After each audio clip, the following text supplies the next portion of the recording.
So we got Archon in the building. Shalom Amat, Terry Brown. We got Archon in the building. There's only 10 of us.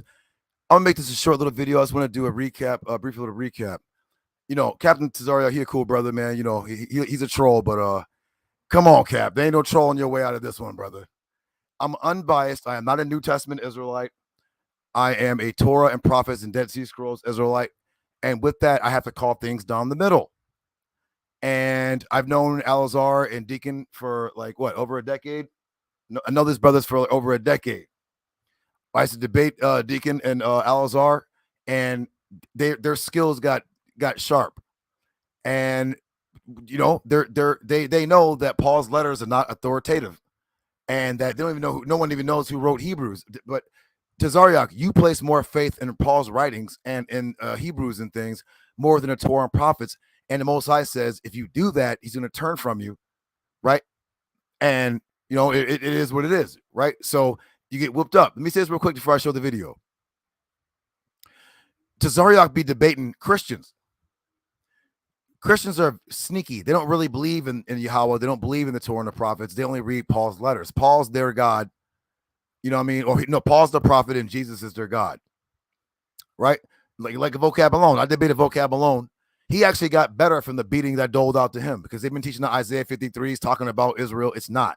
Right? There's even a psalm that backs up Isaiah 53. It's not talking about Jesus.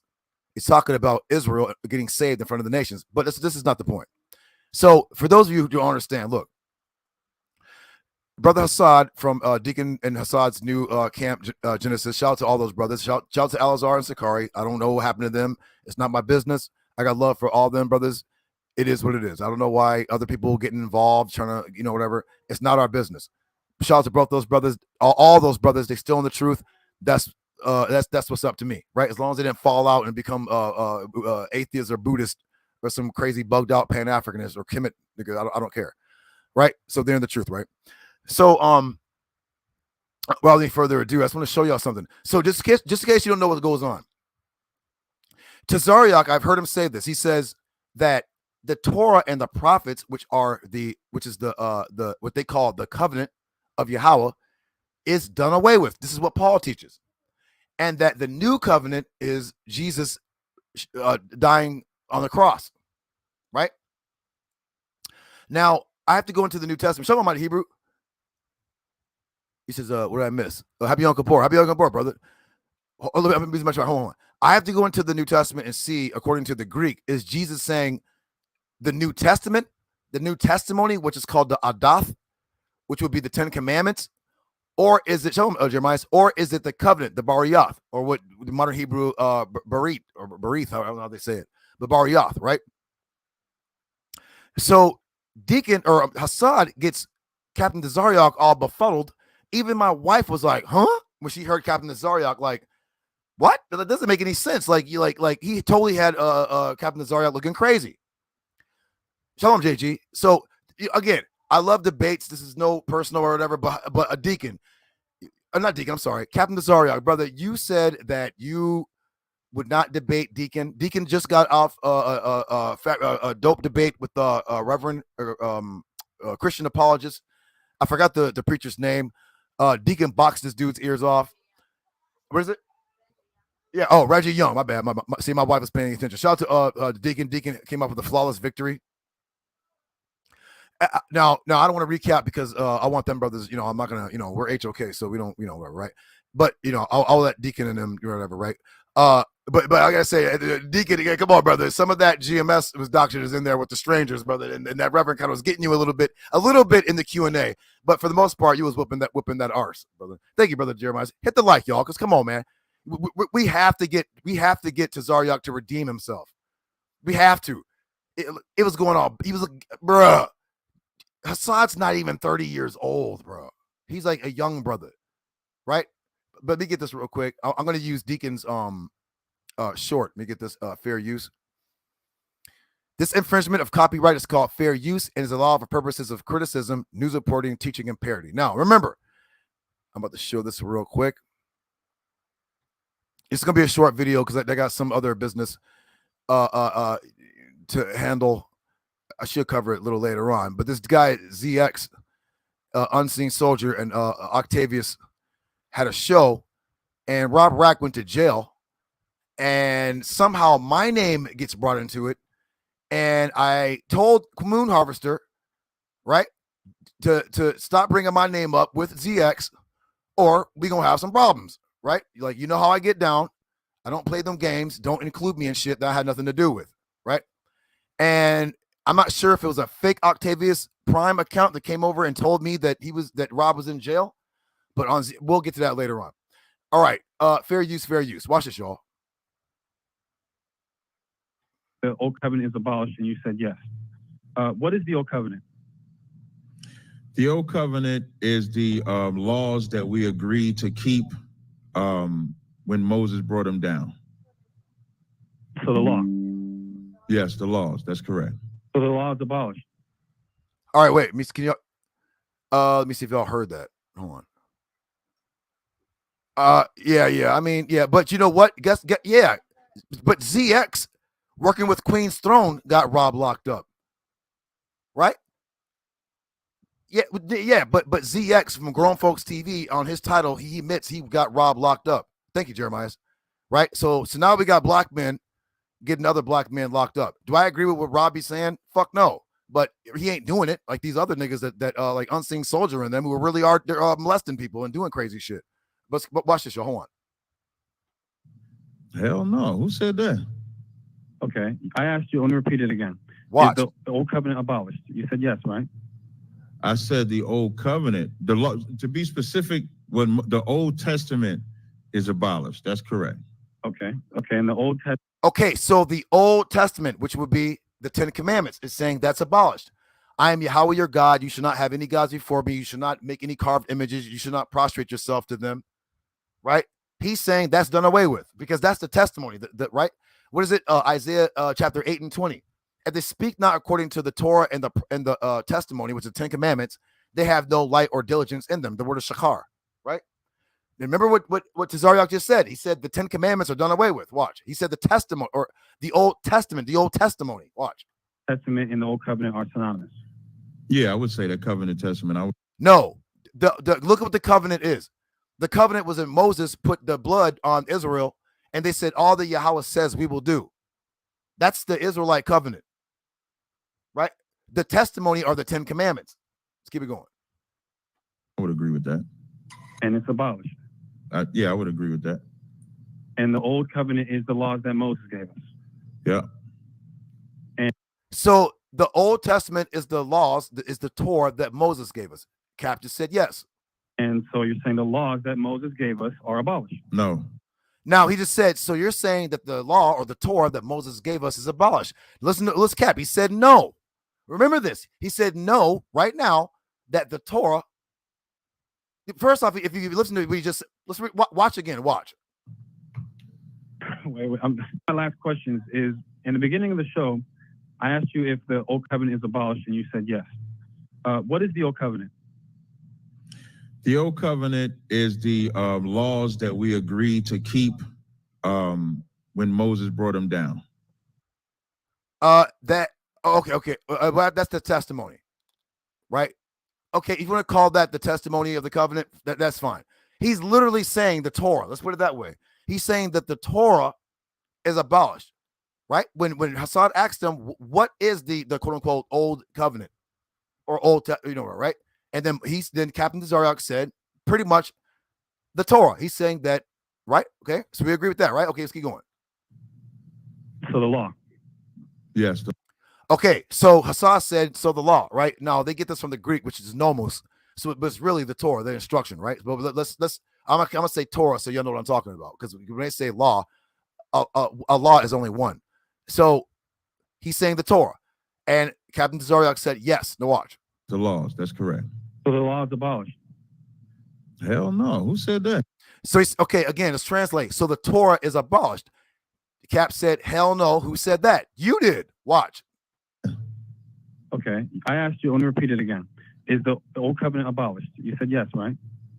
I said the Old Covenant. The law, to be specific, when the Old Testament is abolished. That's correct. The Torah is abolished. That's correct. Okay, and the Old Testament and the Old Covenant are synonymous? Yeah, I would The Old Testament and the Old Covenant are synonymous. And he said yes. say that covenant testament. I would agree with that. And it's abolished? Yeah, I would agree with that. He just said, yes, they're abolished. This is what Paul teaches, that the Torah was done away with. Remember? He said the Torah was used as a schoolmaster to bring us to Christ. Now that we have Christ, we have no longer need for the schoolmaster, which is the Torah, right? So you know what Proverbs 28 says? He who turns his ear away from hearing the Torah, even his prayer is an abomination, right? The Holy Spirit will reject you. Let's keep it going. And the Old Covenant is the laws that Moses gave us? Yeah. And so you're saying the laws that Moses gave us are abolished? No. Bro, now maybe. Oh, my wife is breastfeeding, because if she was here, she would be like, I'm confused. If you can hear her, she would say it again live. You can say it loud. He just said the Torah and the prophets are done away with, and then he goes like, one more time, y'all. Watch. Wait, my last question is, in the beginning of the show, I asked you if the Old Covenant is abolished, and you said yes. What is the Old Covenant? Okay, so the Torah and the prophets are abolished. He said yes. And I've heard Tazaryach say that. He said, I'm not under the Torah. So I'm like, well, what? Right? That's a crazy thing to say. Let's keep it going. The Old Covenant is the laws that we agreed to keep when Moses brought them down. Everything that you say from the Most High, we will do. So the law. Yes. So he says, so the law, so the Torah, and Capt Tazaryach acquiesced. Yes. Laws. That's correct. So the law is abolished? Hell no. Who said that? I mean, like, what? That's like saying, yo, is it hot outside? Nigga like, hell yeah. And you're like, wait a minute. So the heat is high. No, who said that? Nigga, you did. Let's keep it going. Like, what? This is crazy. Watch this. Yeah. Okay. I asked you, let me repeat it again. Is the old covenant abolished? You said yes, right? I said the old covenant, the law, to be specific, when the Old Testament is abolished. That's correct. Okay. Okay. And the Old Testament and the Old Covenant are synonymous. Yeah, I would say that covenant testament. I would agree with that. And it's abolished. Yeah, I would agree with that. And the Old Covenant is the laws that Moses gave us. Yeah. And so you're saying the laws that Moses gave us are abolished? No. Bruh. What the heck? Bruh. Come on, Cap, bruh. Come on, bruh. What?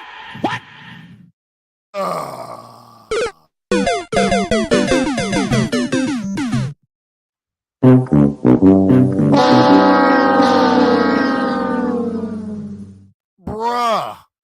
Cap. Bruh. I'm gonna drop the link. You see it? Bruh. Cap. Come on, brother. Now, wait. We see Cap making these videos, right? He's making shorts, and he's like, "Oh, all of you camps, you guys are all Old Testament Israelites." Well, you're supposed to be a quote-unquote Old Testament Israelite, right? When did Yahweh say, "I'm going to send down a guy named Paul, and he's going to tell y'all to forsake the Torah and follow his Greco madness"?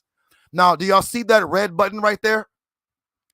Capt Tazaryach is pressing this red button in the middle, and as you can see, that shit is broke. So in other words, Cap is making these videos. Oh man, see, no, bro, you got smoked, bro. Hasad put you in a pack, bro. Come on, Tazaryach. The Tazaryach strain. Niggas, he's smoking on a Tazaryach pack.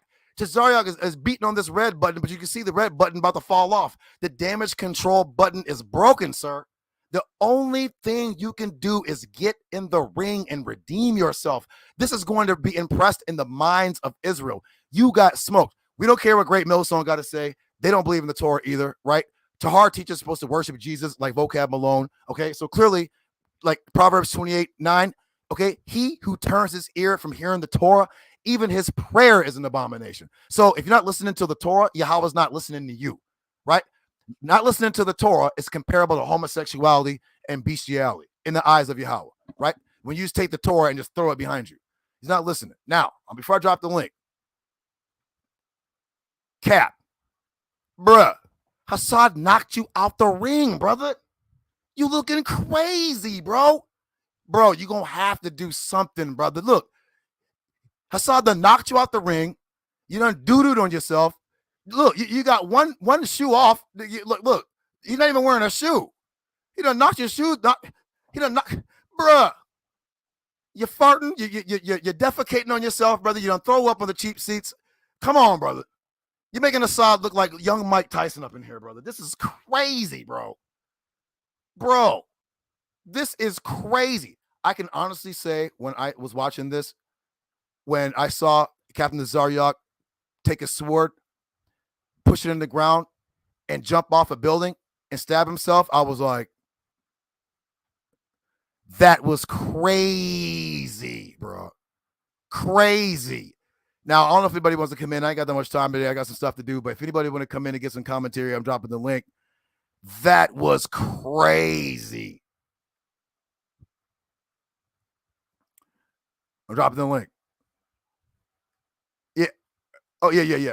Shout out to JJ. Yo. Come on in, y'all. I'm dropping the link. I wish Deacon, the boxing, but we saw a great boxing. Shout out to Saad Letter. Oh, wait, maybe I'm talking too much. Shout out to Saad Letter. In Nepal. Shout out to everybody that was there today. Zion, go ahead, brother. Yeah, you can hear me? your comment. Yeah, you're good. Go ahead, brother. Let me go on mute. Yeah, you're good. Yo, I see y'all brought the boy back. This is my perfect opportunity to smush his head. So I'm going to ask you, big shout out to Mighty Hebrew. You know what I'm saying? I'm going to ask you, Judah Naz, please talk to Sarnetta to set up that debate. You know what I'm saying? I fell back from all of the, you know what I'm saying, all of the smack and all of that. But let me say this about ISUPK, and I promised that I wouldn't bang on ISUPK no more. I laid down my sword, even though they did not with me. So right now, you know what I'm saying? I'm just gonna say this, man. They don't go by scripture. They follow Commanding General Yohana's interpretation of it. They don't have no problem, you know what I'm saying, telling you they say it straight up that they are cult leaders on their jackets, on their leather old school jackets, like, you know what I'm saying, like the old gangs of 1960s and 1970s. All right. Word to me, B. That's what they doing. You know what I mean? And then you got to remember they call themselves the home of the truth or whatever, you know what I'm saying, whatever. And it was very interesting because I got into it briefly with Hasad. You know, I love that brother. You know what I'm saying? He's a Yadman. But you know what I'm saying? Hasad was like, oh yeah, you should never leave your camp. You should never leave your camp. How many niggas did you take in from ISUPK and from Sakari when they wanted to leave their camps? Oh, they didn't want to answer that. Right? I said, you know what? You're right. You know what? You're right. I will never leave my LOJ society. Had no words after that. Because they'll sit there and try to recruit other Israelites, but then turn around and say you should never leave your camp.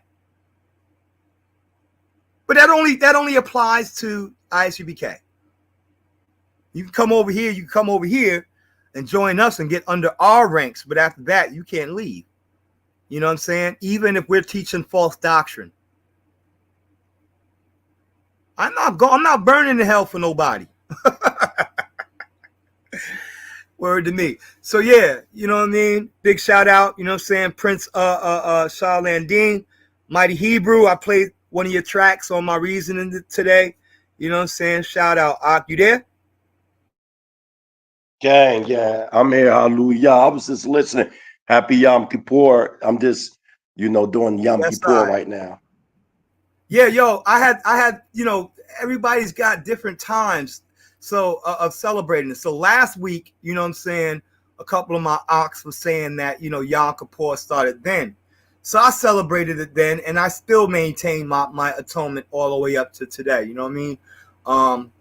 You know what I mean? Because, there's a lot of confusion with the dates and with the months and all of that, the lunar calendars, and, you know what I mean? Everybody's kind of, all over the place. You know what I mean? I don't know who to break bread with on.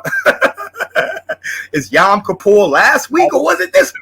I just want to say something real quick about this situation, if y'all don't mind. I watched briefly the discussion with the young brother and Capt Tazaryach.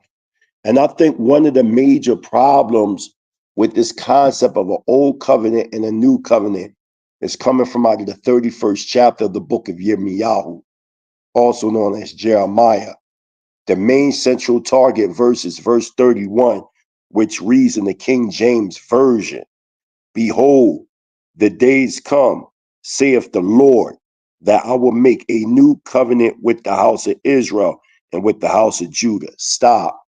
That's a total mistranslation. That's a total mistranslation. And anybody that just know basic Hebrew, that word which you see right there, that word right there that you see new, that's not in the Hebrew. The Hebrew word is hodosh. The Hebrew word is hodosh. And it defines renewed as when you're dealing with, when we renew the new moon, it's the same Hebrew word. So it should have actually read, "I will make a renewed covenant with Israel." See, when you say new, it puts you in the impression, under the impression that it's something new. When in fact, all H0LY is doing is reestablishing the already existing covenant. Remember, the covenant itself is the Torah. They're trying to make it seem like it's something. No, the covenant is the Torah. So all he's going to do is renew it. Renew it, just like it's using the same Hebrew word. Judah not to know Hebrew. He can go right into that verse and he's going to see the Hebrew word hodosh, the same Hebrew word that's used for our new moon festivals. And it's not like the moon is new, it's just renewed based on, that's why we say we having a new moon festival correctly. We're having a renewed moon festival. So that got to be put back in proper perspective. Another thing that they taken out of context, this last verse, is real quick, Judah Nasra, can you go into the Hebrew of Psalms chapter 105, verse 15? I wanted to show the family something. So thus far, we see that Jeremiah chapter 31, verse 31 is not talking about a new covenant. That's all Christ's insanity. The Hebrew word new there is H0LY, which is only talking about the covenant itself being renewed. That's it.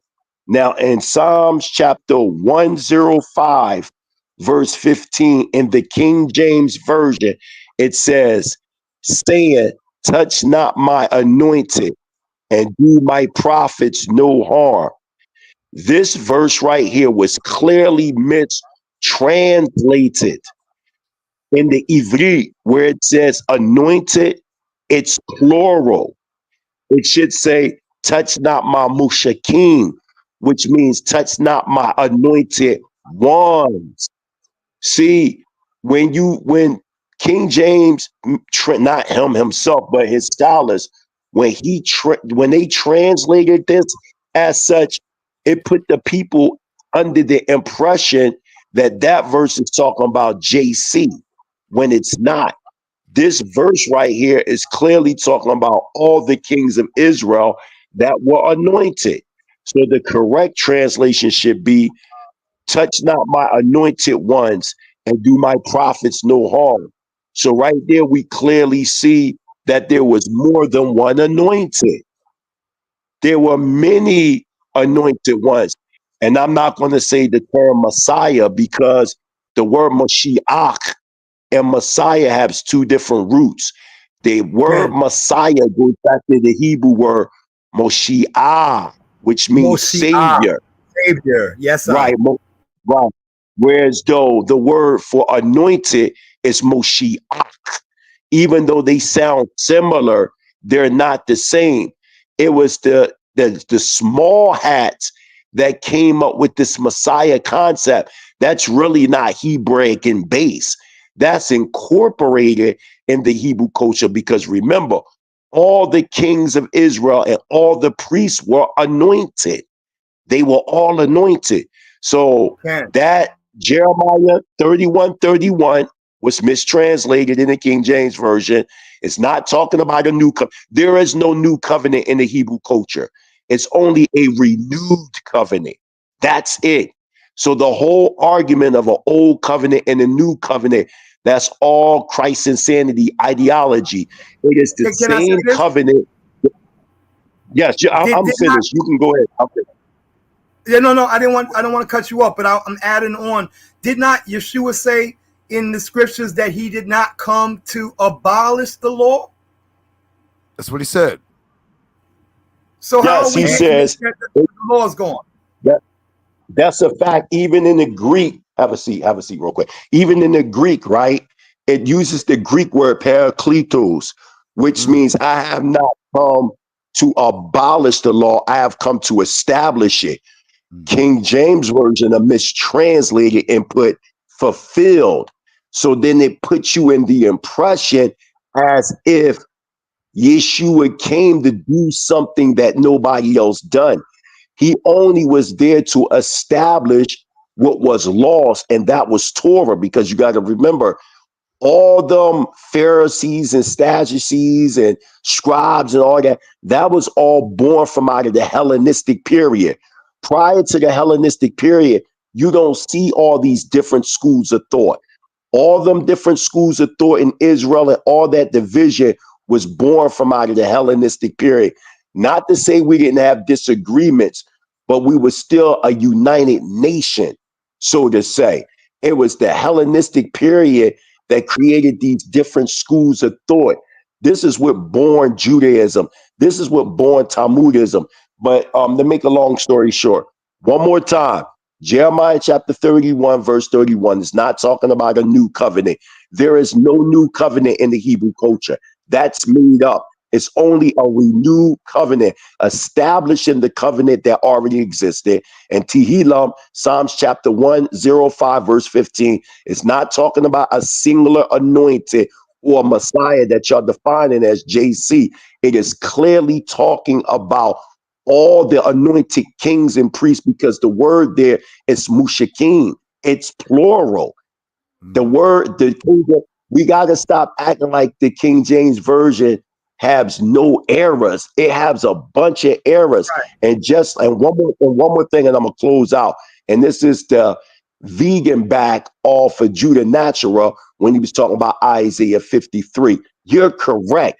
Isaiah 53 is not talking about JC. And if anybody want to do a comparative study, take the King James Version Bible and then take a Hebrew English translation, and you will clearly see Isaiah 53 in the Hebrew.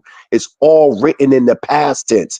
It is called Ivod in Ivri. How can you take a past tense passages and make them into future tenses? You cannot do that. To understand Isaiah 52, you got to read Isaiah 51 and 53 and chapter 52. And this one more verse I want you to read to prove my point. Judah Natural, read Isaiah 1 1. Isaiah 1 verse 1 is going to tell you what the whole entire book of Isaiah is talking about. And remember, it wasn't written in chapters and verses in ancient times when we was writing on papyrus.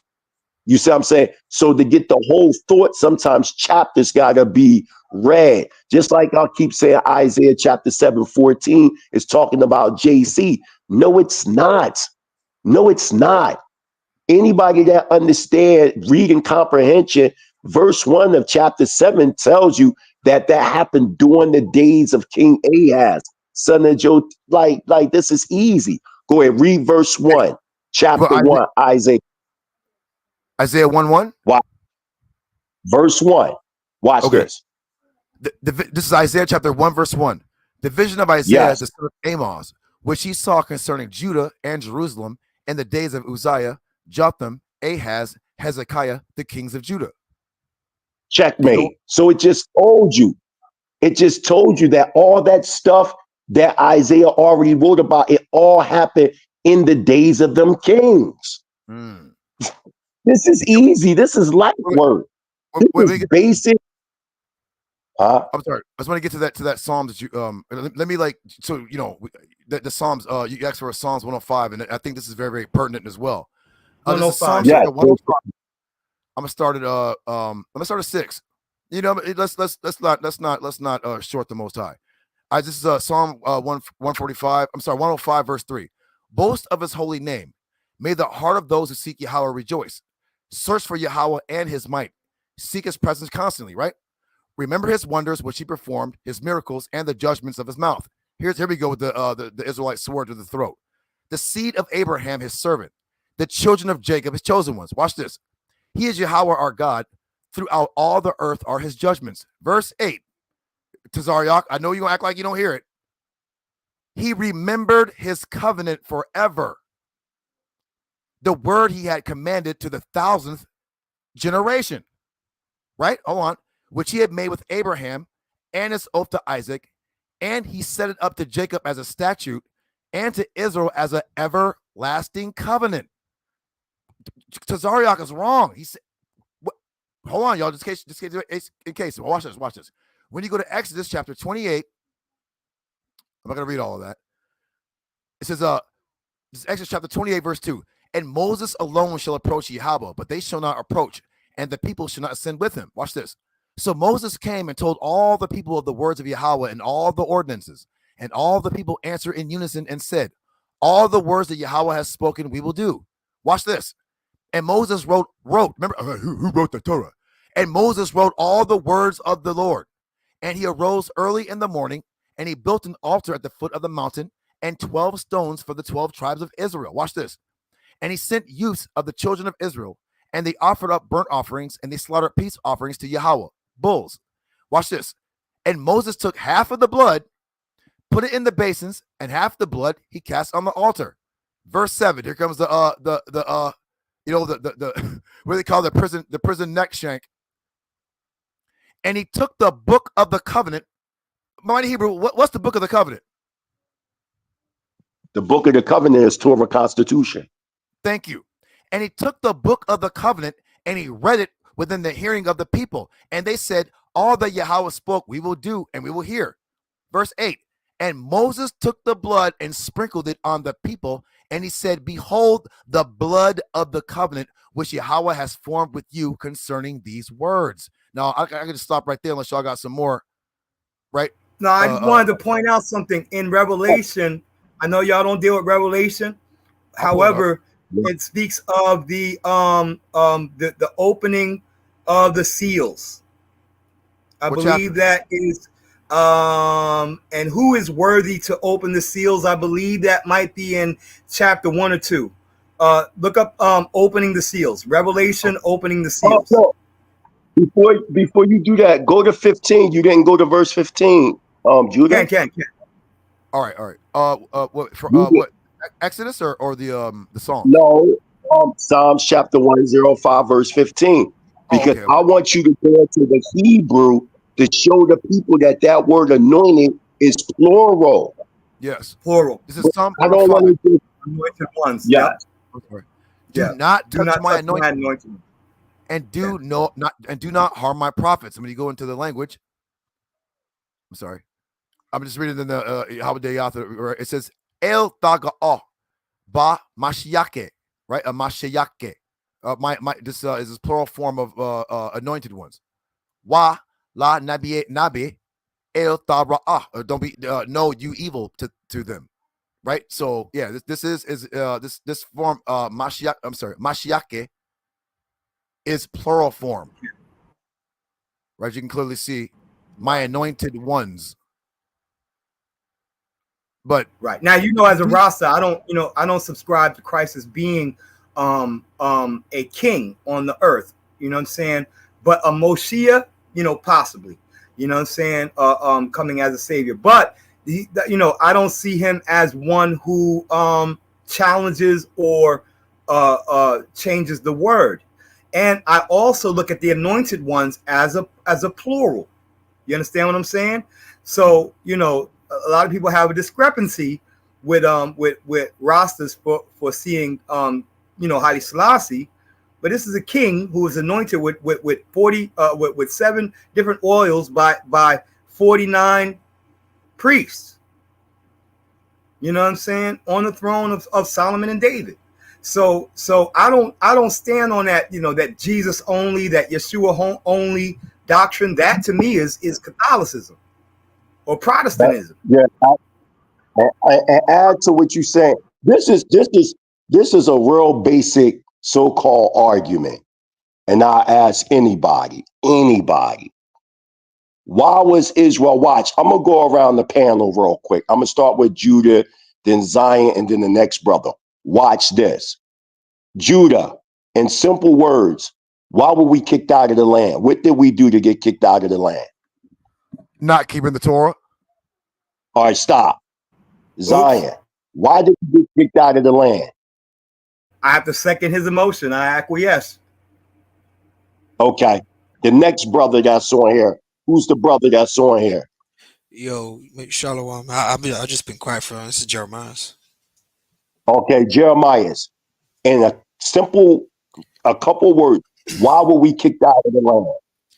Not keeping the Torah. Okay. My answer, not keeping the Torah. So all 4 of us is on here, and we may vary, somewhat in our understanding, but what we all agree with is that we violated the Torah. So if we violated the Torah, and that was the cause of us getting kicked out of the land, I'm going to start at Judah. What should we do to get back in the land, Judah? Shamar ha-Torah.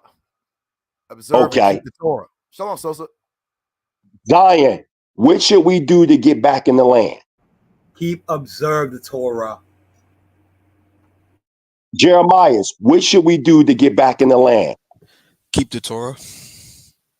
Checkmate, game is over. There's no debate. If we got kicked out of the land because we violated the Torah, the only way to get back in the land is to uphold the Torah, like Solomon said, right? In the book of Kings in the 6th chapter, if we rethink ourselves, even in the land of the great captivity, and turn towards that temple in Jerusalem, rethinking ourselves is to uphold Torah to the best of our ability, even in captivity, so we can become weed from out of this captivity. So anything else would be philosophical. Anything after that understanding that we just went around this round table is philosophical. I believe JC is the Messiah. I don't believe JC is the Messiah. I think we should follow the Quran, the Book of Mormon. What did JC do though? Did he not keep the Torah? Did he keep the Torah? Ask any Christian. Right, but my whole point is, to make it clear, but to make it clear, Zion, the two questions I brought up, there would be no need to even bring up JC. There would be no need to bring up any of the prophets, nobody. Remember, Israel was kicked out of the land solely because they violated the Torah. The curses was put upon our people because we violated the Torah. So the only way to come out of captivity is to uphold the Torah. Anything else is philosophical. It's just opinionated.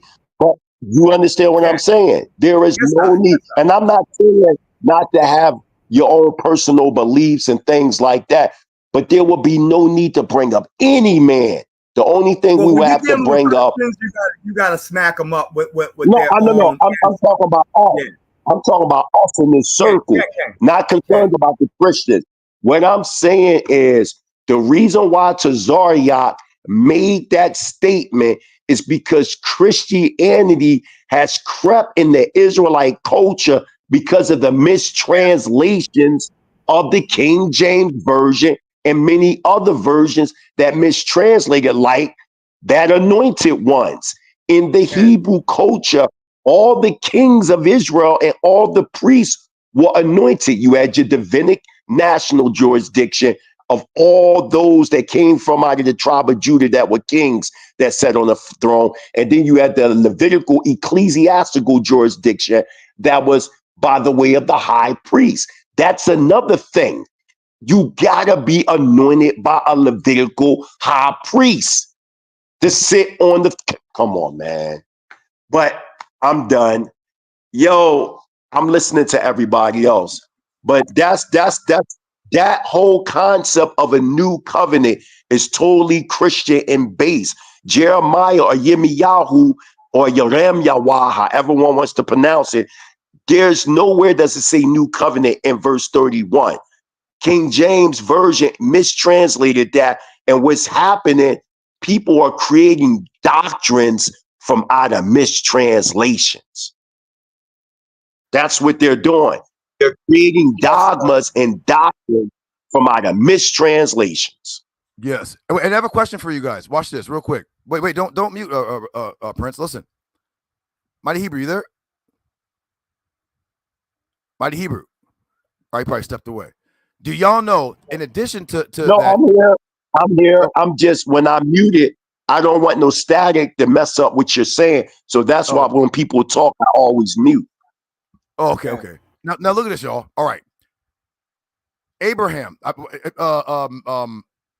Tazaryach always says, when I say priest, I just mean minister, right? I'm not saying that Abraham had an actual like priesthood, but he was like a minister. He kept the Torah, he kept the commandments, whatever, and he did teach people righteousness. In the Dead Sea Scrolls, it says that Abraham even went into Egypt and taught them the sciences, right?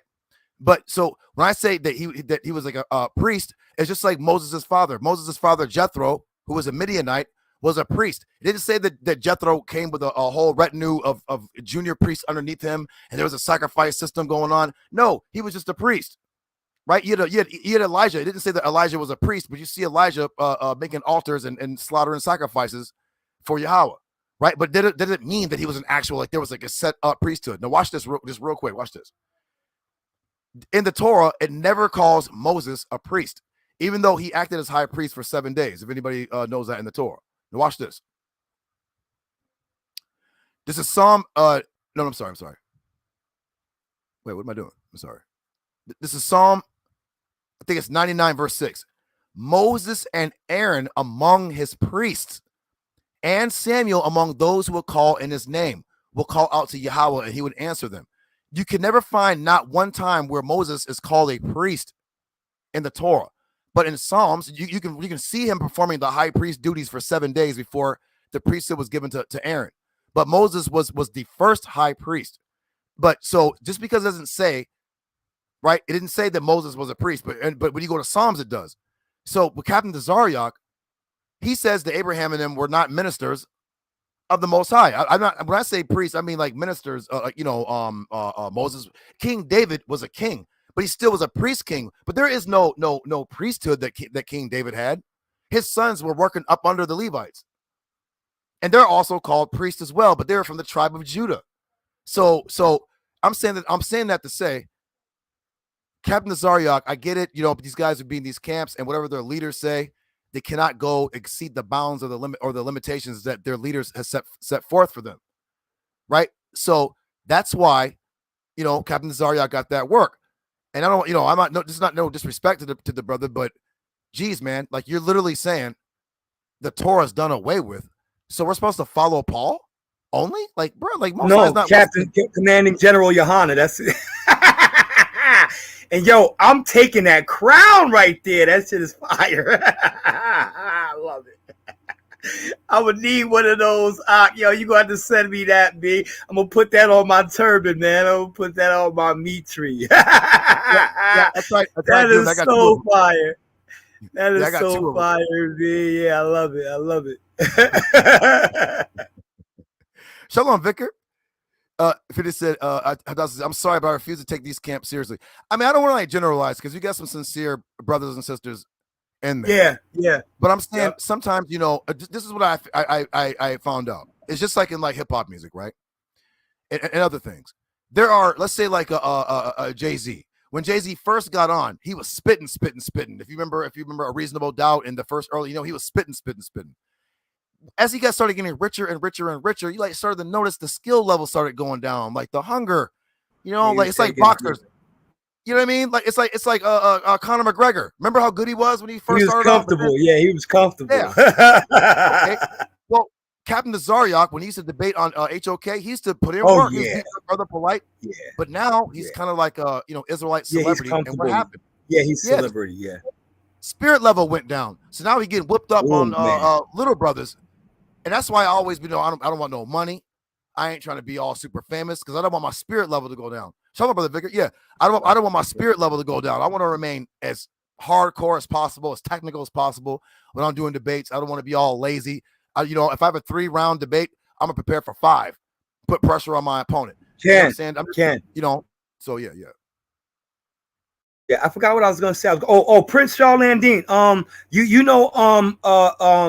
Isaiah Yasharala, that brother. I think MYM.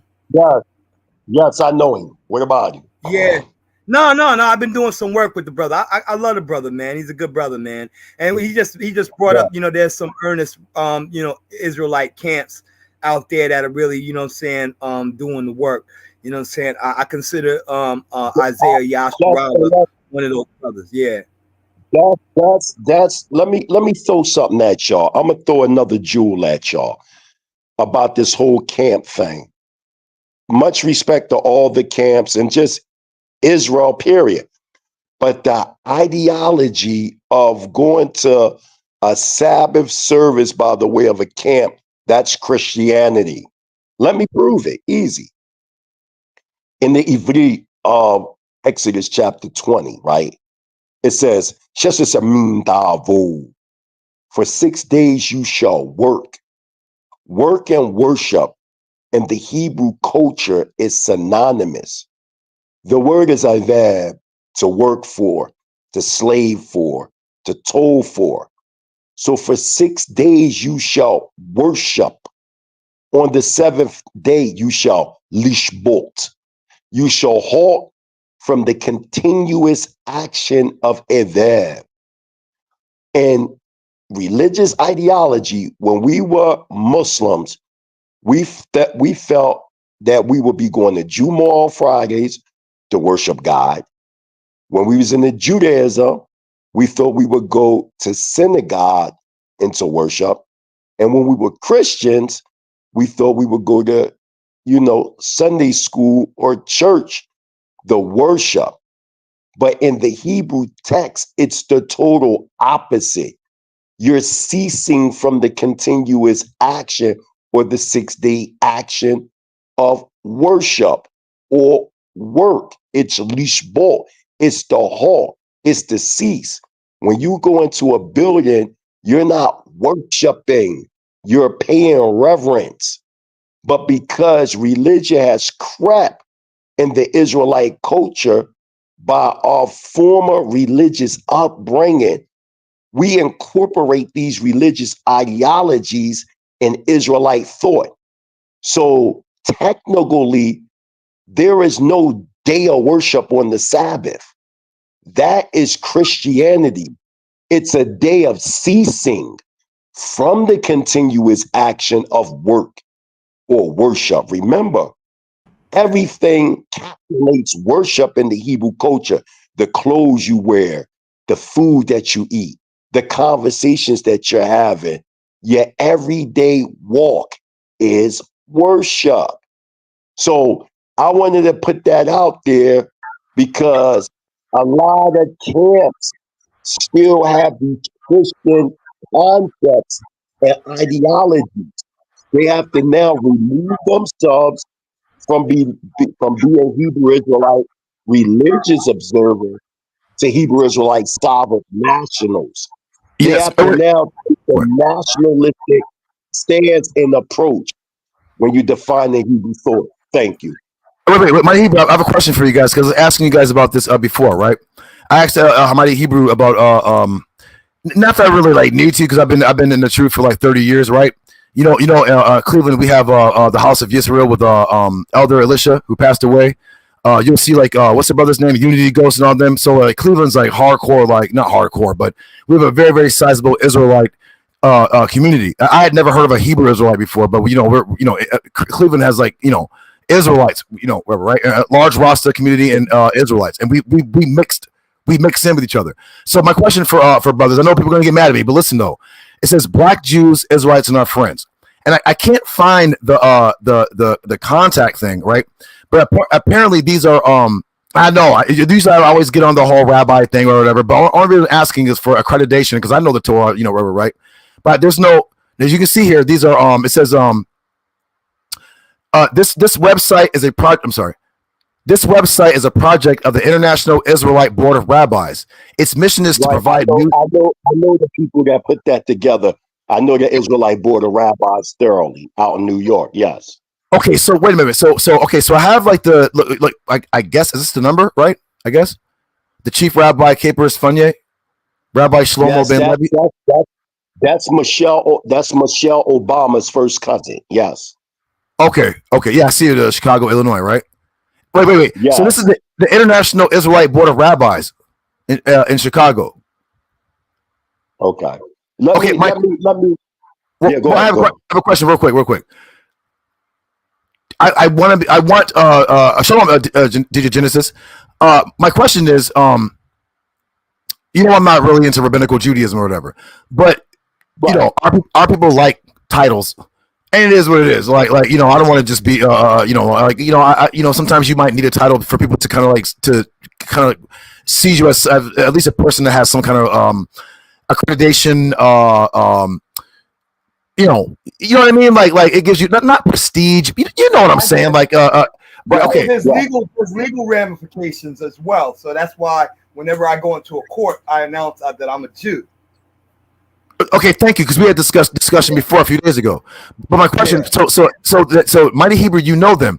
So how exactly does this work with them? Are they going to the pale faces and getting their rabbinate? How does that work? I'll explain it to you. The Israelite Board of Rabbis is an outgrowth of the late Rabbi Wentworth A. Matthews, who died in 1973. There were two waves. We got to understand the evolution of Israel, how we got to this point today. First, let me break down this word rabbi. Rabbi is not in the Hebrew culture at all. That is foreign. Now, the word rabbi was developed from the Hebrew word rabbah, which means much. The small hats believe when a person had a lot of knowledge, you know what I mean, they came up with this term rabbi. Now they'll say it means my master. Salaki.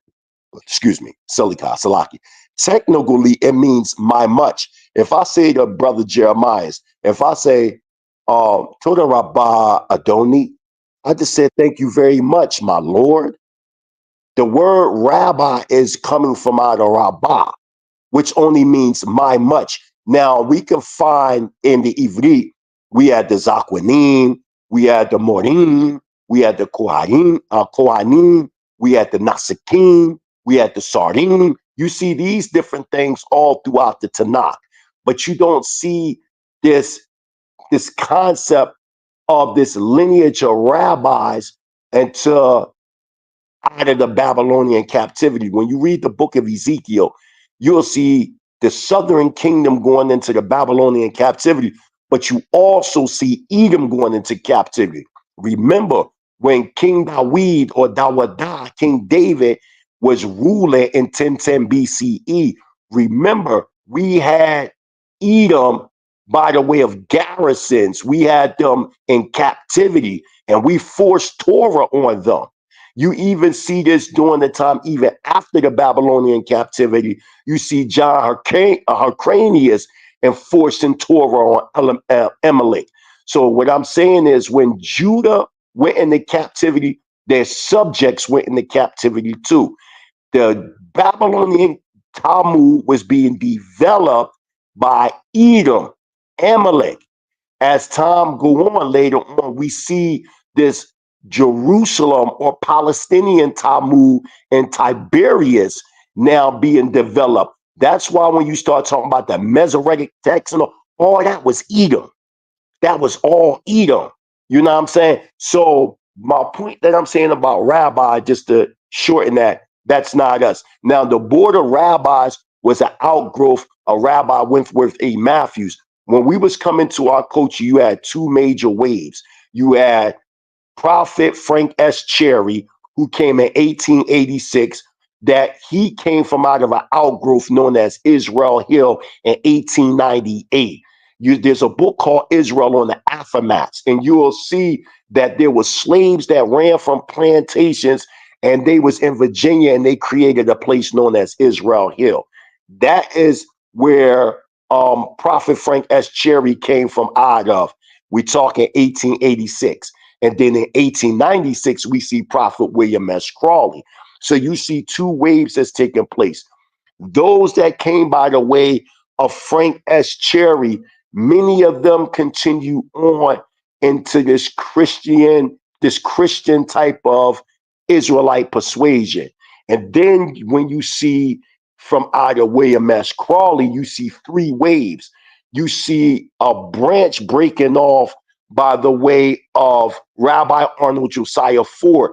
He was the first one in 1913 to say, let's not call ourselves Jews, because the only true Judites are from the tribe of Judah within the Hebrew Israelite nation.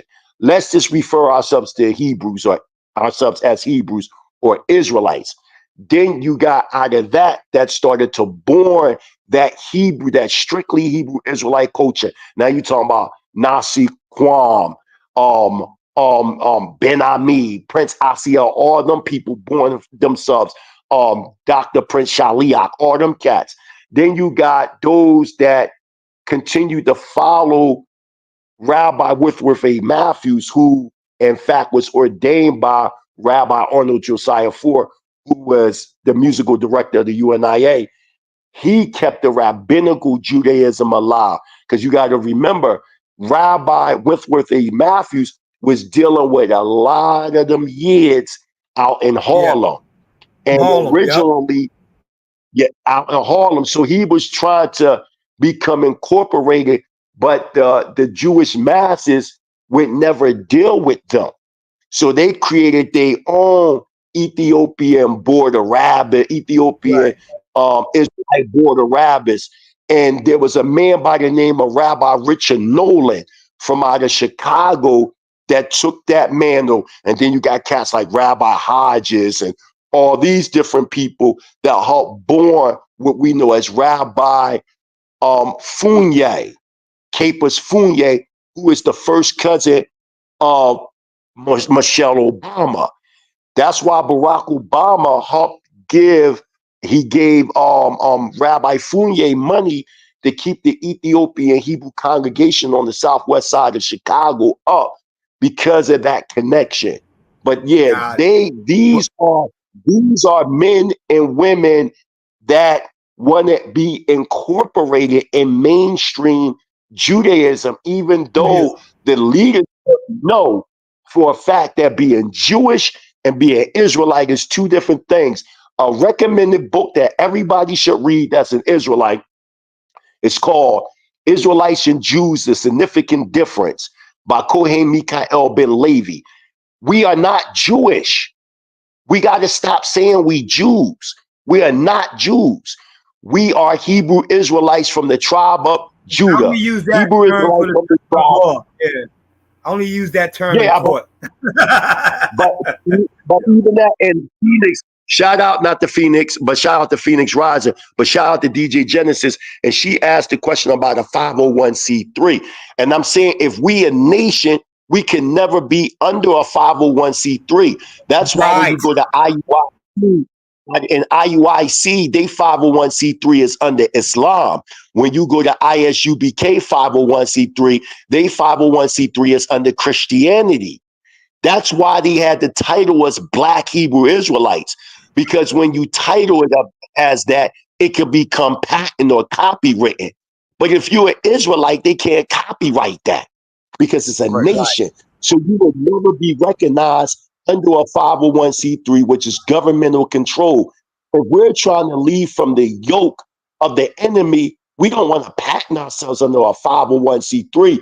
What brothers and sisters need to do is bring their resources together and support their own people. I don't need no goddamn government to come up in our. Why you think the Israelite Church of God in Jesus Christ under the late Chief High Priest Tazaryach, they got caught up with that tax invasion and all that, and how the feds ran up in there because the numbers wasn't adding up with that 501c3. So I'm telling all Hebrew Israelite sovereign nationals, we're not rocking with a 501c3. Now, is a 501c3 even? It all depends on what you're using it for.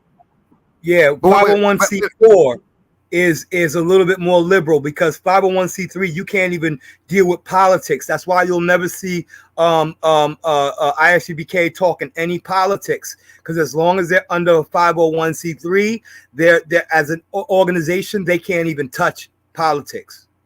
I know, but my question though still. Now again, like I'm not really into the pale face religion. All right, so Leila Tawab, sister Phoenix Hadassah. Well, you can say Leila Tob, modern Hebrew. We speak both. Yeah. My question is Shabur Tob right now, what is it nighttime where y'all at or Shabur Tob? Yes, it's Sunday over here. Oh, okay. It's the first day. We don't call it Sunday. We call it Shabur Tov. Okay. Well, I thought it was her nighttime. Yeah, when she says Leila Tawab. Leila Tawab. Right. So Leila Tawab or Leila Tov is good night. Good morning is Boker Tov. If you're saying today a so-called Sunday, that would be Yom Mudashan, the first day of the week. Wait. But my question though, my Hebrew. So again. So I saw the board, the board of quote unquote black rabbis, but remember it's called the International Israelite Board of Rabbis. So I didn't know that they were trying to work their way in with the mainstream, you know who people, you know, but how do they get, like, if I'm looking, I see this list. I see wait. No, these guys died. There's like these various rabbis, because it's called the International Israelite International. Remember, I'm in Japan. The International Israelite Board of Rabbis. How do you become a rabbi in this? Like, how do you contact them? Just say I was interested in becoming quote unquote an Israelite. Right. I know you're right. I know that because when I say thank you, I say Tawada Rabbah, right? I say, or you can say Torah Rabbah, or Tawada Rabbah means like thank you very much, Yeah. right? So we know that Rabbah does mean, you know, to abundant, much, yeah. right? All that, right? I get it. But just for the sake of you know what I'm talking about, what we talked about earlier a few days ago, Zion and Mighty Hebrew and Jeremiah's, how do they confer the certification, or what? Like is there a school? They actually got a yeshiva, a recognized, world-renowned yeshiva. Let me tell you how powerful Rabbi Capers Fournier is. This man is the chief rabbi of all the Black Judite schools and congregations all throughout Africa. I was there in 2016 at B'nai Adat out in Brooklyn, New York, where all these chief rabbis all over the world went to this place. I was there. I seen it was myself, Zion Lex, Chief Uzziah, a bunch of us.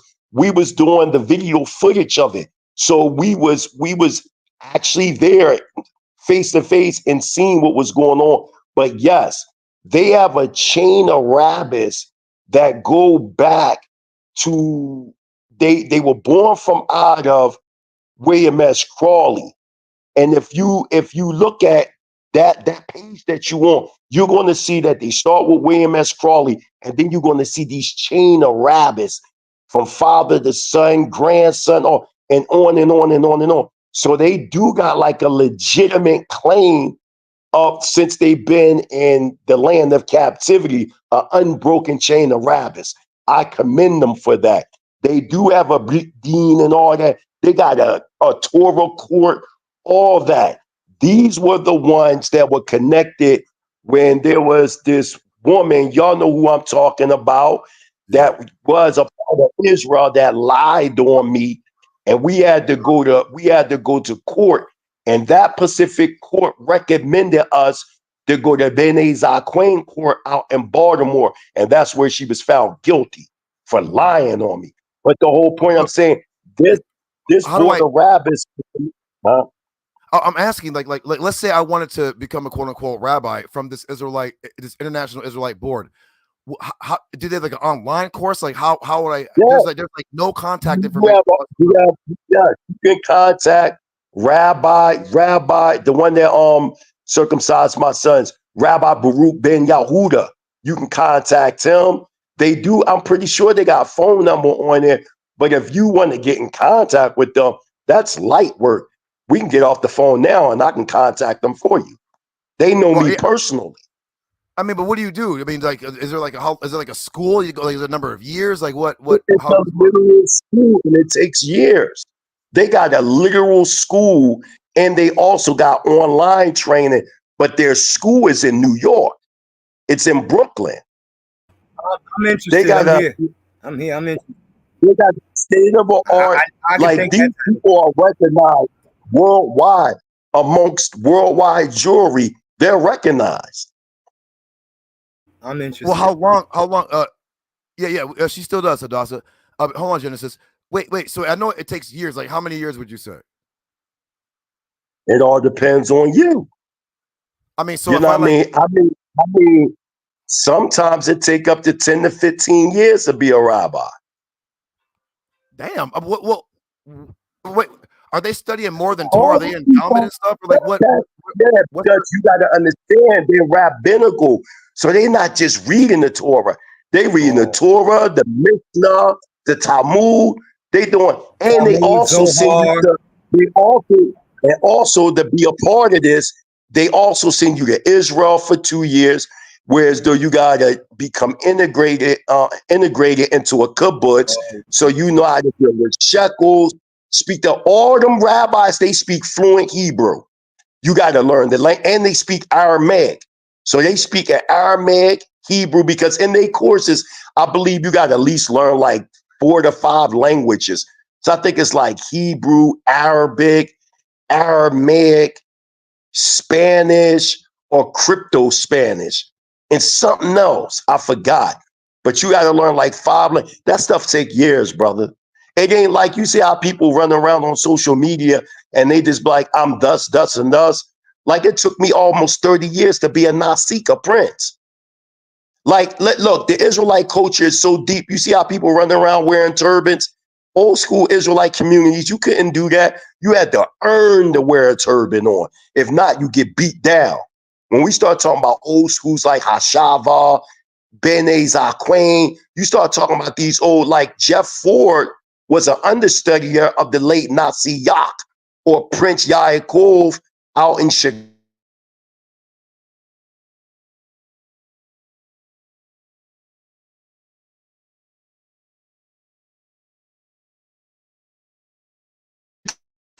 So there's a deep, rich history in Israelite culture. It was the Israelites that created the concept of Black power, not the Black conscious community. It was Prophet Frank S. Cherry in 1886 who came up with the slogan Black Power. It's a lot of rich Israelite history that we don't know about. But yeah, if you want to get in contact with them, I can either get them in contact with you or even contact Rabbi Baruch and have you do a one-on-one interview with him, and you can ask questions yourself. But they're very conservative. They're very conservative. Gotcha. Okay. So they're not into the debate scene, and they're not into none of that. You're not going to see none of them do that. Yeah, I ain't gonna be able to. I ain't gonna be able to put that. We're a little J society all day, baby.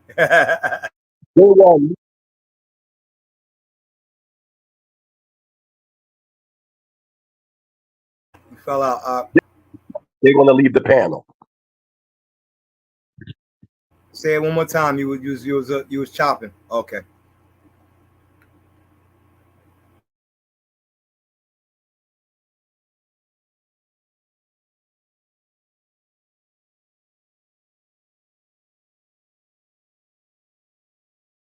Is he coming back? Judah Nash? Can anybody hear me? Jeremiah? Sorry, y'all. Somebody was calling me, so I had to take the call. Wait, I didn't even really get to hear what Mighty Hebrew said about the. He said he can link you to them. He can link you to them. He said they're very conservative. You know what I'm saying? So all of the debate, they're not into the debating stuff. They're not into a lot of the stuff. They're very conservative. But you know what I'm saying? If you wanted to link with them to ask one of the brothers some questions, he could link you to them. You know what I mean? I personally, you know what I'm saying, I don't think I would I ain't taking no 15 years. That's what I'm saying. I'm 50 years old now, man. You know what I'm saying? Like, come on, B. I'll be 65 by the time I turn rabbi. wait. So they're like just to wear a small hat. I could wear a small hat right now. I mean, I got a small hat right now. You know what I'm saying? I don't need all of that. Wait, so they're Talmudic. Because I didn't really get to hear Mighty Hebrew because I had gotten a call and we got a gift from America. So I was going to ask because all I heard last was Mighty Hebrew say that they deal with other things other than the Torah. So I'm thinking, are they Talmud? Because I ain't about to be studying no Talmud and all that. I'm not doing none of that. They definitely deal with that. This is why I developed the Mighty Hebrew University. This is why the late Prince Dr. H0LY created the School of the Prophets Institute. The only way to understand African Edenic, rabbinical, Israelite Judaism, and the Hebrew Israelite culture, we have to understand the evolution of the waves. And even you got to also add in the Rastafarian movement, because the Rastafarian movement is also an outgrowth of the Israelite culture. It's also an outgrowth of the Israelite culture. So we have to understand all this is going on. Even when you start talking about the Moors as well, when you start talking about Noble H0LY, the Moorish Science Temple of America, okay? We know he came in 1913, and originally it was known as the Canaanite Temple. And who was influenced by the Moorish Zionist Temple of the Moorish Jews, 1899? Noble H0LY's parents. That's so right. Even the concept of Moorish, the very first people to deal with this was Israelites. Israelites in Not the 1800s.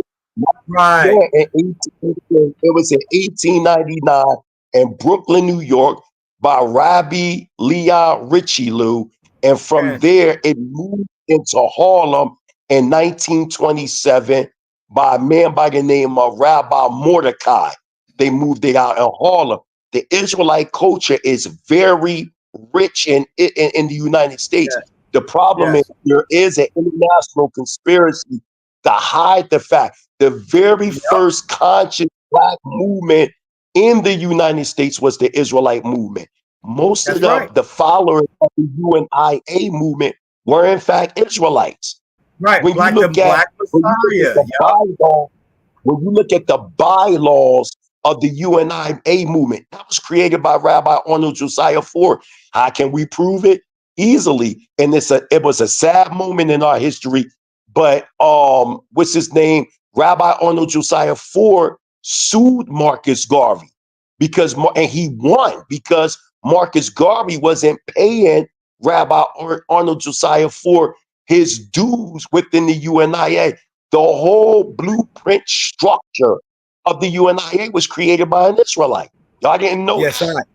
No, it's a fact. In fact, Josiah Ford was trying to get Marcus Garvey to make the national religion of the UNIA Judaism, and he denied it. Correctly, Hebrewism. Right, yes. Hebrewism. See, a lot of them writers, this is where the confusion is coming in. Many writers that talk about us, they always try to intertwine Judaism, and Judaism interchangeably with the word Israeli or Hebrew Israelite. That's totally false. That's false. We as a people, we gotta set the standard and say, listen, we're not Jews.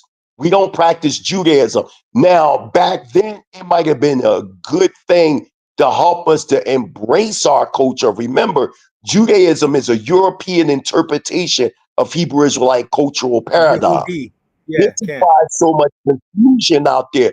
The Israelites uphold the Torah. The Torah is not a set of religious rules. It is the constitution of the children of Israel. The Israelite heritage and culture is based on our ethnicity and national heritage. Simple as that.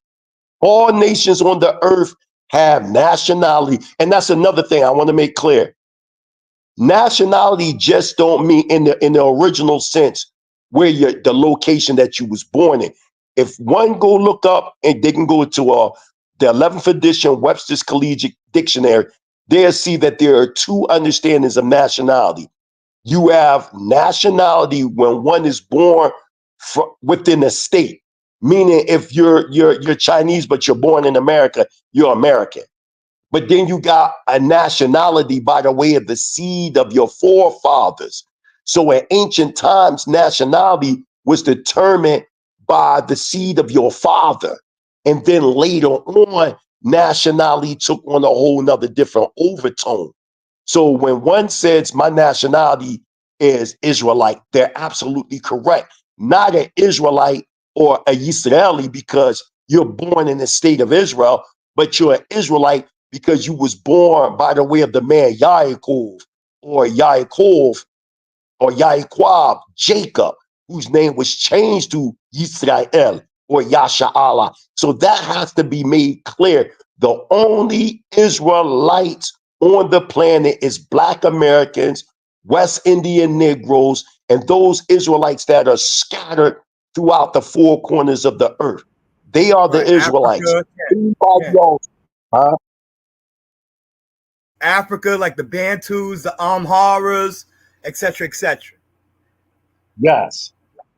And you also got Israelites and Latino societies too. But I got to make it clear, and I can't hide the facts.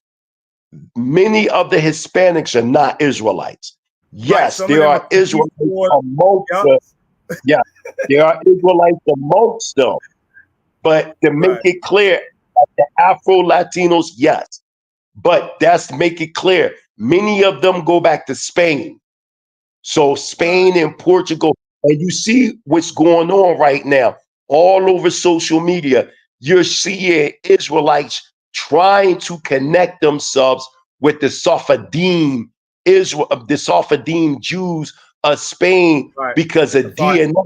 The J-H0LY group does not determine Israelite heritage. That was made in 1997 by a man by the name of Dr. Rabbi Kleiman. They did not take no ancient Israelite bones and abstract no DNA. They took modern day jewelry.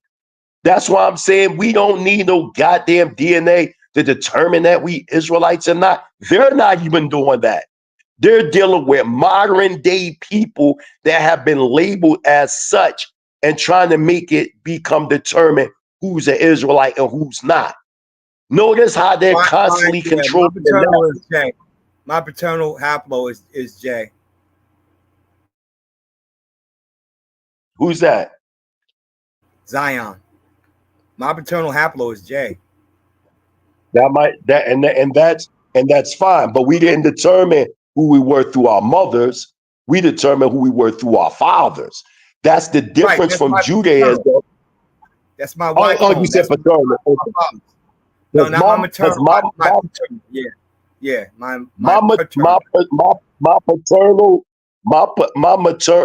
paternal is E1B1E/M2, and my matrilineal is L3, and they're all Bantu. And when you trace, and my people trace their lineage through Igbo in the Pacific Igbo subclan that's known as Gadi, and they say that they're descendants of the tribe of Gad through a man by the name of Eru. That's what this is their tradition. So people that say that there's no Israelites in the Americas, that's how I was able to crush Garfield on esoteric thoughts when I debated him. Because and I'm not here to slander nobody, but I'm dealing with the facts. He claims that during the frankincense and myrrh trade, the so-called Jews were able to get to West Africa by the way of this frankincense and myrrh trade. But then when we say that we migrated into West Africa by using the same trading routes, he says that's impossible. We would have died in the desert. And my thing is, how is that the case when you got desert tribes all throughout the Sahara? This is pure fuckery. Yeah. The whole Inset Road from southern Israel all the way down to Yemen, you know what I'm saying, which is only 49 miles away from the Horn of Africa to Djibouti. You know what I'm saying? And this is where you will see the largest number of, what most people don't realize is that J1 and J2, it's not prominent amongst the Ashkenazi Jews. There's only maybe 10%. Wait, hold on, y'all. Real quick. Europa, say something because I want you porn bombing. Who are you? I'm an Israelite woman from Europe. Come on, man. Be serious. Who is this? I'm a European Israelite here to challenge Mighty Hebrew. I know who this is. You stupid. Dookie juice. Who that? I'm not saying who it is. Y'all know. It's me. Oh, okay. Who that Nepal? No, it's Nepal. I wasn't, Senator didn't tell me not to hit the link, but he told me go to bed. I had a feeling that was her. But I was like, no. But you know, No, the the Paul be boys on that her didn't know I goofy didn't side have no clue. The Paul fool. Hey, Yeah. put that in big screen though, because I want to show her. I want to show this portrait. But I think I Genesis. Genesis had a question, by the way. Look at Genesis thinking I'm gonna take a Genesis. I love you. I brought you in. I'm gonna let you talk. I just want them to see this picture. Look at her hair. This is a European woman. She's what you said, because we need to. And then I want to talk about this. You know, I'm gonna put in the back burner. But this is a European woman from so-called, what is it? Don't quote me. I'm gonna say 10th century. Anyway, but we need to talk about who is this? Who is she not an Israelite? But I don't want to take over from her, brother. And she probably wants to address you because Genesis was like, but just hold that in the back burner. But get back to it. But anyway, Genesis, what's up? So I'm just like learning about the Hebrew Israelites and like their whole thing. Because for a long time, I just thought they were people just shouting on the side of the corner somewhere, and I didn't really understand. So now I knew about the Jews because I lived in Texas in a certain area where there was like a lot of South American Ashkenazi Jews that like lived in where I was at. So what I'm trying to understand, okay. Now in where I lived at, right? Their children in this part of Texas, right? They all lived in the same area. They had there was like a whole like area, right? They had the school that the kids went to, right? So from what I understand is that the knowledge from Judaism starts as a child. So they start teaching you, they test you throughout. And as you grow up, you get tested, and then certain people become rabbis. Certain people just continue just the knowledge or whatever. So I'm just trying to understand, like, so I would think that another rabbi would have to make another rabbi, right? So you had to like be underneath a rabbi to become a rabbi and learn from that rabbi. All right. Yeah. I'm not a Jew. I'm not a Jew. I practice African spirituality. So from the outside looking in, it's looking like the reason why people are disconnecting from certain rabbinical practices is that they don't have access to it. Okay. So then they say, okay, well, screw that. I don't learn the Talmud because you only have access to the knowledge in just the Torah. This is just what I'm seeing. You know, I'm giving my opinion based on what I'm looking at, right? They say I don't want to give reverence to the Talmud. I'm not sure what the Talmud is, but doesn't that seem to kind of lazy though?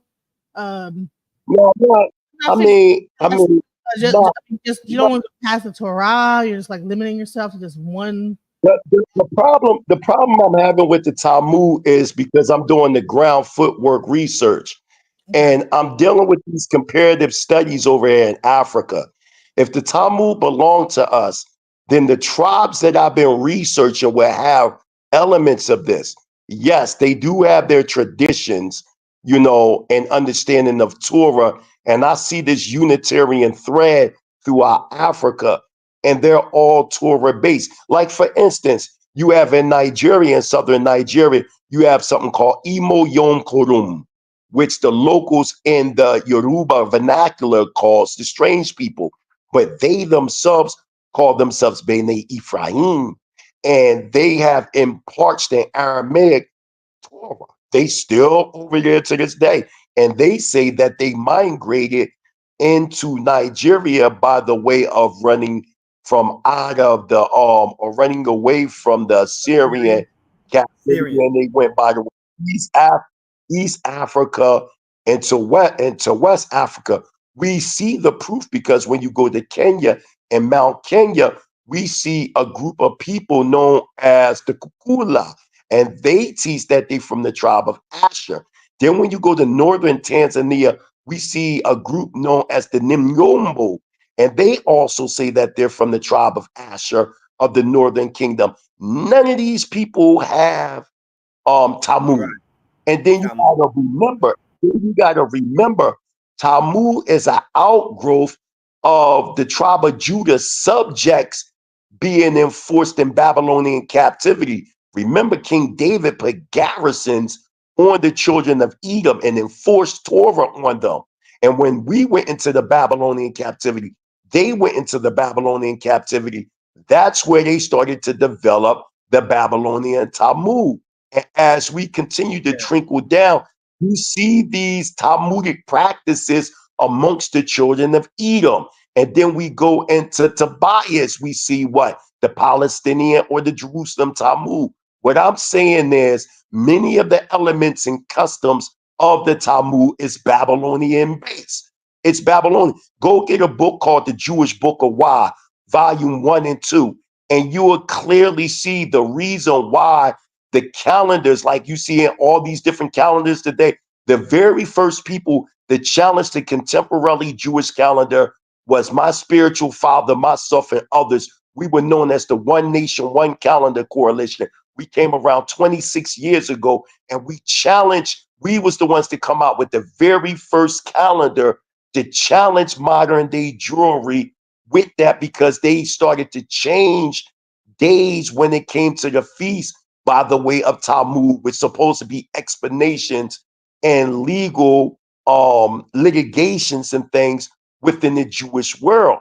But when it comes to Israel, remember, Israel was scattered already all throughout Africa and even in Asia, Europe. So no, what we can do as a people, remember, we weren't kicked out of the land because we didn't believe in Talmud. We got kicked out of the land because we didn't believe in it. Because we stopped upholding. So what I'm saying is, why don't we just go on the ground and study the tribes in Africa and see what they dealing with, and then we compare the research by the way of social anthropology and then come up with the conclusion. That's why it's simple for me in these discussions, because you get a different spirit when you're on the ground amongst these tribes versus just talking on the ground. These people upholding Torah, like one of my wives is from the P tribe, and the whole entire community, our whole village, they're all Israelites. They're not walking around with a book, even though they're chief leaders. They may go into the scrolls and all their scrolls and books, but the common people, they just upholding Torah as their cultural structure every day. It's not a thing that they do. Same in Demona. You don't see people running around with these Bibles everywhere. It's so ingrained in the everyday life, it's just second nature to them.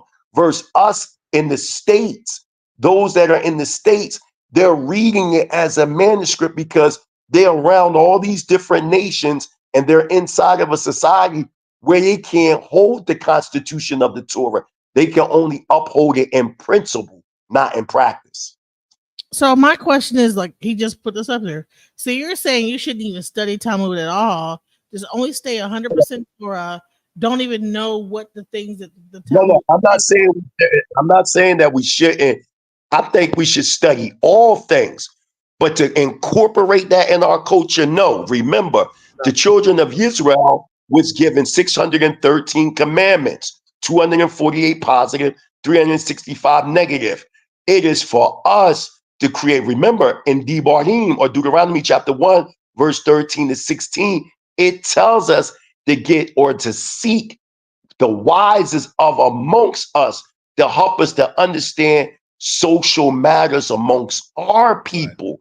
So but I'm not in denial for us to develop our own structure as you see what we're doing in Demona, but to go to the same people, because remember, they're using that same Talmud in the state of Israel to legitimize themselves and denationalize the original people in that land.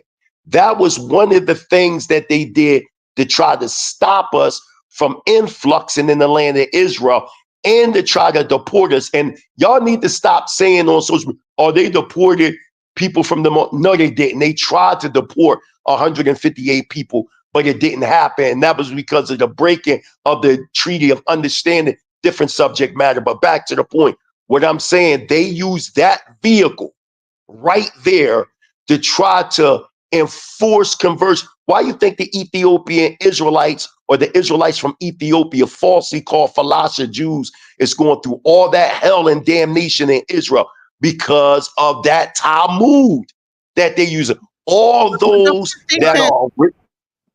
Don't you think that studying the book of the enemy could make you stronger against the enemy? I didn't say that we didn't study that. I'm saying we shouldn't embrace it as a whole. Let me say this. I wouldn't say embrace it, but you're talking about rabbinical priests that were actually accepted. See, you ever heard of the spook who sat by the door? Like, it seems like those priests learned all those other books to be able to like get up to the point to where they could actually make an impact. But if you say, well, you know what, I'm not doing that. I'm only going to do Torah. Well, guess what? You limit yourself, and you can't even get in the door to even make. Torah is the foundation. The Talmud is a compilation of rabbinical writings. It's that they don't even agree. In the Talmud, half of the rabbinical Jews that are writing in their commentaries don't even agree with each other.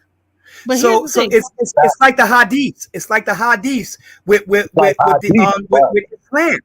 Okay, so it's not something that's bedrock. But if you don't, so in the culture, if you don't subscribe to the Talmud, then they don't think that you're a rabbinical Jew, and we object to that, because you have older communities of Israelites in Ethiopia who didn't have it, or even in the Bantus and in West Africa who didn't have that. My father, I know you said you're Ife. My father was a Olubata. You know, I grew up with Yoruba Lukumi. You know what I mean? But even still, even in that, there was Judaic teaching. I'm not a pluralist, so I don't share a lot of those ideas. But at the same time, we do study everything. You know what I mean? We study all things to show ourselves approved, but that doesn't mean that we have to adopt them. But I think what it do. So I gotta say this, man. I gotta have my little 2 cents in. I think the issue is when we're talking about bringing it into the culture. That's the issue. Studying it, researching it, breaking it down, dissecting it. That's not an issue. But the issue is we definitely should not be trying to bring it in and incorporate it into our into Hebraic culture. For one, we know that the Talmud and Judaic writings were where the Arabs got what they got from to start the trans-Saharan slave trade. We know that it was through the Talmud and Judaic writings that the Christians sparked the transatlantic slave trade and created a whole movement where they were saying the Negro was the beast and the child in the eyes of God. They wrote a book about that. That's why in the Zondervan's dictionary it says the sons of Ham, but not the Negro, because the Negroes are considered the beast of the field. So the concept comes from Talmudic writings.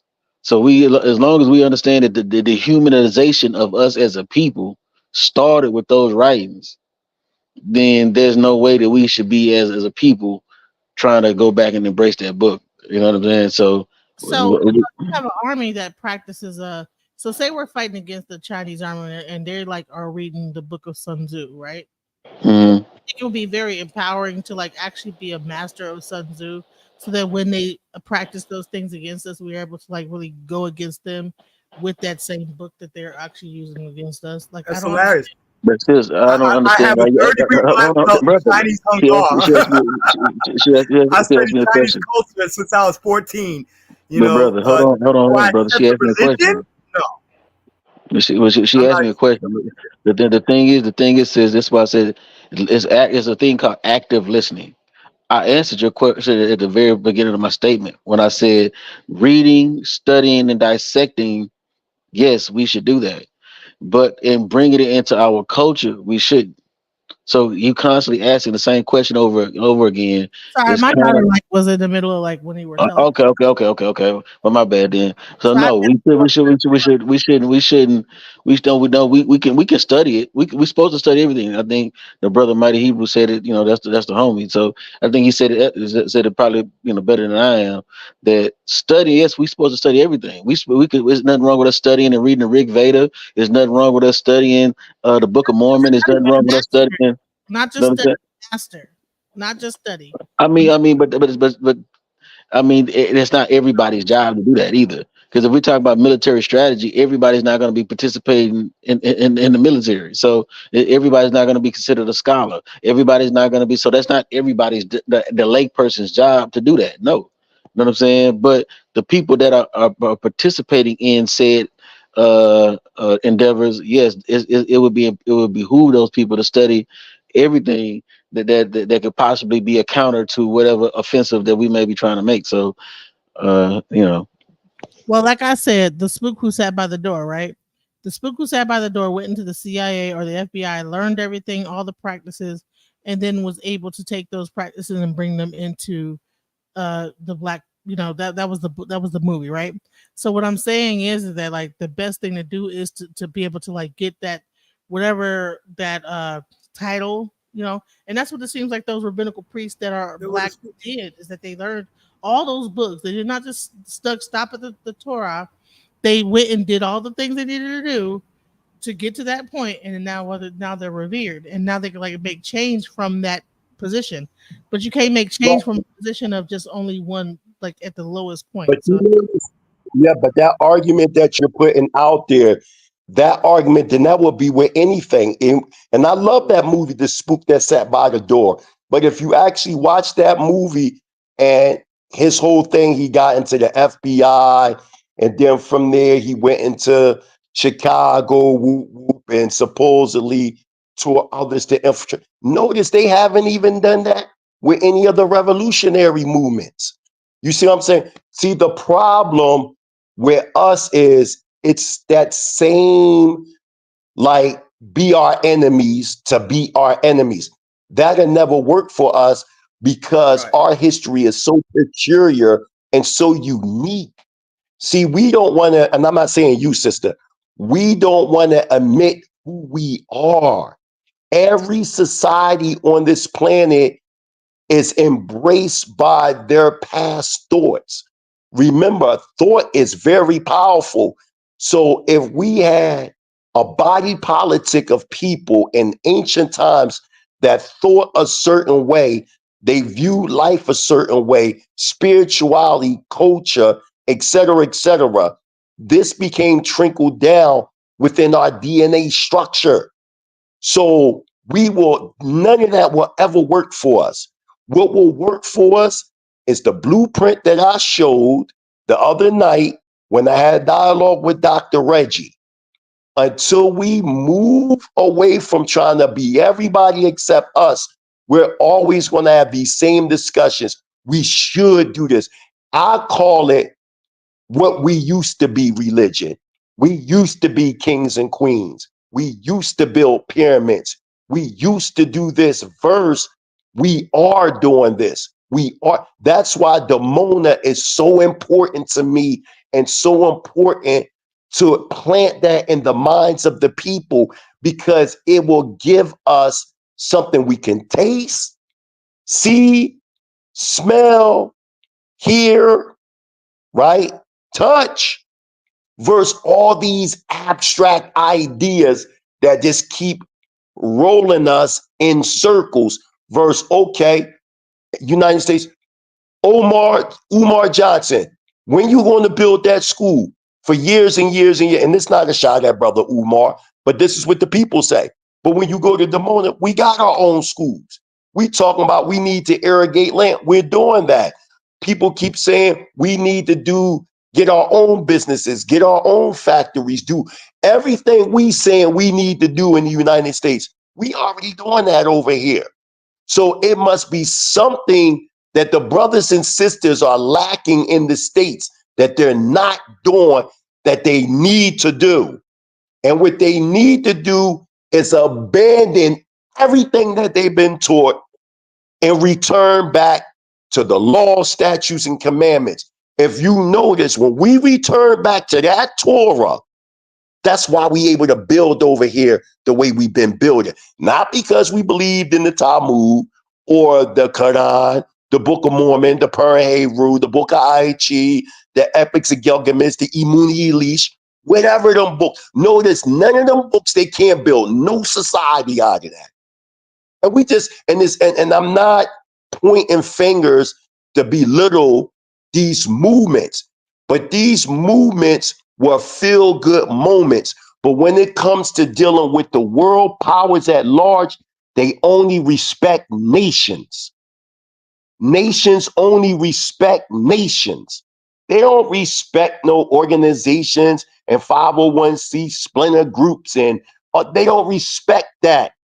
They respect, you see, politicians and high officials and royal families all over the world go to the moon, and y'all know this to be true. So now the question should be, what are these brothers and sisters doing that they got a prophetic priesthood? Like you were saying, sister, about, they got these rabbis and all that. We got our priests. We got Kohen Mikael ben Levi, founder of the Hebrew family in South America. There's thousands of them. They are part of the H0LY of the Mona. We have everything you saying what we need. We already got it. So does that rabbi know the Talmud, and does he understand it as well as the other book you saw? Listen, we got in our community, we got scholars. We read every single religious, spiritual book you can think of. We read all Dr. York stuff. We read all Jacob Coretta stuff, all Obenga. So what I'm saying, the ones that are higher ups, the ones that are higher up doing that, they should encourage more people to like do the same thing that they did. But they do, sister. You just got to be in the circle. Like you just said when you came on here, you only knew about the Israelites. You see them on the corners. That is my whole argument. I'm being honest, and I really believe this to be so. I believe that it's not only an international conspiracy, but it's a conspiracy inside the Black conscious Afrocentric community that is shielding the accomplishments of the Israelite culture. It is the Black conscious community who refuses to let brothers and sisters know about the achievements of the Israelite community. Why? Because if they expose that, then from there, they feel as though they're going to lose membership. They don't want to reveal to you all this stuff that we're doing. And I'm gonna I'm gonna ask this one last one. Didn't the brother on the panel, when you just mentioned all those other books, just said, I'm 50, I'm not fixing to do all that. I'm just gonna stay in the Torah. So is it just because but that's what I'm saying. People that are how many Israelites? I don't understand that. But I think that's the thing, sis. I think that's what I'm saying. Like you it's like you're stuck on this. It's like you got a talking point, and you're not trying to grasp the gravity of what Mighty Hebrew said. And I'm saying, because I've been listening to chat even before I got up on here, even before I even commented in the chat. I've been listening, and it's like no matter what somebody say, you keep asking the same questions, and it's like, if people are already doing that, then what are we talking about? Because Mighty Hebrew reads everything. I read everything. That are in South America doing something, but then you have the people in America saying, "No, I'm hold on." But there's some people like you gotta grasp the concept that it's already being done. You're just not in the circle. He just told you, you're just not in the circles of the people. I've been knowing Mighty Hebrew for 15, 20 years. He's in the circle of people that read everything. We're in those circles. So you're just not in the circle. So stop assuming that what you're talking about is not being done. Because you're making an assumption just because you may be the one Wester who don't read, but the Torah, that's his choice. But if you go talk to Divine Prospect, he reads everything. My boy Jashub, he reads everything. Ivri, he reads everything. James Cassell, he reads everything. These are all everybody named as Israelites. You see what I'm saying? Judah Nazareth, he reads it's a million Israelites who read everything. So stop making the assumption that because of the few Israelites that you know or came across or heard talk on YouTube, stop trying to make them. I'm just saying what he just said just now on the panel. When he brought up the other books, it was like, no, I'm 50 years old. Okay, well, sis, that's it. Now listen to what I just said. You're so stuck on the one guy who said, I'm 50 years old and I'm only going to read the Torah. But Mighty Hebrew says he reads everything. I read everything. Judah Nazareth reads it. And I just named off a plethora of other people who do. So who cares about that one person? I do too. That's another person that said they do too. So why are you stuck on this one person? Why are you stuck on this one person? It should be a culture of not like limiting yourself. But everybody's not going to do the same thing. We still don't have to accept all things. The Bible says to follow not the ways of the heathen. Certainly we can study all of these things to understand how other people function and strategies of how to deal with them. That doesn't mean that we have to adopt their behaviors. I never said that. I'm just saying that. Okay. To me, the moment he said that, it should be like, well, you should. You know what I'm saying? You should learn everything. I don't know. How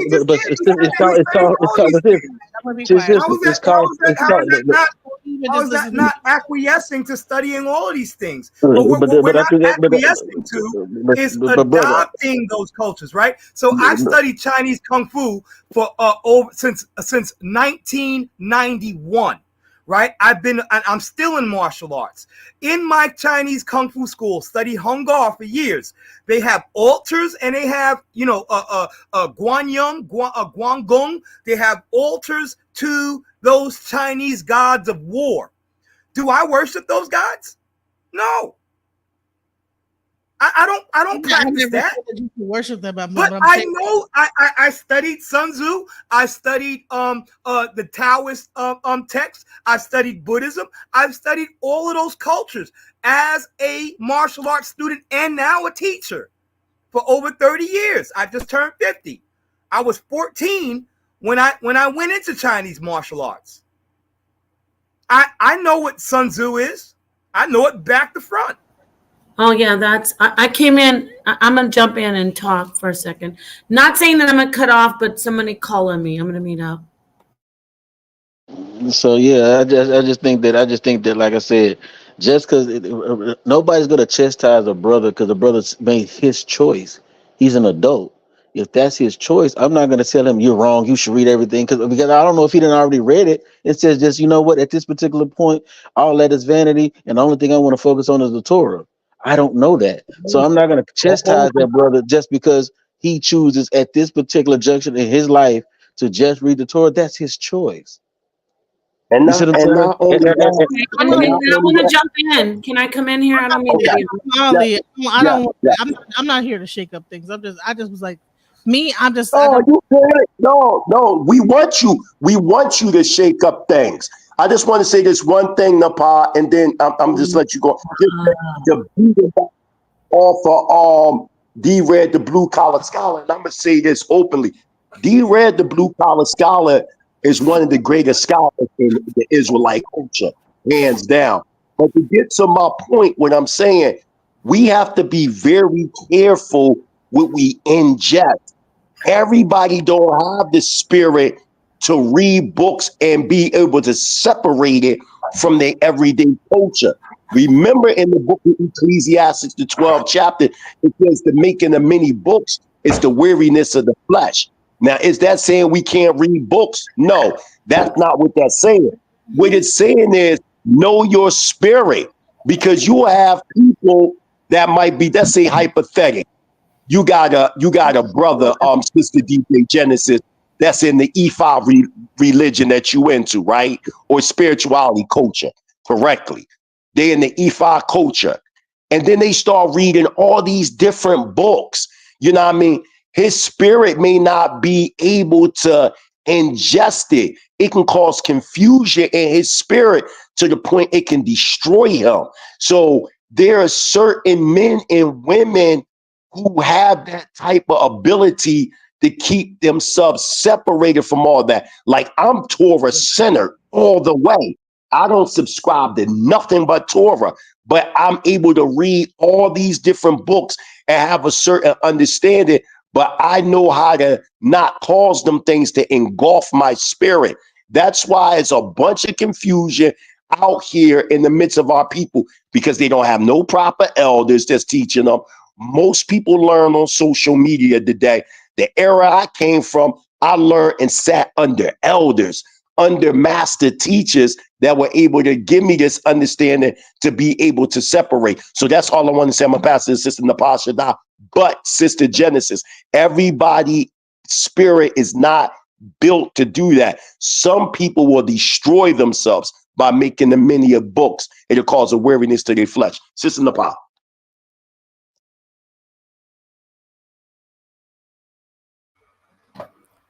Nepal. think she just hopped off. Her and Genesis both hopped off. But yeah, D-Red ain't no joke. You know what I'm saying? I've known D-Red for years. Like, D-Red dropping that scholarship for years. Judah Natural, Zion, all of us. JJ 7000, a bunch of us. Look what JJ 7000 just did the other day to that guy.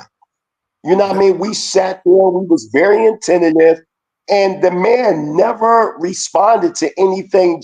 JJ talking about sub-clans in these different West African tribes, and that man ain't make mention of none of them things that was said. What do the people of Amsterdam got to do with this conversation? This is what Torah teaches us. It teaches us to be attentive. It teaches us to be able to discern. And a lot of these different religions, if you notice, and y'all know I'm telling the truth, notice when people leave the Israelite culture for whatever selfish reasons they have, they start to embrace them other ideologies. Notice how they become defeated. They become wicked. Huh? New Ageism. What you say? So a lot of these cats start adopting. They want to study the Hindu. So now they take a little bit from the Hindu. Now they want to be yogis and stuff. And then they take some from the Ife, and they, you know, saying, and they over there, you know, saying making altars and my head is Shango and my head is Yemaya. And then they take a little bit from the Buddhists, and you know, and that's pluralism. And then they're all over the place. But in a sense, what that is, really, all you got to do is study, or if you want to read a book about that, go ahead and read H0LY, book 777. That's pluralism. It's a form of Satanism. We don't do that in Wakanda. Yeah, but I mean, a lot of these people are not reading.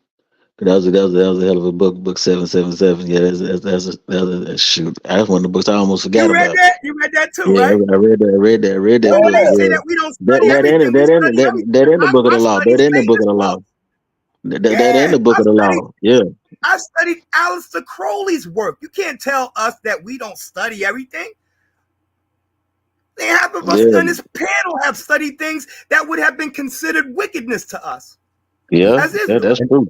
And you got to be rooted. You got to be rooted too. You got to be rooted in the Torah and stuff before you start reading stuff. I've seen dudes like read, you know, they wasn't all that rooted in the Torah or the New Testament, whatever, and then they go read some other off the wall stuff. And next thing you know, you see them wandering off into the congregation of the dead, sounding bugged out. Like there's a cool brother. There's a brother named Super Wavy. He was in an Israelite camp. I'm not sure which one. Now they're talking about they monkeys and shit. Like literally saying they're like monkeys that came from fish and all this other kind of crazy shit. And when you start talking about the Bible, like they get bugged out. So you gotta be like fatty patties. They're eating them fatty patties, man. Yeah, you gotta be rooted before you start this going off into other shit because you're gonna wander off. Yeah, I mean, listen. I remember one time, it was like years ago. We had a bunch of Israelites on Facebook. Oh shit! Our student study was like, "You ain't no Israelite. Back. You were African. I wanted to hear what you had to say too. Yeah. No, I'm not talking. I'm offended by waiting so long for some bullshit. Go ahead, sister. I called no. I actually came back just because I want to be like, you know, show the support, but. Go ahead, man. I'm offended that I waited long for absolutely zero. No, actually, I'm joking. I spilled something on my computer. Oh, well. I'm joking. Go ahead. Finish talking about how evolution isn't correct. No, not evolution. I'm saying this is on Facebook. I remember years ago. I remember seeing a bunch of Israelites on there, and I remember Sarah student SETI. You know, the Most High would use demons like that to test you to see if you going hold fast. This dude was like, "You ain't no Israelite. You were African. You were African. You were African." After that, I saw a whole bunch of dudes fall off. Now, where the niggas at? They don't even believe they're Africans anymore. He just totally just left them niggas. Right? Remember, Chris Harris did the same thing. Yo, ain't no Israelites. We Africans. Brought them out of Torah nights, and as soon as he got back on Debate Talk for You, he was like, "I believe in Jesus." And everybody that followed him out was like, "What?" And he just like left them. Then he left them and started saying he was an Egyptian. And then he left the Egyptian shit and started talking about he's an American patriot.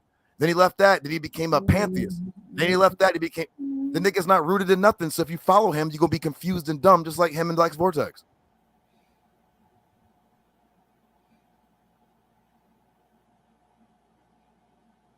He said, "Why is everyone not quiet?" Oh, real quick, someone said Deacon's levels above JJ. I don't know, man. On HOK, JJ called out Deacon. I don't know, man. Deacon's pretty good. He, in my opinion, I think he smoked the Reverend.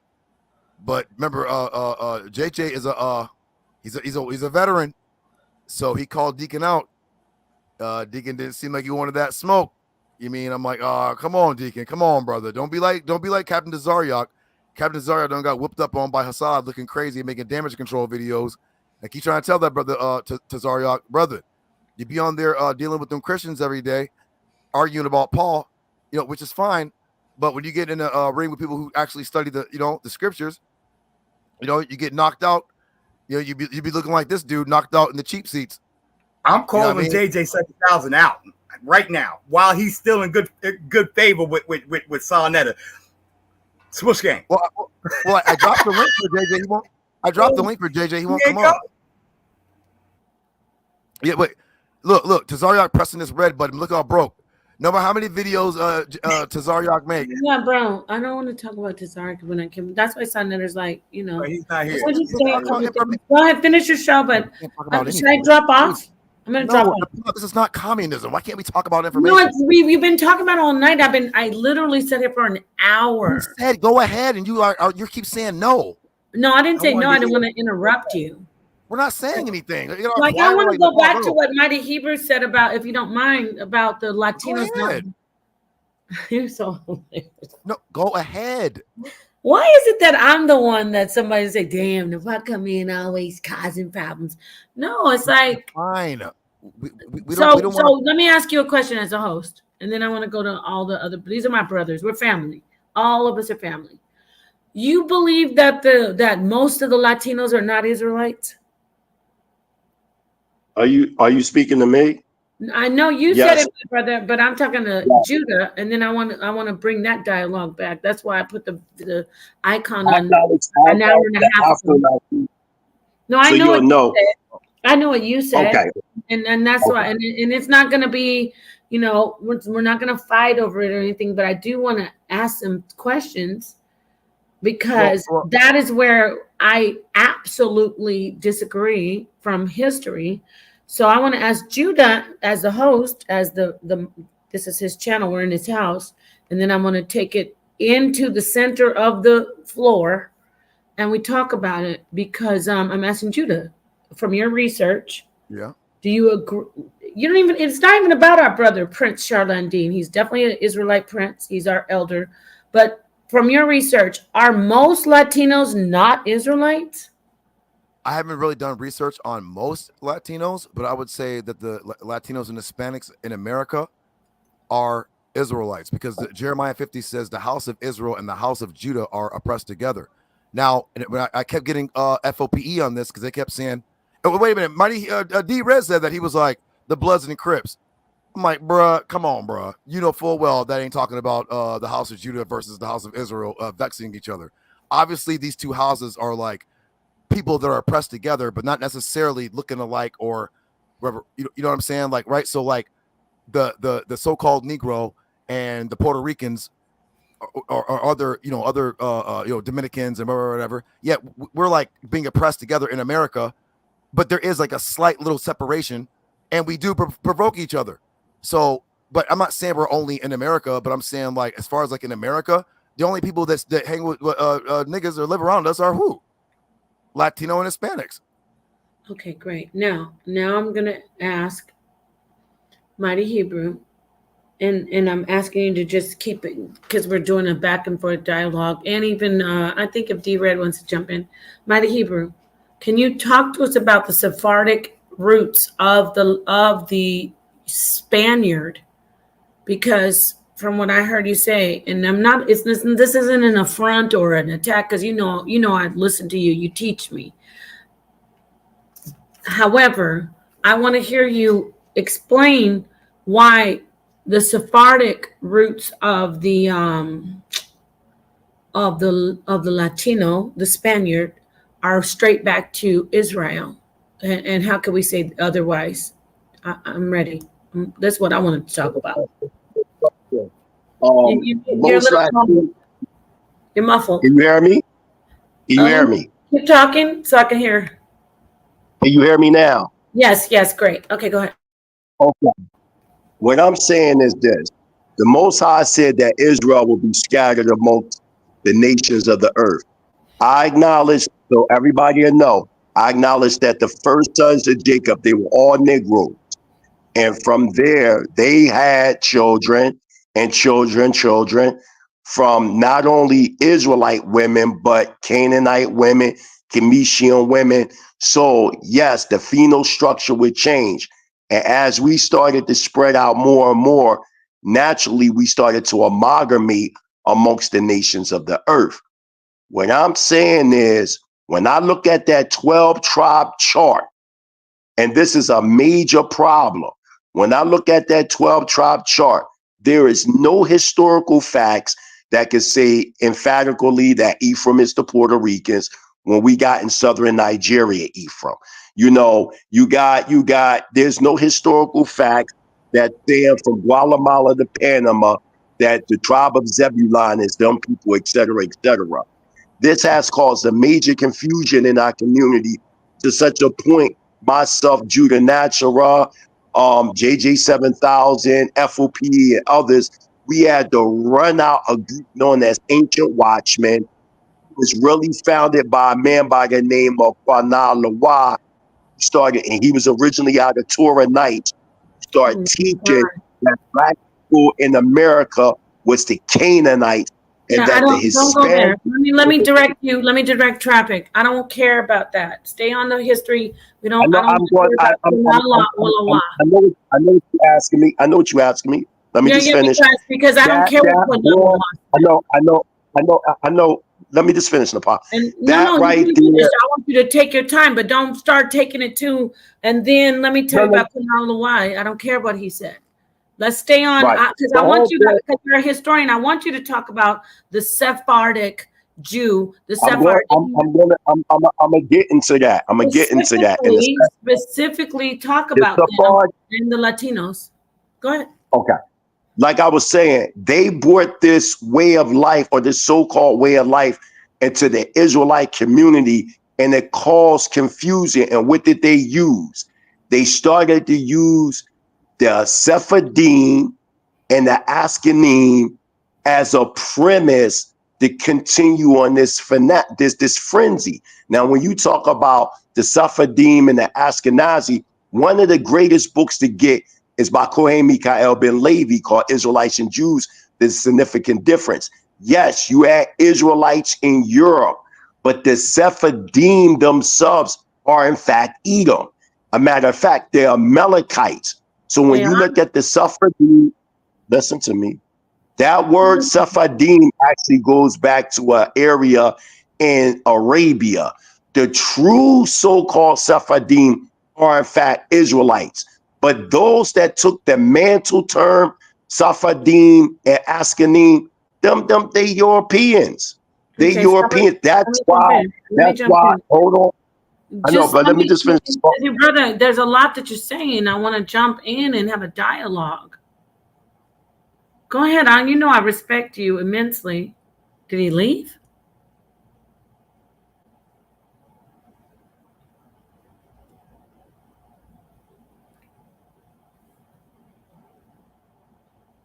He might have fell out. He fell out a couple of times. You know, he's all the way in Tanzania, so give him an opportunity. There he is. All I'm saying is, no, Nepal was talking, right? No, she was waiting for you to finish up, I think. All I'm saying is this. The reason why we're focusing on the Sephardim and the Ashkenazim because of European jewelry, when in fact you have Israelites all over Africa that they're ignoring.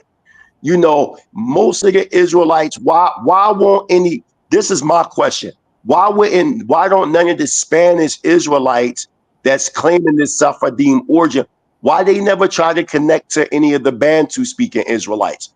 Why is it the Sephardim? Easy, because when you go to Mexico and these different areas, a lot of these Sephardim Jews was going into these Latin American communities and mixing with indigenous populations there. And this is where the Sephardim Jewry come from. That's why you have certain Spanish people with the last name Perez and stuff like that, because they're identifying with Sephardim Jewry. Okay, That's the. Oh, go ahead. Finish your sentence, but I want to ask you a question. All I'm saying is, no, just go ahead. Just go ahead. No. Finish your sentence, because I just asked a simple question because I want to do a build. You know a lot, but everybody doesn't know. And I mean, all I'm saying is the Sephardim of today. That I'll make it clear. The Sephardim of today, they're not us. Great. They're not us. And the Jewish people today are not us. That's not the point. I want to ask you, are there North African Sephardim rooted original people of North Africa? Are there Sephardic people of North Africa or in that region who are 100% North African? And obviously we know they have the Jewish link, but are they North African? I mean, if they occupy in North Africa, yes. But what you really want to ask me, are there any Sephardim in North Africa that are Israelites? The answer is yes. Okay, but are there also those? You're like a full encyclopedia. I gotta do this, and I'm not being disrespectful. I gotta have you say. This is why. You want to know why? Because you have too much information. You can say what you want to say, but I'm gonna ask questions as you talk, because you're gonna go. Right, but I want to throw a question in. I was trying to say, I'm not stopping you, but I want to ask you. You said yes, there are. So when we establish that. But what stop me is as if you're controlling the narrative. I'm not controlling the narrative, brother. I'm actually not even talking. You're talking. I'm asking questions. I'm injecting the question like as if you're cooking. And okay, here's some spices here. Cook that up. So I'm asking you. So you said yes. There's our people, Judah. I mean, you said Israel. Let's just leave it Israel that are in North Africa, which are linked to Sephardim. Yeah. No, you didn't say that. I'm listening. I'm saying some are, but most no. Okay, then I want to go back to, and now I got to go all the way back to the Berbers. Because now you said no. So let's go to the Berbers. Were the Berbers linked to the Israelites at all? Some were, but not all of them.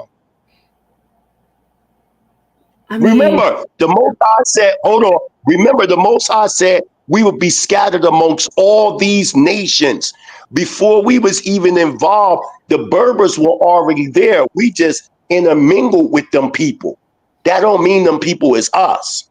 Brother, let me ask you a question. And you know, Mighty Hebrew, you already know you're my husband and I are one. You're one of our good friends. So this isn't, I'm not challenging your teaching, but no, I want to talk to you because like the things I say, you know, about certain things, you're like, well, I don't agree, but let me teach you this, Nepal, let me teach you that. So let me ask you, no, I'm not even going to ask that question. I'm going to make a statement because I love to hear you go, but I can't just have you go, and I can't learn anything. So I know there is this phenotype stuff about blonde hair, blue eyes, red eyes. That's not Israel. I don't believe that. I not because of science. So with that understood, we need to stop letting the so-called Edomite tell us, oh, see, here's some red hair, so that's not y'all. With that understood, now I got that out the way. With that understood, when you say no, it's not most of it isn't Israel. I mean, we go from the Berbers, and then we go to and I'm gonna hand it over. We go from the Berbers to the Sephardim and the Sephardic people, and then the Sephardic people are in Europe. And they actually are called crypto Jews, not the crypto Jews of which are the Frankist, because Satan is a confuser. I'm not talking about the crypto Jews who are the satanic worshipers who call themselves Jews, but they are not, but they are the synagogue of Satan. I'm not talking about those crypto Jews. I'm talking about the crypto Jews of the 14th and 15th century. Or actually, I'm 13th and 14th century. I'm talking about those crypto Jews who are driven out of Europe. Literally said, you got to go if you're a Jew. Now I'm saying, do those Jews, Colombo, Isabella, Ferdinand, all of those people in Europe, do they link back to the lineage of Jacob, aka Israel, through Sephardic and through Berber? Well, actually, yeah, do they? And now I'll mute out and let you answer that because I really want to hear. No, they're Edom. No, they're Edom. The Edomites migrated. Remember in the book of Obadiah, it talks about the ambassador went up to the cliffs and mountains. That was Edom that went amongst the Europeans. And they are the ones that exposed them people to Judaism, European Talmudic code. The crypto Jews that you're talking about, let's examine by the way of a comparative study, the Bantu speaking tribes that still embrace Torah without no Jewish influences or missionaries. They all embrace Torah. Those that embrace Talmud, notice that they all go back to this European lineage. If you peep it, any of the Israelites that's embracing Talmud, that's Bantu tribes that's embracing Talmud, we can trace the origins back to Europeans, where they got that from. But are you actually now we're looking at Africans, actual Africans, and we're saying because we have our people today doing that. So can we really Semitic tribes. Okay. Semitic tribes Semitic in Africa, but they are in brother, I don't want to talk over you, excuse me, but they are in Africa. You said Bantu, so they are maybe obviously 100% Shemitic, but they are in Africa. Are you saying that these people? I'm saying right. You're correct. Okay. Are we saying that just like we have Christians and we have Muslims who are 100% and Comedics who are 100% Hebrew by blood, we have them doing a certain following. Are we see this is my point is like, how can we know unless we actually do the bloodline research, which we don't do that because whenever we get DNA results, we say, well, what about this? What about that? And so when we look at culture and we look at practice, our people did adopt the Talmud, ancient times, but we can look at in the new world, and I'm gonna hand it back over to you because honestly, Mighty Hebrew, you teach me, but I do stand firm that most Latinos are Israelites in the new world. And why? Did you understand that most Latinos are Israelite? Let's be honest. Did you get that understanding from One West? No. Look, hold on.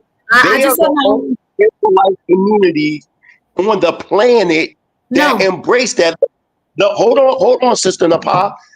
Look at, to me, the disservice and the imbalance.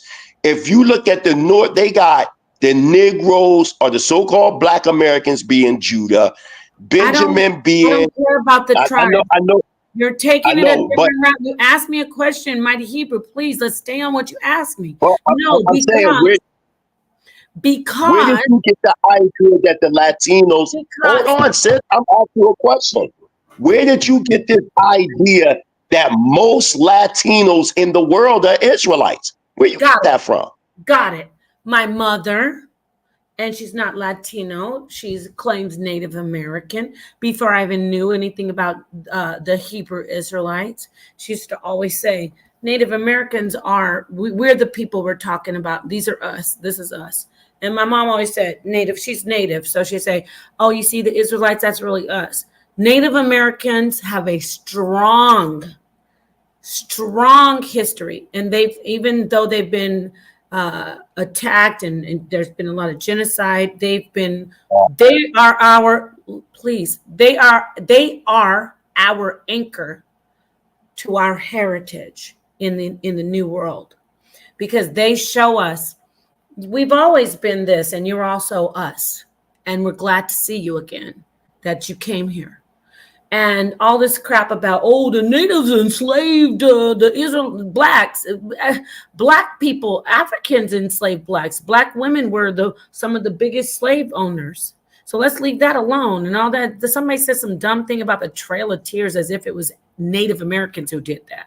They were together suffering that. So I digress. So how the answer is, before I even knew the Hebrew Israelites, the reason that when I found IUIC, I was like, oh my God, my mom was right. So Native Americans, not mostly Latinos, but Native Americans. But when you look at Native Americans, if Native Americans are Israelites, well, of course not Latinos are Israelites, because Latinos came out of the, quote, indigenous Americans. So the answer is Native Americans. That's who. So are you saying? So now I agree. I just want to say this one more thing. I would agree if you would word it like this, Nepal. You know, some Native Americans are Israelites, but not all of them. Most. Because we got all of them. Hold on. I didn't cut you off. I'm not going to say most. No, I'm not cutting you off. We're not arguing. I'm saying this in a debate. I take that back. All Native Americans are 110% Israelites. I said most, no, I was being nice. All Native Americans are Israelites. Okay. All of them. Okay. Every single one of them. Let me double down. More than the one. I'm going to hand it over in a second. I really waited, brother. You know I'm handed over to you. You know I am. I know, but I'm going to say more than the ones who came on the boats here. And I know our people who came on the boats are 100%. But Native Americans are 110%. Because guess what? Okay. They came way before the ones who came in the boat. And they were here and they said, damn, here's who are these goddamn weirdo Edomites digging up our bones and eating our people? Oh, wait, here's some people that I know who we are. Those are our people. Now we got to help them get out them chains. Okay, so like Columbus. I'm going to park my car, brother. Like Columbus. Brother, you don't want me to say it. I'm going to let you have the whole floor. Just give me 5 seconds. Give me 5 seconds, brother. Give me 5 seconds. Our people who are already here, the indigenous people, I'm talking about South America, the Brazilians. They taught our people from Africa, who are the same people. They said, let me show you how to hide in the rainforest. The Colombos. Get the fuck away from these Edomites. And we're going to teach you. And they had whole communities there. And yes. So the Native Americans, and when I say Native Americans, I mean North and South, they were already here. And they are the Israelites. I'll mute out. I totally disagree with that, because I understand that what you're talking about Central America, for example, if you start talking about the Aztecs, the Incans, and the Mayans, we know for a fact that a lot of these cats are H0LY. When you start to study on these people and you look at their pyramid structures, no, I'm not drunk, and it's sad that they're saying I'm drunk because I'm talking. You know, I don't even have to be up here. Stop doing that. I'm gonna leave. I'm gonna leave. You talk all the time. You know that every time you talk, I wasn't interrupting you. I just let you talk. Let me finish what I'm saying. I am saying that all Native everybody not be long-winded. That's probably what the problem is. Everyone's exactly. Listen, I would go on any of my teachers' platform. I wouldn't care if they talk 2 hours. I won't say a word. It's about respect. How can I be an elder and you're not even respecting me? Let me finish. You, but you won't even let me talk. All right, y'all. I'm out. I'm out too. I'm leaving too. I'm telling you that people was already here. There in the Americas before Israelites even got there. All Native Americans are not Israelites. All Native Americans don't even stem back to the same origins. Some Native Americans go back to Polynesian origins. Some Native Americans go back to H0LY origins. Some Native Americans go back to Mongol origins. And they're all being labeled as Native Americans. All of them are not our people. To sit back and say all Native Americans are Israelites, the whole North America, the whole South America, that's absurd. There's no evidence to that. Now, is there Israelites in the midst of them people? Yes. I have no problem with saying that, yes, you do have sub-clan native tribes that do trace back to Israelites. I have no problem with that, especially the Southeast Native Americans in the United States. I have no problem with that. But when you start talking about the Aztecs and the Mayans, the Aztecs and the Mayans are a totally different branch than the Southeast natives. They're different when you look at the architectural structure, their customs. The natives in South and Central America are different from the natives from the United States. So what I'm saying is we are to determine who we are based on what Deuteronomy chapter 28, verse 64 tell us, 45 to 48. It says that these will be a sign and a wonder, these curses to our people as a conglomerate. A lot of things that we went through, them native tribes did not go through with us. The reason why we're embracing these people is because we lived amongst these people. So if that's the case, shit, I might as well say everybody in Africa is an Israelite. And that's not true. So that would be the same thing with the Native Americans, my sister. We can't say all of them are 100%, 10% are Native, Israelites. That would make us look foolish in front of the masses of people to embrace that when these people go back to different ethnogenesis sources. We cannot say a lot of them cats is also, so we're going to say that the Hawaiians are Israelites, like GOCC and the Samoans, and we clearly see that they Australoid. We can clearly trace them back to New Guinea and all them different areas. They're not our people, man. Got it. They're not. Got it. That's all I think we're gonna need some time because we got a lot of Negro only niggas in the audience saying that I won't let you talk, and this is weird. Yeah, the Phobic doctrine is whack. Yeah, it's trash. It's garbage. It's like sick. So I need you to do me a favor, Judah. If you could do me a favor, could you time me? Give me 2 minutes. That's all I need. And I would like for my brother to get 2 minutes because now it's gonna be, they're making it a debate because I need to ask some real questions, not some Negro only play. Okay. Because I'm not drunk. I'm not drunk, brother. That's not the audience. Are you trying to say I'm Negro only? No, I specifically said the audience, Mighty Hebrew.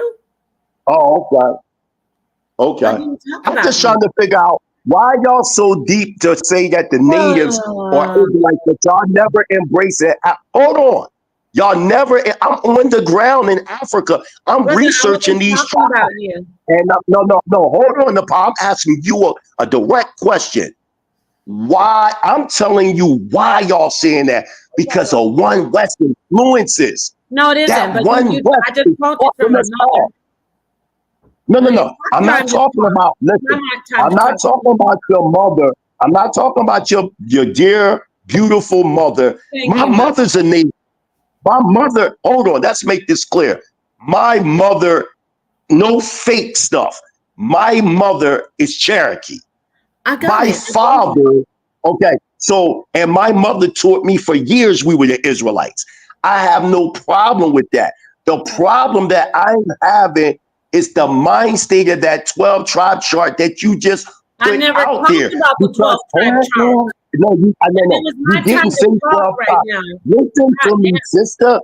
You didn't say 12 tribe chart. What you said is 110% that all the natives are Israel. That's a 12 tribe chart thought. When in fact, I can understand you. And Judah, call me when he's done. No, I want you to stay here because I want you to hear what you said. You said out of your mouth, Sister Napa, that 110% all the natives from North America and South America are Israelites. And that's what it says on the 12 tribe chart. Verse you saying, yeah, there are Israelites in the midst of these natives. I would agree with that. But to say that all these tribes are Israelites in the Amazons, these people got different cultural practices than us. These practices are nothing to do with Israel. Now, if you start talking about Southeast United States, then I would say, yeah, Nepal, you right. Yeah, them niggas, they Israelites, yeah. But when you start saying that 110% of the Native American tribes in North America, South America, and Central America are Israelite, that is a one West doctrine. And they have poisoned our community that make us look like fools, because when you and where you come out of the house of consciousness, source up or shut up, you got tribes in Central America that's O haplogroups. You got some that's Q haplogroups. D Red, the blue collar scholar, is an expert in this, and he will tell you that all the native tribes don't even go back to the same origins. So if that's the case, how can they all be Israelites? I just wanted to get in the right. I was just about to say that, like, they don't even have the same origin. Like Corral Supe is the oldest civilization in the Americas. The civilization is one of the 5 pristine civilizations in the world. You got Corral Supe, Suma, the Nile Valley, the Indus Valley, and the Yellow River civilization. Those are considered the 5 pristine civilizations in the world. So Corral Supe is 3000 BC. You know what I'm saying? The ancestors of groups like the Olmecs come out of South America. You see what I'm saying? And so how can they be Israelites when they predate Israel? You see what I'm saying? So as far as that, then you got Kennewick Man in North America. Kennewick Man is roughly 9000 BC. You see what I'm saying? Kennewick Man is the ancestor of most Native American tribes. His morphology looked more like a Polynesian or a Melanesian, but he was his DNA checked out to be a Native American. So this is roughly like 9000 BC. You know what I'm saying? And he's the oldest genetic what the United States have been able to find of what they consider the modern day Native American. But like I said, his morphology looked more like his cranial metrics looked more like a Melanesian or a Polynesian. So when we say that all, see, this is the thing where we mess up with this whole conversation. Once you say all, that's unscientific. You see what I'm saying? Because you're not leaving margin of error. You know what I'm saying? And I understand what Mighty Hebrew was saying, because the One West doctrine says all Blacks, Hispanics, and Native Indians. See, when we got to watch that, what we say over here, when we say Mic check. Listen, the pause coming in. It was her 2 minutes. No, come on, y'all. Now, I'm almost done. Let's like a match, because we're going to bring the scriptures up. If y'all are saying that Negroes are Israelites only, according to the Torah, it says in the end of days of their captivity that the Israelites shall wake up and return back. Now, why is there only a few of us compared to most of us? So how come the rest of our people, the ones, like the sister here, Genesis said, she's not an Israelite. She's not returning. She's not fitting the prophecy. She's not returning to the Most High. She's following Nigerian Canaanite religion. So, but some people will say, oh, well, she's black. She's an Israelite. But she's not fitting the scripture. She's not returning back to the Most High. Mm-hmm. There's Sarah Suit and Seti's not returning to the Most High. Young Pharaoh's not returning to the Most High. These Shaka Amos is not returning to the Most High. Chris Harris and all them niggas who follow him, solar minding them, they're not fitting the scripture. So are they Israelites? Because then we have to throw the book out, because them niggas are not fitting the scriptures. So when y'all are saying all Israelites, all Negro only, well, go tell Sarah Suit and Seti is an Israelite and watch him look in your face and be like, nigga, I'm an African. That's not in the scripture. He's not even thinking. No, that's not Jeremiah 50, because it says they're oppressed together. That nigga is talking about he a Hamite. He's not returning back to the Most High. I have a whole bunch of scriptures. I have Baruch. I got 1 Kings chapter 8.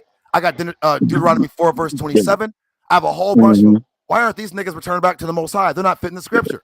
Now you see, now you know. Can y'all hear me? Can anybody hear me? Can anybody hear me? I don't think not a majority. I think a lot of so-called Negroes are Canaanites, because them niggas are not fitting the scripture.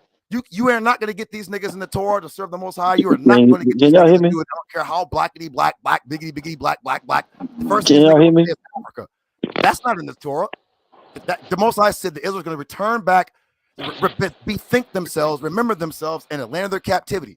Not talk about Africa, not be Boule, not in Freemasonry, not in Pan-Africanism, not worshiping melanin, not atheism, not Karl Marxism, not Judaism, not Christianity, not Islam. It says they're going to return back, bethink themselves, and come back. These niggas ain't doing that. Why is there only a few of us? Remember, and it also says, I will scatter you. You'll be few and far between in the nations where I scatter you. So does that fit every single black person in America? Them niggas are not. Can y'all hear me? Right, I have a microphone. No, I'm saying because I'm only saying it because man, I didn't interrupt nobody Really? when I was Well, talking. the scriptures don't say that. Let's pull the scriptures up and see if they're Israelites, and let's see if they're fitting the Torah, because this is a prophecy. Can y'all hear me? Not our opinion. Everything. That's not dealing with that, because that's why you don't see none of these guys talk about the Israelites. But that's Jeremiah 50. And you know people that's using Jeremiah themselves in the land where they are carried captives, and repent and make supplication unto you in the land of them that carried them captive, saying, we have sinned and have done perversely, we have committed wickedness. And when they return to you with all their heart and soul and the land of their enemies who took them captive, and when they pray to you in the direction of the land of the forefathers, the city you have chosen, and the house that I have built for your name. You can go on. But if they, Leviticus 26:40, but if they will confess their iniquity, Deuteronomy 30, it just goes on and on and on. Now, where are all these Negroes at in America? It's only a few. That joint. And what I know Judah, but can y'all hear me, man? Can y'all hear me? Where I scatter you. So when y'all start saying biggie, black, black, well, look at these niggas. Let's see if they're fitting the prophecy. Can anybody hear me? But if you listen to what you just read, Judah, it clearly states that when you get taken captive. No, I know. So how can you say there is Israelites? They're not fitting the prophecy. If we're going by the prophecy, let's go by the prophecy. Okay, can y'all hear me, man? Can y'all hear me? No, we're gonna get we hear you. But listen, can anybody hear me? Can anybody hear me? Hello. I'm saying he said go by. My bad. I have my bad, Joe. I have my my bad. Because I'm trying because the reason why I'm saying is because I don't want to get loud, but the reality of the situation is I sat here and didn't interrupt nobody, bro. I didn't interrupt nobody. But then I start talking and motherfuckers say, like, as men, bro, like I don't care what women do. That's what women do, whatever women do. But as men, we gotta have discipline, bro. We can't talk about building no nation. We can't talk about doing none of this shit, and we ain't got no goddamn discipline. Just because you hear some shit that you don't like, don't mean you gotta come off your damn mic. Let a motherfucker finish their damn point, and then you do it. Then you say whatever you gotta say. But interrupting each other, that's and have an emotional reaction instead of intelligent responding. That's a woman trait. Like we gotta. I had a call. Oh, I'm just saying. Like I'm just saying in general. This is a general statement. So like we gotta make sure we always better be able to maintain discipline. But I just want to say, I'm just gonna end what I was saying with this. Like we can't say and I think nobody's saying Negro only. Like so, it's like people are talking past each other because people are not hearing what they want to hear. So what happened is my Hebrew clearly said some, a few. That's not Negro only. Even if he says a few, it's not Negro only because he's leaving room to say that there probably is some. You know what I'm saying? Now how many he don't know, but he's just saying there's probably some. That's not a Negro only doctrine. You see what I'm saying? Just because he's not saying the vast majority, he's not saying all, don't mean that still don't make him a Negro only is. He's leaving room to say, yeah, it's probably some that are. You see what I'm saying? But when people make absolute statements, when you say, oh, that's an absolute statement, and all the person got to do is show one, and then your whole premise is shot. That's why you don't make absolute statements. That's why science never makes an absolute statement. So what we gotta do is if we're gonna use scientific research methodology, then we gotta understand scientific research methodology. And scientifically, no, you can't say that all Native Americans, you can't say all Hispanics, because when you look at them, a lot of Hispanic DNA is R1b. That's a European haplogroup. Case closed. Right. So that means that patrilineal line. No, so that means that patrilineal line goes back to a European. All right, great. So that's not that you can't say all, you can't say most, because that's what most of their DNA destruction set up. Because when the Hispanics came, they killed the men, just like every other situation. They kill off the men and then they take the women. That's why when you look at like Puerto Rico, for example, when they looked at the island, look at the genetics of Puerto Rico, the women in Puerto Rico carried a high percentage of Native American DNA, but the men didn't. There's a scientific research paper that talks about it. The men didn't. The men had high European and African DNA. So we got to look at this stuff, and we got to actually look at this stuff and understand that it's not a high percentage of these people having that. So do you have some? Yeah, but it's not a high percentage. All righty. Okay. Judah, anytime you can set some time frames on this, because the thing is, people want to. I'm a woman, so they're always like, "Are you drunk?" Or like y'all. I literally sat up here for over an hour when I hit the panel making a joke that I was like a European woman. And so Judah Naz, whatever time frames you want to give on people, I'd like to bring out information instead of my feelings, which that's all I've heard tonight. And it's not that I don't, even with Jabari, I had to apologize. So I love Mighty Hebrew. I love this brother as a leader, as a teacher, his mind is full of books, but nobody is 100% perfect. And when I say that, it's with respect, because I'm not 100% perfect. So he might be able to inform me on some things that I think are right that are not. But we're going to talk about the indigenous Americans today. We're going to do that. And we're going to do it without our feelings, without the Spanish and look at their DNA. I want to talk about facts. Can we do that? That's a real question.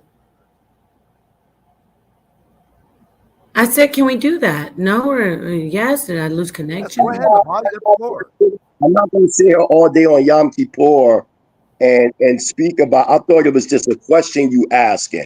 All I'm saying that there are some natives that are Israelites. Time 12:47. How long you talk? Go ahead. I'm saying Judah brought up something powerful that I don't even think he even heard. Notice I haven't even spoken yet. I just want to point this out. You spoke. I'm gonna do. Listen, I just asked one question, and now you're getting ready to go into your diatribe again. Wait, it's weird. Okay. Go ahead, Nepal. You got your 2 minutes. No. Yeah, you saying you got minutes. On the panel, I'm gonna leave because I'm not gonna let you. Because you want me to just sit here? With somebody you say you. No, that's not what I'm saying to you, Nepal. What I'm saying to you is you made a statement that can't be proven. But you won't even cannot prove that. It's weird, right, Judah? Like, I can't even speak in here. Give her 2 minutes, y'all. Like, well, come on, man. Everyone spoke. She didn't get a chance to even breathe. Yeah, so now you're like, you're not going to be respected. It's weird. I'm out. See how he's out? He's out. Isn't that? No, I'm not even. Guess what? I'm going to be out to you. Why? Man. People are listening. They're listening to you guess outside. What? No, don't. You're not going to pressure me. Pause. Just stop with the emotion. Bye. You're not going to do that to me because I'm the one that got disrespected. I didn't even get to talk in here. You got it? What do you mean Nepal heard been speaking? With my husband, that's why Senator's right. I'll be going again. Nepal, just go. You have the floor. No, I am just going nothing. He ran. No. Right, you got the floor. Go ahead. No, I don't got the floor. Guess what? Don't even say anything because guess what? You're even being rude. Nepal, I'm saying go. Like what? I don't need you to say go. You got that? You didn't say go to anybody else. Nepal, don't speak. Do you want me to say that? I mean, I don't need you to say anything. I damn sure don't need to speak because guess what? He left for what? Wait. Let's check this out. Everybody roll back. I don't give a fuck if they're in the chat talking about, she does. I didn't even talk over him. D-Red spoke and his what? Is your wife Mama Rika? D-Red? Yeah, my wife. Okay, brother. Much respect to you anyway. But like, I didn't even talk. I showed him much respect, and he's still my brother. I didn't even talk, and he left. He's like, I'm not going to be on Yom Kippur, blah, blah, blah, blah, bye. And guess what? I'm not even going to talk. You know why? Because nobody's going to say I disrespected him. I'm muting out. I'm going to get ghost. Go ahead, talk. All I was saying is let's talk about the indigenous people. And both brothers came in and gave their points. And when I wanted to talk, it's like, oh, you're disrespectful. Bye. It's weird. And then they're like, are you drunk? No, I'm not drunk. I thought it's like weird how I actually sat here for over an hour when I first came in. If you really want to know something, I'm not even mad. Because I was just laughing. This is still my family. We're all family. Remember, I was like, I'm a European woman. And it was funny. And I didn't jump in. I sat for an hour, over an hour with my sister Genesis about her African, this and that. And I listened to my brother, Mighty Hebrew. I'm not even going to talk. You know why? Because I'm not going to be labeled as disrespecting Mighty Hebrew. He's my brother. I already get disrespected from I always get labeled as disrespecting my king. I love Sonetter, but I'm tired of every time a woman comes in, men can curse each other out. Shut up, nigga, blah, blah, blah, blah. Nobody says, oh, she's so disrespectful. I'm tired of this. So I'm going to mute out and I'll just listen to everybody talk about how they don't know why Native Americans who have been here, indigenous people, they're not Israelites. Yet they know all the culture. They follow the Hebrew. There's all kinds of inscriptions on stones here of Hebrew. But we weren't, the Native Americans aren't Hebrew. I swear I'm muting out. In fact, I'm gonna drop down. Thank you, Judah. Thank you, Mighty Hebrew. Thank you, D-Red. JJ wants to talk. I'm gonna listen from the audience. Y'all aren't gonna label me as disrespectful tonight. Peace. Okay. Who's next? Please, 2 minutes. We're trying to give everybody a chance to speak. Yo, Judah Natural. I was just pointing out the verse that you used, which is 1 Kings 6, talking about when you get taken into captivity. The Native American tribes weren't taken into captivity. They were already there. And speaking of what you talking about, the Los Lones inscriptions and Los Lones, New Mexico and Hidden Mountain, that stuff only defines that we had colonies. I know you got the Davenport Stela, you got the Long Island inscriptions. These are only Don't forget the Back Creek Stone too. Right. They're only identifying Israelite colonies. And when you make a blanket statement that the Native American tribes, all Native American tribes don't teach that. There are only, even James Endar points that out in his book, and he lets you even know that all natives don't teach that. He was focused on, am I lying, D-Red? Was he not focused on the Southeast natives of North America, or correctly, the United States? He wasn't focused. When you look at the Aztec culture and the Mayan culture, the Incans, and now they even proven that the Olmecs of South America go back to Australoid descent. These are different people, different cultures, different customs, different mannerisms. I never said that you don't have natives. My mother's a native, but she's an Israelite. But that don't mean all natives of North America, South America, and Central America, Israelites. And further, and I challenge anybody, when you look at the prominent leaders of the Israelite movement in North America, they're all foundational Black Americans. You, William S. Crawley, Prophet Cherry, Israel Hill, Rabbi Lent, Ben Ami, Prince Asiel, Yahweh Ben Yah, all the leaders and all those that found the Israelite movement in the United States are in fact so-called Negroes. And we know that the Negroes that came in 1619 to Jamestown, Virginia, all them slaves that came, well, they were Israelites. Now, if you start talking about the slaves that came to the islands before that, yes, that was a mixture of indigenous tribes and Israelites. But to sit here and say that all the natives are Israelites, that is One West doctrine, because the One West 12 tribe chart says that all the natives and all the Latinos are Israelites. You see them on the street corner. Every time a Latino passes, they don't even know their background, and they're just like, I'm Mexican. And then they'll say, well, you're an Israelite. How can you say that person's an Israelite? You don't know if that person's background is of Spaniard origin. They all taking the name Mexican. And furthermore, when you look at these people of these camps, why they don't never use the Afro-Latinos as a picture when we know that originally Chief High Priest, the late Chief High Priest Ariah, when he was talking about the natives being Israelite, he always said the natives of Negro descent. Go look at Chief. He's the founder of the 12 tribe chart.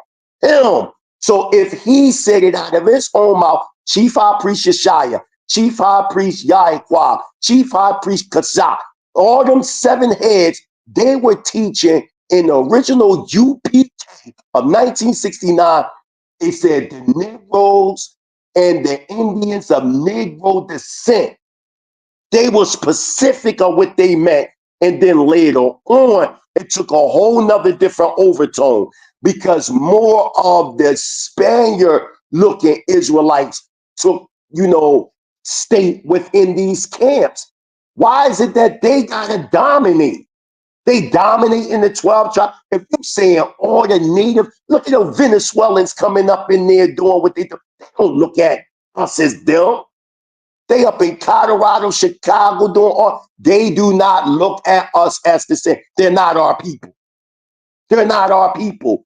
They do not fit what we went through. The so-called Negroes worldwide, they're not talking about Latinos and natives in Africa. Everybody trying to be a so-called Negro in Spain and Portugal, the UK, all over the world. They trying to be Black Americans. Because why? Because we the chosen. Y'all know I'm telling the truth. They not running around they in Japan right now. I talked to Judah Natura directly. They low riding. They acting like us, Black Americans. Nobody wasn't being cool and talking no job talk until they got around foundational Black America. We the salt. Don't let nobody take that from us. We built the Israelite community in America. We taught the Hispanics that they were Israelites. Before then, you ain't never see no Hispanics saying they were Israelites. No Native American. They got that from Black Americans. Tell me I'm lying. Tell me I'm lying. Pride, you don't see You're telling the truth. They wear do-rags. They don't even grow waves. Where Israelite schools were found by any Hispanics that's prominent in the Israelite community? Show me one. You got the Spanish on social media going up against Black Americans, saying we the dirty, stinking Canaanites. They stole teachers from a Black organization known as UPK, twisted it up, and exited out of the Black, just like they trying to steal hip hop from us. You Spanish people came later. Y'all the first students of hip hop. Y'all know breakdancing started with Trixie, a foundational Black American from North Carolina who came into New York, 1970. Facts. Graffiti, 1965. Cornbread, Black American, Philadelphia, Pennsylvania. Facts. DJing, ain't start from no damn Jamaicans. Foundational Black Americans, Jocko the Bear, 1930s, 1940s. Huh? Pop locking, breakdancing, job talking, DJing, b-boying, all that stuff started from Black Americans. Y'all trying to take that from us. Y'all trying to take the Israelite culture away from us, man. Cut it out. They're not our people, period. Now, yes, there are Israelites in the midst of these people. And when I say they were originally Negro, I mean exactly what I'm saying. The sons of Jacob were Negroes, or defined as Negroes, and later on, because we start mixing with other nations, we took different phenol structures. But don't take that from us. We the founders of that. Judah Natura is a fucking historian. Judah Natura. Before Negroes were saying they were Israelite. Yeah, you might have certain little native tribes here and there, but it was in darkness. Yeah, we're the top. I'm sorry. I know there are other Israelites in other places, but the so-called Negroes, the wake up began with us. That can't be denied. But hold on. Can I ask a question? Because I'm just new to all this. Didn't like the trade come through the Caribbean into America? Didn't they come through the Caribbean, and that's really how water works. Like the actual sea. The ships came down through the Caribbean. Then they were also brought into South North America, like Louisiana, this, that, the other, and then South Carolina. Are you talking about natives? Are you talking about natives? No, I'm talking about let's just talk about the slave trade, because I really can't speak for the natives, because I don't really know just the slave trade alone. But we're not. But we're not talking about the slave trade. I am saying that the Native Americans have different haplo backgrounds. They're not even of the same origin. If you go to the Hawaiians, the Samoans, all them different type of people, they are all haplo groups that go back to Australia. Okay. When hold on. Didn't Australia have actual evidence of Kemet being going back? We're not talking about Kemet. We are talking about who is Israel and who is. Hold on, sister. We're not concerned about you. We're not the people. Hold on. We are not the people of Kemet. The people of Kemet is the Bija tribes in Sudan. Right, but the people of Kemet know exactly. Hold on, sister. What I'm saying, hold on, because our history has been distorted too long. I'm saying that, but we're not talking about what you're talking about, sister. We're talking. Hold on, you're talking about something totally different. You're talking about the transatlantic slave trade. We're talking about it's the Native American. Sister, relax. Listen, I'm saying that didn't Moses, okay, wasn't he in Egypt, okay, at some point, right?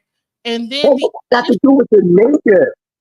Okay, so you're saying that the natives came from Australia, but Australia was a part of Kemet, so you can't think that don't mean, no. The Australoids go back to the Indus Valley, not Kemet. That's a whole nother different topic.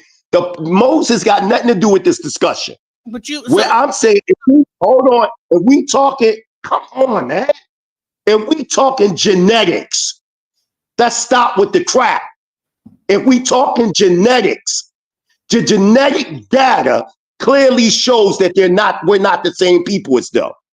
When you look, you got Q haplogroups such as your Mayans, your Incans, your Aztecs. Come on, man. When you talking about your Hawaiians, your Samoans, these are all haplogroups. When you start talking, have everybody did their DNA. Let me finish my thought. When you look at sister, stop. This debate has nothing to do with you. You have what you're saying has nothing to do. This is me and Sister Napa. Listen, what I'm saying to everybody in the listening audience, all you got to do is study up on Polynesian culture. All you got to do is study up on Hawaiian, Eskimo, all these. When you look at the Eskimo culture, you can clearly see that they go back to Siberia. This is not hard. When you look at what's them dudes, the Hawaiians, they go back to Australia. The point that I'm saying is, for somebody to say that all the natives are Israelites, that's false. When the Israelites came during the time of King Solomon navigating back and forth, bringing ores from Lake Superior, it was already native tribes here. I'm in Africa. They're in America. They're not our people, man. All dark skin. Just because people dark, that don't mean they are us. We are the only people on the planet, Black Americans, that's trying to identify everything dark as us. You don't see no Chinese people trying to identify with being Japanese, or a Chinese person trying to be Vietnamese or Cambodian. They Chinese. You don't see no Igbo trying to be Yoruba, or Igbo trying to be Ja. They all dark skin, but different ethnic groups. So why, when it comes to us, foundational Black Americans, we want to be Egypt, we want to be this, we want to be that. Stick to the point. The oldest documentation that we can prove, we are the children of Israel. Yes, there are Israelites amongst the natives. Yes, there are Israelites in Europe. There are even Israelites in Japan. You got Israelites in Japan. You got Israelites in China. But that don't mean, I heard somebody say all the Japanese people are Israelites. What type of fuckery is this? No way. This is fuckery. You heard that before, Judah, where they trying to say the Japanese people are Israel. No, they're not. Now there's Israelites in the midst of the Japanese people. Why would the Most High say, you know how I can prove my point and shut this down right now? The Most High said, I will scatter you amongst all the nations of the earth. That alone shows that there were already people in America. Checkmate. Didn't it just say, I will scatter you amongst all the nations of the earth? So there was already people in the Americas for the Most High to scatter us amongst them people. That's my point. That's all I'm saying. I'm not denying that you don't have Israelites in Puerto Rico. I'm not denying that you don't have Israelites in South America, Central America. What I'm denying is that the original populations are Israelites. No, even the native tribes in Southeast part of the United States, when they came there, the Israelites that came there and settled there and built the mounds, it was already it was already native tribes there. It was already native tribes there. And they amalgamated with them. Wait, can I cut in for a second? I know people want to speak on. So, real quick, you know what we got to do? Because I see a lot of people that go by the haplogroup thing, and then some of us go by the Torah. And I think we should have a debate, not people here. I'm saying, you know, in the future, people either go by the Torah or by the haplogroup, because some people are not using the Torah at all. They're just going by haplogroups, which is cool. I don't have anything against that. But just remember, though, Adolf Hitler and all these other guys have E1, B1A too. So, and I know what the first thing I'll say is mutation. Oh, so God makes mistakes, like according to these guys. But real quick, let's be quick. I know JJ want to come in real quick. I just want to say this real quick. Watch this. There was a woman. I ain't gonna disrespect her. She goes on JJ's channel. Her name is Barbara, and she started talking about certain Japanese people. Now I want to ask you guys. I know you guys can see the picture. What are these people?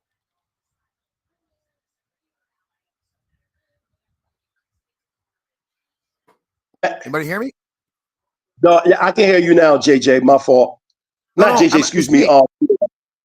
What are these people? Japanese people.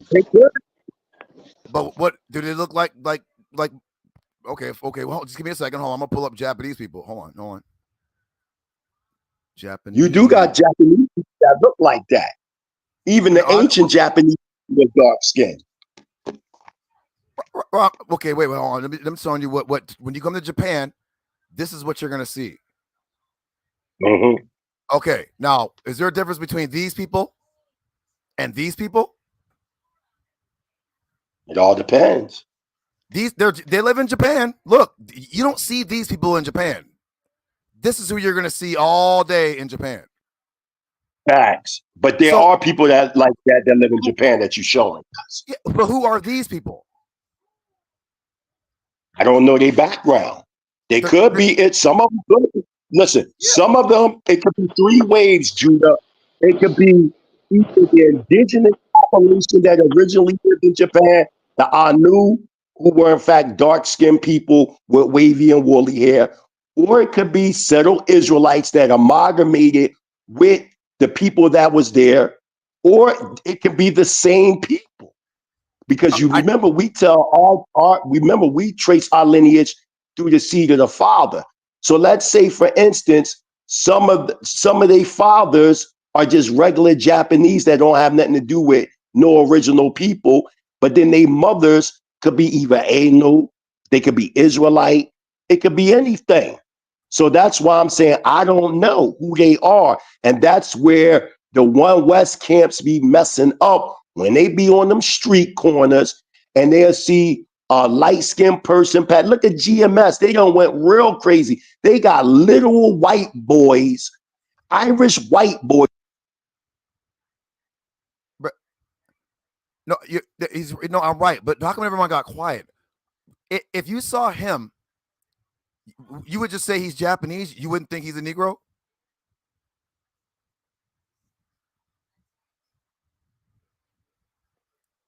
Anybody hear me? I hear what you're saying. I mean, that's what I'm saying. I think that's why I said I think I think the point is being missed is that what Mighty Hebrew said is we don't know. We don't know his background. I mean, he looked like a mixed person. Like he probably mixed with black and Japanese. Yeah, But like we said, we don't know if his mother Japanese or we don't know if his father Japanese. So Right, we don't know. we don't know. Oh, well, this is a famous group in Japan, like a famous hip hop group in Japan. This guy's the leader, and he actually, I forgot who, a famous brother was interviewing him. He speaks no English, and she's like a Latina Japanese. But these people you're going to find in the hood. You're not going to find them just walking around or working on jobs. They're only in the ghettos and shit. That's why they rapping. But that's what I'm saying. When you come to Japan, they're not these people. Now that's what I'm just proving the point when Mighty Hebrew said somebody was like all Japanese people are Israelites. That's ridiculous because you know what I'm saying. But you do right. Listen to what you just said. Hold on. Mighty Hebrew, check this out, though, Mighty Hebrew. Now, listen. Look at how you just pointed them out and said, look where they live at. You're not gonna find them in the major cities. You're gonna find them in the hoods, right? Now, you got the same thing with Puerto Ricans. I go to Puerto Rico all the time. Now, check this out. In Louisa, that's where you're gonna find the real indigenous Puerto Ricans in Louisa. If you go to Mexico, you go to La Costa Chica, you know what I'm saying, the Pacific coast side of Mexico, that's where you're going to find the indigenous, original black people. You know what I'm saying, the people that they'll tell you that they're descendants of those that came before the boats and after the boats. But you don't see these people in Mexico. Mexico just recognized that they had a Negro population in 2016. And these people are like 2 million strong. So my point is to say all Hispanics, that's not, you know what I mean? You can't say that because again, when you look at this is when you got to when you try to make this genetic versus scripture argument, you can't do that. You know why you can't do that? Because it's not a black. It's called a black and white fallacy. You can't do that because the scriptures apply to those that it apply to. Like I said, these people that said they're descendants of those before the boats and after the boats. Those that came after the boats fit the prophecy, so that applies to them. But it don't apply to those that are descended from the R1B who are Spaniards. It don't apply to them because their lineage goes back to Spain. So again, it's not understanding the nuances of history and missing that to try to make a point of all when you can't do it because everybody don't fit everything. Some people fit it, just like Black Americans. You got people who are Black Americans who ancestors came out from Africa willingly. They've been there since the early 1900s. Some of their parents may have went through all kind of atrocities, but they didn't come on those ships with us. They don't fit that part of the prophecy. Now, did they live in the hood with us? Did they grow up with us? Yes, they did. But they don't fit all of the prophecies because history has nuances, bro. And it's like what we do with history, we try to weaponize it and try to make a point. Then we try to weaponize the scriptures to make a point. And I understand that history is not black and white, it's simple like that. It's all shades of gray in history, and we got to understand that shit. You know what I'm saying? If we're gonna actually try to be historically accurate about what's going on. My final point: Rob Bourne is haplogroup A. Do you know who haplogroup A is? That means obviously his ancestors came up on these ships with us when he did his genealogy. His ancestors came on these ships with us, but haplogroup A is an indigenous West African. They never migrated nowhere. There, and he comes from an indigenous West African. The same West Africa they find in the caves in the Cameroon and the Shamalaka caves from 9,000 BC. That's where Rob Bourne descends from. So when we say all black, he's not Israelite at all. He's not either. So this is what I'm saying. When we be talking about this, we This is why I don't use those terms. I speak for myself because I can prove myself. I know my genetics. I know I got the YAP component. I know what I am. But when we start speaking for everybody else, you don't know what these people are, bro. You speaking for people, you don't even know who the fuck these people are. That shit crazy. Bad. But that's what I'm saying. I don't think any. That's what I'm saying. Well, that's what I'm saying. That's what I'm saying. I don't think anybody should be talking about who is Israel, who's not, because the Torah makes it clear that the mankind would forget who the Israelites are. It didn't say that the Israelites are going to become experts on who is and who's not Israel. It didn't say that. That's why I was saying a lot of people are going by like Laban's going by haplogroup. I didn't read in the Torah where it says go by haplogroup, because I'm gonna say it again. You guys are gonna, first thing y'all gonna say is, oh well, there are mutations. Oh, so you're saying the Most High makes mistakes. You know what mutation means, don't you? We know what a mutant is. Unnatural. So if we got white people with A1, E1, B1A, whatever, then you're gonna include them as Israelites? No, you're not gonna do that. But before, hold on, I'm gonna give JJ the floor, but just real quick, watch this, y'all. I guarantee you, because Laban just said those are military babies or whatever, right? Now, if we're going to be going by all that, here's my kid. If somebody walked up and held this baby in front of y'all and said, what is this kid? Oh, man, that kid's a Mongoloid. But this kid's a Negro. But it doesn't look like a Negro right now. It looks like a little Chinese man. This is a black baby. So if we're going to be going by phenotypes and haplogroups and all that or whatever, you'll be like, oh, man, that's a Mongoloid. You'd be like talking crazy to another Israelite. This is my first daughter, but she looks like quote unquote 100% quote unquote Asian. She don't look like this now, but this is how what people would say. Oh man, that's an Asian baby. When my friends saw Nahara, oh man, that kid looks 100% Asian. That is a black baby or so-called black. Go ahead, JJ. Do you want to come in or where'd he go? JJ. You right there. Oh, okay. I know you've been waiting, so go ahead, brother. No, I'm just listening. I mean, I came in on the end of the conversation. I don't know what is the topic, that 12 tribes chart, or is the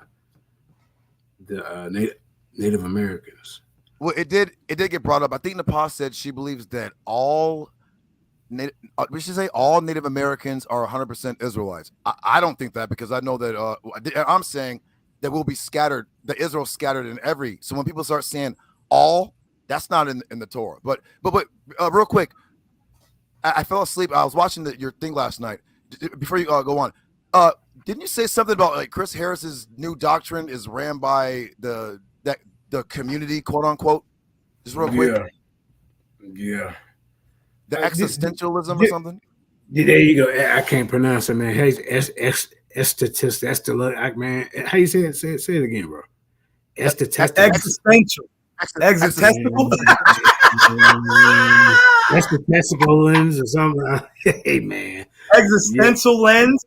Yeah. And when he said that, existential lens.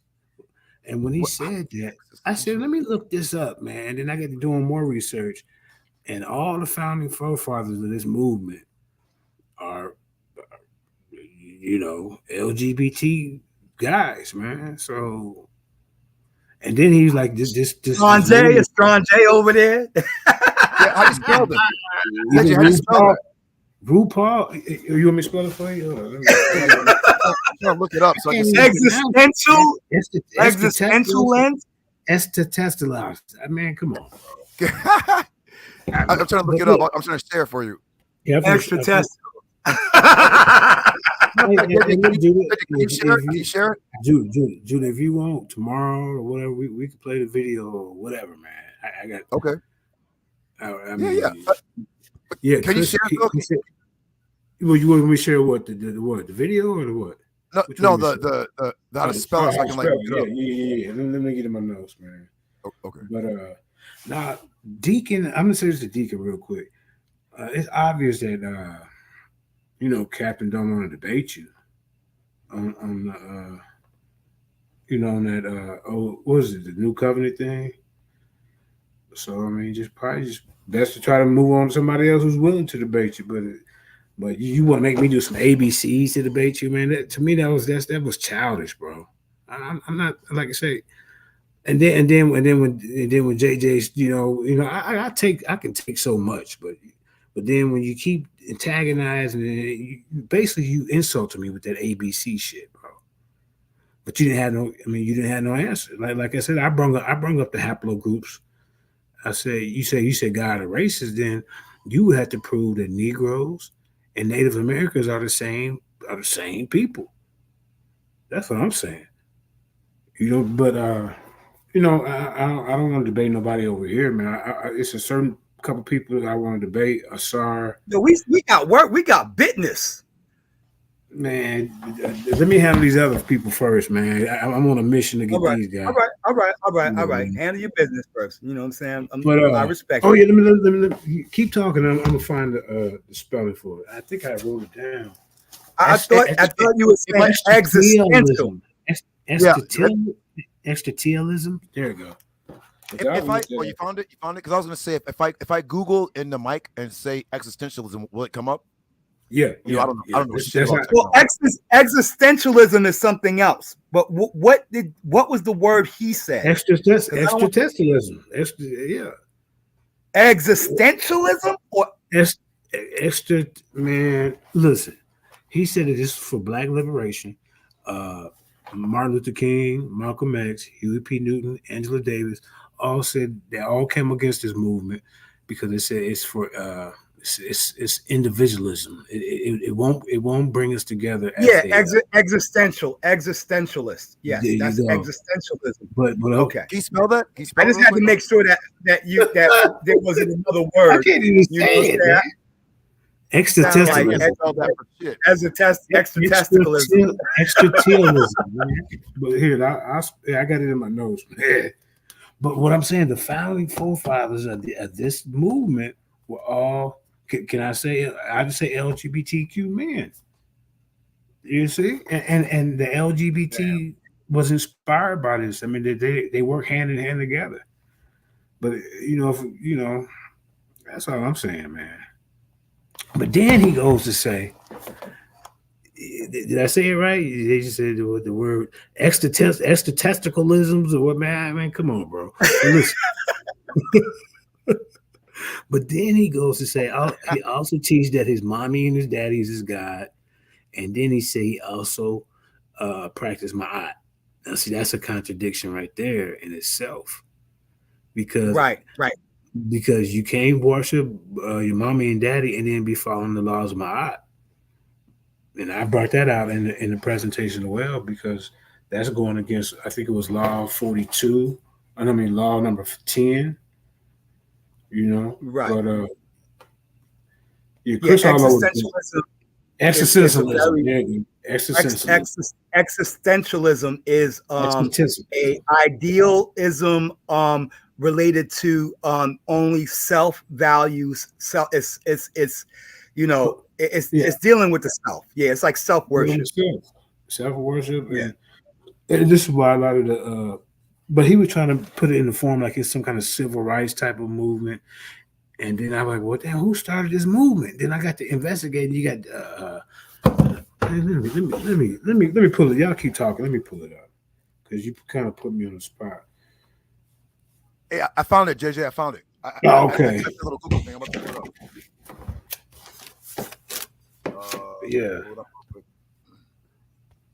up. We'll get back, you guys. We just want to handle this real quick because JJ was talking about it, and I kind of didn't get a chance to fully hear it. You didn't get to watch the presentation I did last night. Yeah, I watched it, but it was getting like really, really late, and I kind of fell asleep like half the thing.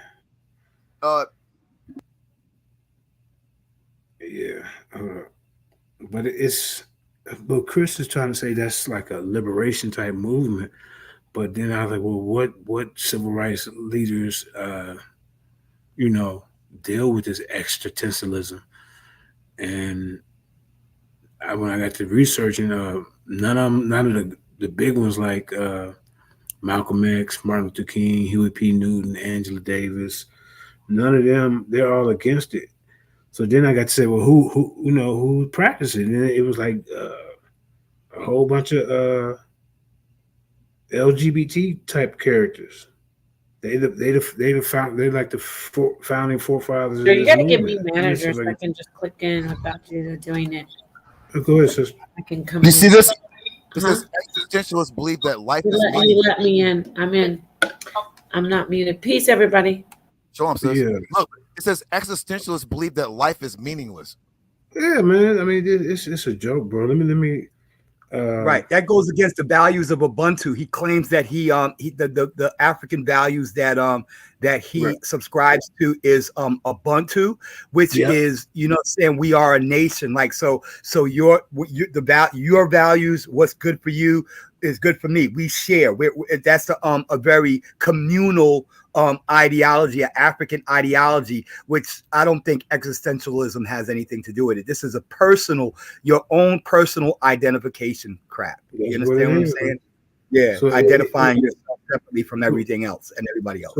So Zion, how did that bring us together? If everybody get their own individual ideas, and like I say, it's for people who were ostracized, who were kind of like, you know, by themselves because of what they did. A lot of people didn't, you know, rock with that. That's why the LGBTQ movement. There you go. Does it address the issue? I mean, look, they work hand in hand. I did a whole presentation. It says, look, Nazis too. Look, JJ, look, Nazis and shit. Look, damn, see? They said, here are some key LGBT leaders who agree with being with the influence of existentialism. You got Baynard Rustin, a civil rights activist and openly gay man who worked closely with Martin Luther King and was influenced by existentialism thoughts. You got James Baldwin. James Baldwin, y'all. You already know, a writer, activist, and openly gay man. Because I was like, well, who's the leaders in this movement? And like about the eighth one, I said, all these niggas gay. Excuse my language. That's all right. You ain't nothing bad. The niggas is gay. I mean, yeah, but I don't know. Well, that's what it is, though. That's what because they're self-defining, not based upon social and cultural norms. They're identifying themselves how they personally feel that they want to identify. That's existentialism. Absolutely. I say the existentialism. Exit, like say exit. Existential. Existentialism. Okay, I got it now. Yes. Existentialism. Existential. No, existential, like stencil. So you go existentialism. Existential, like the existence of the actual state of existing, existential.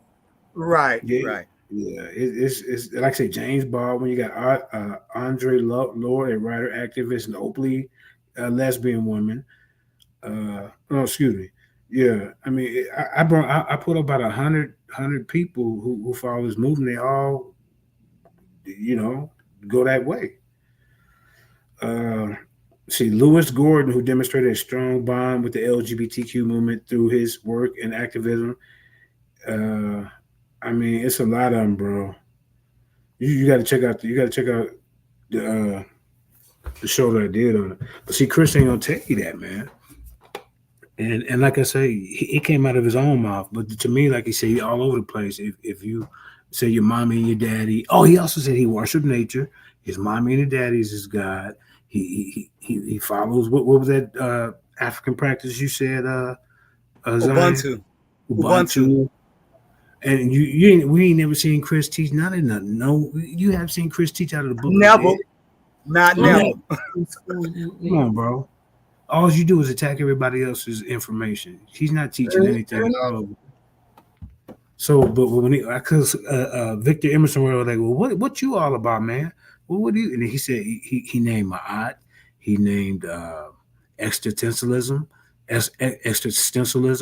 He named his mommy and daddy being his God. He named nature. I mean, he named about 6 different things, and then he forgot he left out. Remember, he said that he's a black patriot. This is what I'm saying. See, this is the type of person that don't want you to get him in a box. Far as well, if I say I'm all these different things, then they can't really come at me. But I can come at them because I know they're Israelites. I know that they practice the Bible. So if you catch him in the box like on being I really don't practice that. So I'm over here. See, that's what he do. So Chris is really just all over the place. And hey, you know that New Testament scripture in James? I know y'all gonna get the Torah brothers gonna get mad, but if it's one thing James said that was absolutely true, what'd he say? A double-minded man is unstable in all his ways. Chris is all over the goddamn planet. He don't know what the fuck. He don't know anything. Watch this. RuPaul, the renowned drag queen actor and TV host, has expressed support for Black existentialism and the LGBT movement. So you're saying, I mean, here are some of the ways RuPaul embodies these values. Self-definition. RuPaul encourages individuals to define themselves and live authentically. Resistance to oppression. RuPaul challenges systematic racism and homophobia through his works. Celebration of Black culture. RuPaul showcased Black culture and talent on this. I don't know about that, all that. But I'm saying they say that this existentialism, I'm glad you taught me how to say it, Zion, works hand in hand with the LGBT. So, and then I like I said, I got over 100 different people in this movement that I looked up, and I ain't seen one straight one. You hear me? That's Not crazy. one straight one. Every last one of them I pulled up, either writing by gay books. They got a book called Brother to Brother. Like, what's that, man? Come on, man. So he about to come out the closet, man. I'm pretty much. He about to come out the closet. That nigga about to pour out the closet. He about to vogue on y'all niggas, man. I'm telling you. Saturday, Shante. But yeah, tomorrow, Judy. I mean, if you want tomorrow, we could play it over here. Hell yeah. You know, I mean, yes. Chris, that's what you teach. So we like to, you know, what made you get involved in this? I mean, what do you want to be individualized about? And then even like when people who wash up their mom and daddy, it's like a scientific study showed that it could be like a where you develop slow in your masculinity, as far as with the men. You know, something like that could produce a beta male. The science, I bring that out in the mama man, yeah, man. Yeah, that's what I'm saying. Yeah. So it all ties together. Mommy, daddy, washer, beta male, existentialism. And there's narcissism in that. You understand what I'm saying? Existentialism is a form of, you know, not to say that all narcissism is bad. There is a necessity for, you know, pride in self. However, when you're dealing with existentialism, from what I've studied, you know, it's an extreme of focus upon oneself and one's own self-importance. Right. But like I said, it's. Oh. I didn't. Go ahead, Nepal. No. I was just clearing my throat. Wait, Nepal, so you really believe that 100% of the Native Americans are, 100% of them are Israelites? Oh, that's how I have to come in? I can't come in any other way, right? After 2 hours. I want to clarify. We want to just people want to hear the conversation. No, listen. Kebron G was he wanted to hear about the Native American thing. He wanted to hear about that because he said, "Are Africans Israelites?" He wanted to hear about that. So he wanted to hear from you. You know, JJ also talks about it because I just brought up a source. Someone just left. I think D read. I brought up a source from a book from 1732. Might Hebrew leave too? Yeah, he left too. Dang. Where I mean, not good because I love the brothers to be in, but they said a lot. I mean, how long has your stream been going? 3 hours and 20 minutes? Okay. Got it. 3.5. How long did I talk? Like 1 second, maybe. No, not once. No, probably like about 5 minutes. No, it was like a minute and a half. No, but this is the thing. Let's scrap everything. You know what debride means? Does anybody know what debriding is? And Zion's still here, right? Yeah, I'm here. I'm right here. I'm not sure. JJ, to debride a wound, what are you doing when you debride the wound? Debride the wound. I can't call it, sis. Well, I know exactly what it is, but you know they always say source up, so I'm going to give you show you what you said. Debride the wound. Debride the wound. I'm new to Let's that. Get it. Yeah. Let me go ahead and show you what debride means, because you know let's start fresh. I love it. Let's deep ride the wound. And let's start and talk. And it's a good start. And let's talk about it. So deep ride, according to the online dictionary, is to remove damaged tissue. It's a medical term. Remove damaged tissue or foreign objects from a wound. Right? Let's deep ride it. If we remove the damaged tissue, all that necrotic flesh, I'm cut. We have 2 miles to walk, brother. I can make it. Oh, my shit's rotting away. Well, don't worry, we'll debride it when we get to the medic. Get it? So the wound is done, and now the wound is turning necrotic. Let's debride it. Let's clean it up. Let's remove the damaged tissue. And now let's look at the actual flesh, the original body, the Israelite body. So I want to debride what was all thrown out tonight over a couple simple questions. People say, "Oh, Nepal, you're disruptive, you're disrespectful, you're drunk, you're a woman, you have ovaries. Why do you got a uterus?" Okay, got it. Now that we got that done, I want to ask questions. How many of you look at the Bible and you say, okay, Israel did this, did that, as far as traveling? You know what I'm saying, right? When we were in Babylonian captivity, let's start there. I like a back and forth. I'm not into dominating so I can brainwash everybody. I have a lot to say because I sit back for 4 or 5 hours and wait, and then I come in and I got a lot to say. It's backup. You brothers know about that, right? Anyway, so let's talk about scripture. Anybody want to talk to me about Israelites and coming out of Babylonian captivity? I want to hear from you. I mean, no. As a Rastafari Israelite, I don't focus on the curses. You know what I'm saying? I debrided that one. I didn't say anything about curses. You see, this is why I jumped in. They said, "Well, I was talking," because you came in and you said watermelons actually grow on vines from the ground. They didn't grow on trees. Like, what the fuck? I asked you a question. No, you said something about Israelites. Talking about Israelites out of Babylonian captivity. I'll mute that again. Okay. I'll fall back on that. Anybody want to answer that question? I'm sorry, I was pulling up something for Sister Acid. Nepal, can you repeat the question, please? Sure. We're going to start from scratch.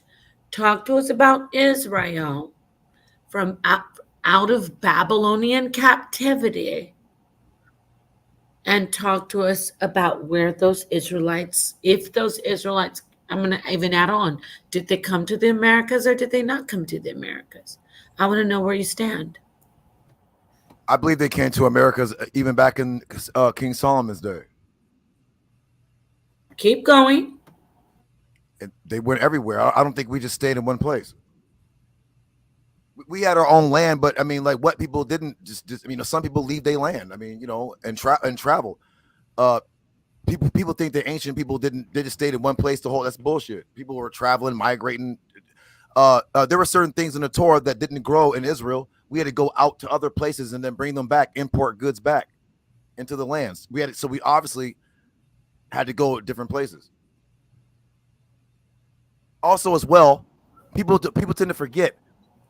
Like, there's a brother, I don't know if it was Amatz or Musha, one of the brothers said in the chat, he said, "I believe that all the Israelites came by slave ship, but the northern tribe was already gone."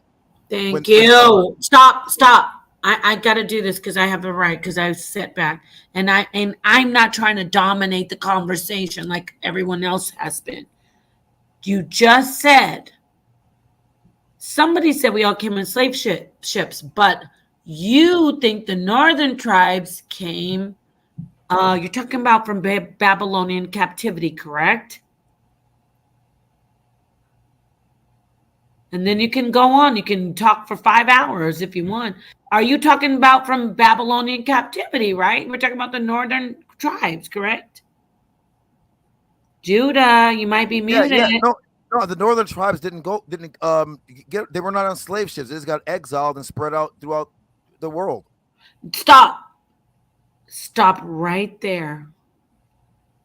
Can you get a map and show them where we came from? Oh my gosh, because my theory, unlike the One West theory, which unfortunately I couldn't even get a word in edgewise because everybody's like, you got that from the One West. No, I didn't get it from One West because One West says we came on ships. No, we walked all the way through, up through Siberia, what is called the Bering Strait. This is my theory. And we came to the Americas. But that's my theory. But Judah, can you please show where the northern tribes came out of captivity? Or go ahead and help show the sister. Since you want to show that first, you can show that. I did. I already did. I did. Okay, because I want her to hear the full. We can get back to it and you can read it. Because I'm saying it's great. Do you want Israelite Northern Kingdom map?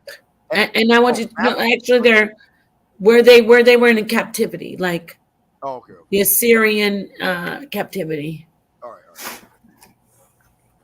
And then this brother or the sister, whoever, Pathway Science says Southern Kingdom, also known as Babylonian captivity. Okay. We've been in captivity a lot, so.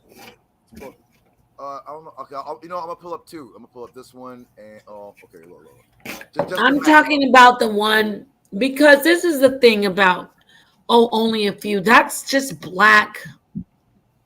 That's black power talk, so to speak. No, because we're all black. Guess what? Mexicans are black. When you look at what black is, we are the first blacks. Our skin isn't black. But we're the first blacks, meaning we were marked with that black X. Because we're the people, the darker people. Well, hold on. Please let me speak on this while you look this up. And please, Judah, don't let me sidetrack you. What? No, I'm saying because I had a lot to say. We need to stop with this phenotype stuff. There are black blue-eyed people. There are black blonde people. There are black redhead people. That's why we're playing ourselves when we have these comedic with these anti our people saying, "Oh, see, their hair is red, so they couldn't be you." Oh, damn you, like hell they couldn't. Everything comes from us, literally. Everything comes from us. Blue eyes come from us. Green eyes come from us. Brown eyes, light brown eyes come from us. Hazel eyes come from us. But we're black. Light skin, medium skin. We're black. And black is an actual color of a human, even though they're very beautiful Nubians, have very, very, very, very, very dark skin. So no, I want you to share the map. But my point is, when we look at it that way and we release ourselves from those constraints, from the constraints of race and phenotype, then we say, okay, I got it. Now, who are we? Okay, we are this people, the northern tribes. They traveled all the way up through from Assyria up through Eastern Asia, northeastern Asia, into very, very, very northeastern Asia, all the way to Siberia.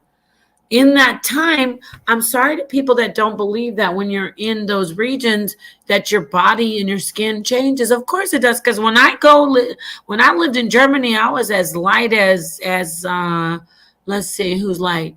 Our sister, the beautiful Hadassah. I was light skinned. I was so light skinned. I was yellow.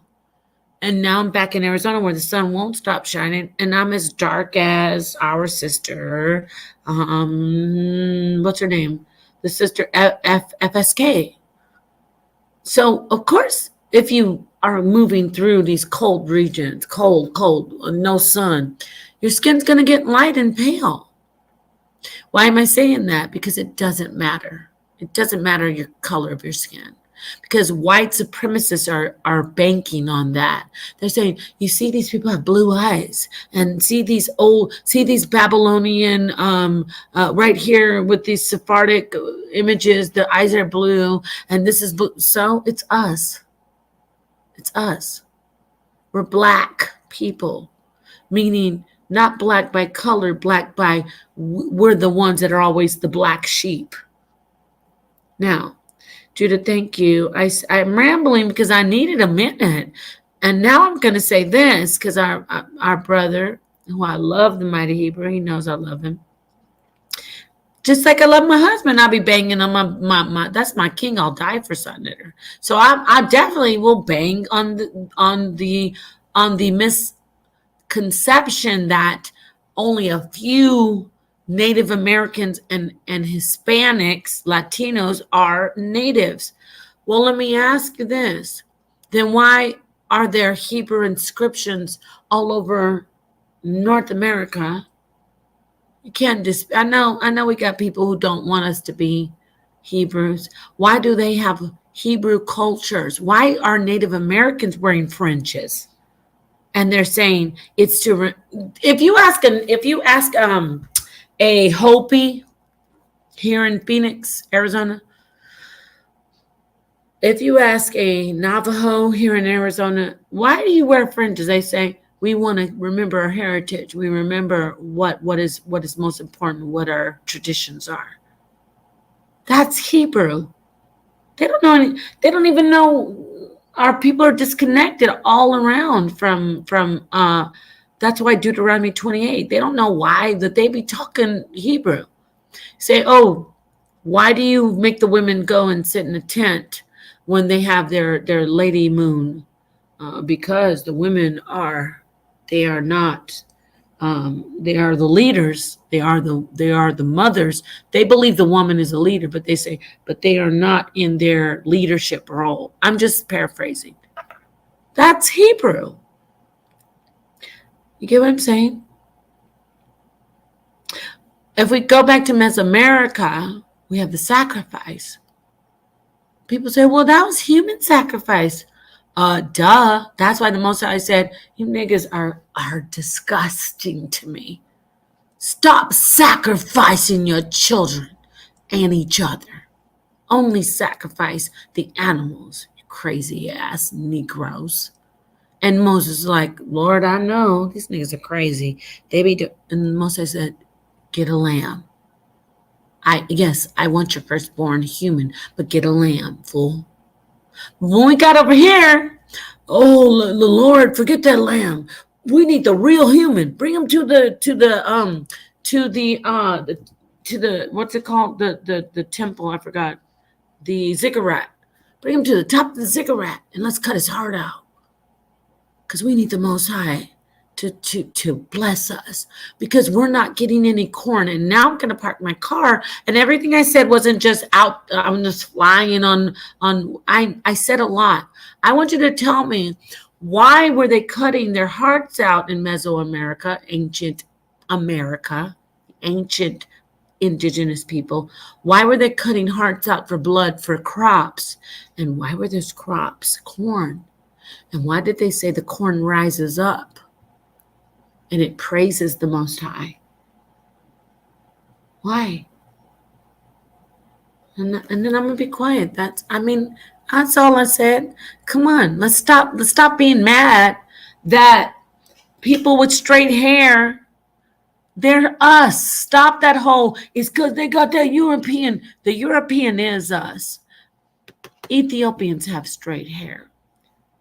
What are they called? The oh my God, my brother, Mighty Hebrew told me. Amhara. No, not just them, yes, but Mighty Hebrew, what are they called? The Messiah have straight hair. Oh, yeah. They have straight hair. They have curly hair. They don't have straight hair. We have curly hair. We have straight hair. Guess what? It's not because the European, y'all are giving power to the European. The Habasha, I think you're talking about. The Habasha. Yes, thank you. This is the point. Why are you giving power to them? They don't have the straight hair. The straight hair, if it's curly, then it's straight. What did Cardi say? If it's up, then it's up, then it's up. Guess what? If it's curly, then it's straight. That's it. Everything came from us. Ethiopians have straight hair, round eyes, skinny ass noses, like pencils.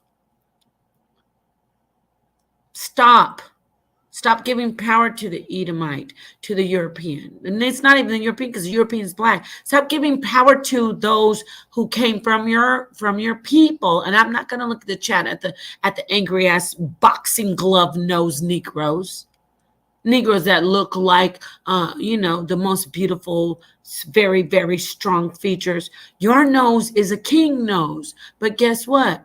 Pencil nose, we can't breathe, but it's still black. Straight hair, we can't keep that lifted off of our head so we can get our brain right and our head won't.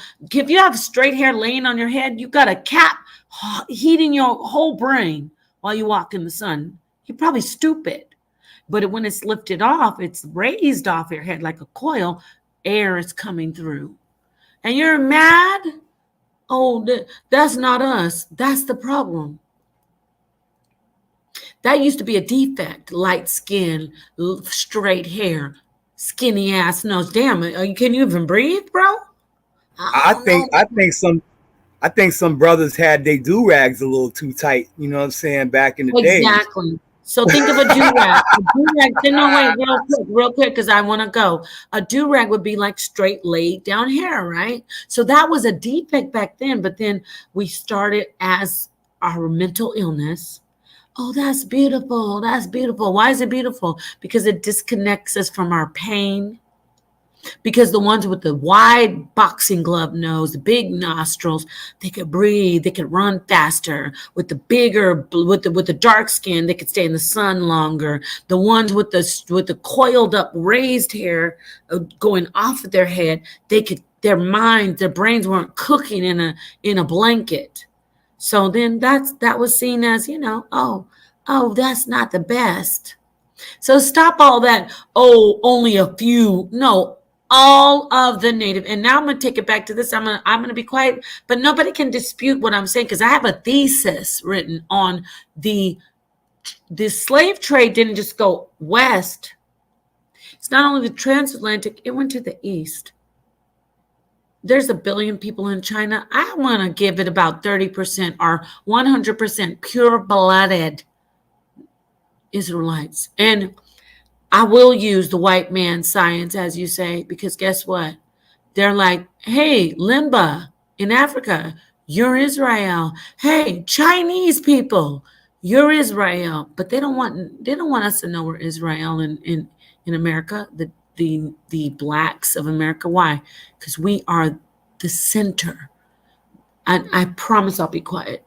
Black people in America, something about black slaves in the West, and I don't just mean America, I mean in the West.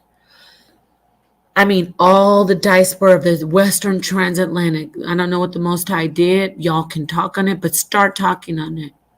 The most powerful Israelites ever in the world went through that pain, through the transatlantic, to the islands, the Europe, to the Americas. But there were Israelites in America already.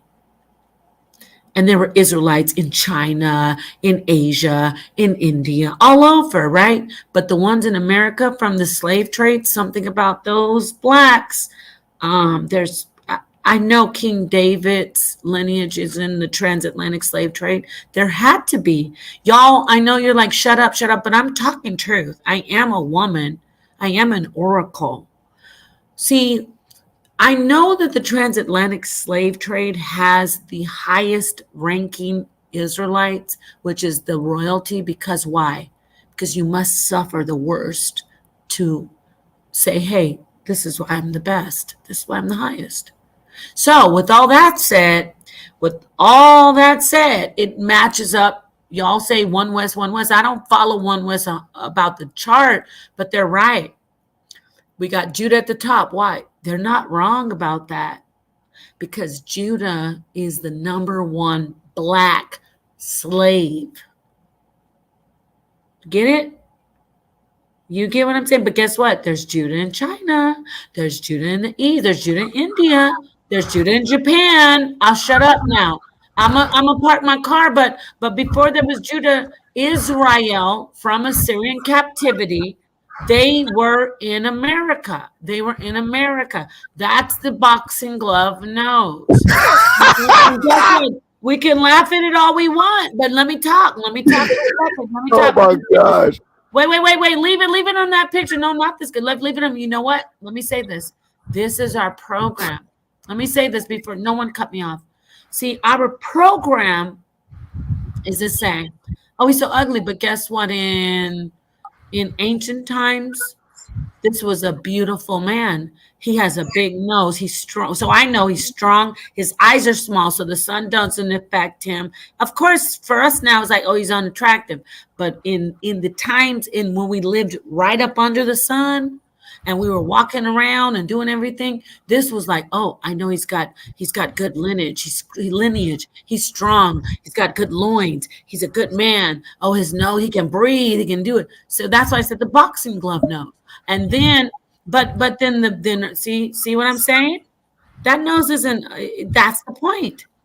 Man, this nigga can smell a fart from 5 miles away. But I'm sorry. Go ahead. But he might smell a fart, but he can breathe longer than a nigga with the pencil nose.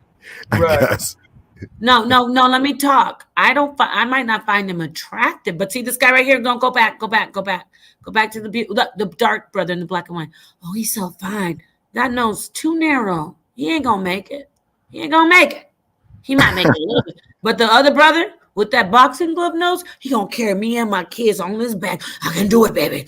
And then that's gonna make him sexy. I don't care. That's women. That's why I said women are. That's why when you see women with the ugliest men, you're like, how the fuck? Because she looks at survival. So I'm gonna park my car and say this again. We cannot just say, oh, it's because how the boxing glove nose. No, we had skinny nose, light skin, dark skin. She's fine, but guess what? She didn't have to. Women, we could have. That's another thing. Let me talk about that. We could have the pencil nose. Yeah, that's she's fine. No, because she could get a piggyback. Wait, she could get a piggyback ride on the boxing glove nose guy. No, she's fine. I'm gonna park my car. She's a baddie. Very much the type of nose that I have in my family. We have the little round button noses, the little bubble nose. But the one at the images you had at the top, he looked like he was Aborigine, or Aborigine. There's another tribe that's around that area. You know, the Tasmanians were pretty much genetically, killed, destroyed. Right. So, real quick. Now, you know what's crazy though? How they used to make fun of us and like that. Wait, check this out. Wait, real quick. You know how they used to make fun of us? If you really think about it, so-called Negroes, we never really had no big ass wide noses. Our lips wasn't really. Nose, like we have big noses and big lips. Yeah, really I know. Like when I was a kid, when I would see those racist cartoons and shit. I'm like, damn, we look like that. I remember being like 10 years old, looking in the mirror, being like, I come to the realization, like, wait a minute, I don't have no big ass like a fat woman's butt bending over nose. Like my lips ain't that big, I'm not super.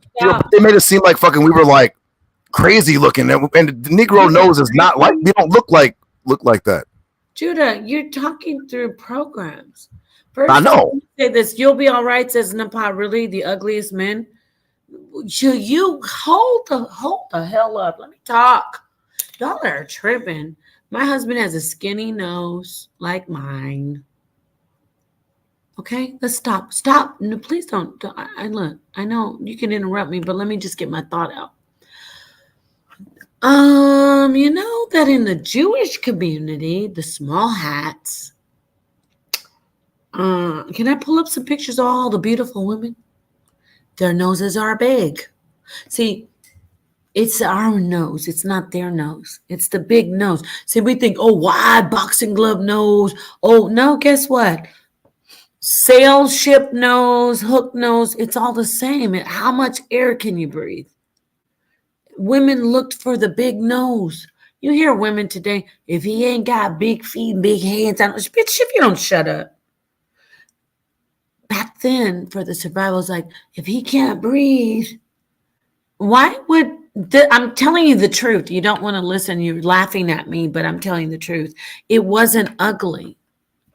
Why would Africans not be called Negroes by their enemies? Why was the term Negro applied to the blacks of the diaspora if the first place? Okay, first Negro, black, the word negro, because somebody thought we got to make a distinction between them and me. And by that time, it was already way too far past hear me out. The word Negro, by that time, it was way past phenotypes determine who you are. It was like bullshit. Moor. I'm going to go back before Negro. I'm going to go to Moor. When they were saying Moors, what? Why are you trying to say it's black? Because what you're doing, if you guys really want to know, you don't want to hear me, you're going to laugh me off of here. Judah's going to be probably upset. Because back in the day, when I'm talking about when we were in Europe, in the old world, we were ruling the dark-skinned people. So we were like, if you're not a Moor, if you're not dark, a moreno, which is black, dark. If you say in Spanish today, yo soy moreno, that means I'm a dark woman, Moor. If you're not, here, breathe through that little nose. Exactly, Money Bando. Thank God somebody's saying that.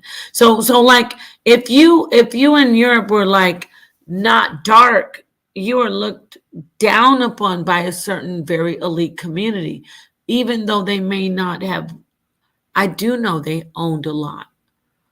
We only started with this black construct, these social constructs in America and Europe around, I'm going to say, God, when did, right before Darwin, it was the one guy, Julian, around Darwin, right before Darwin, when we started doing that scientific racism.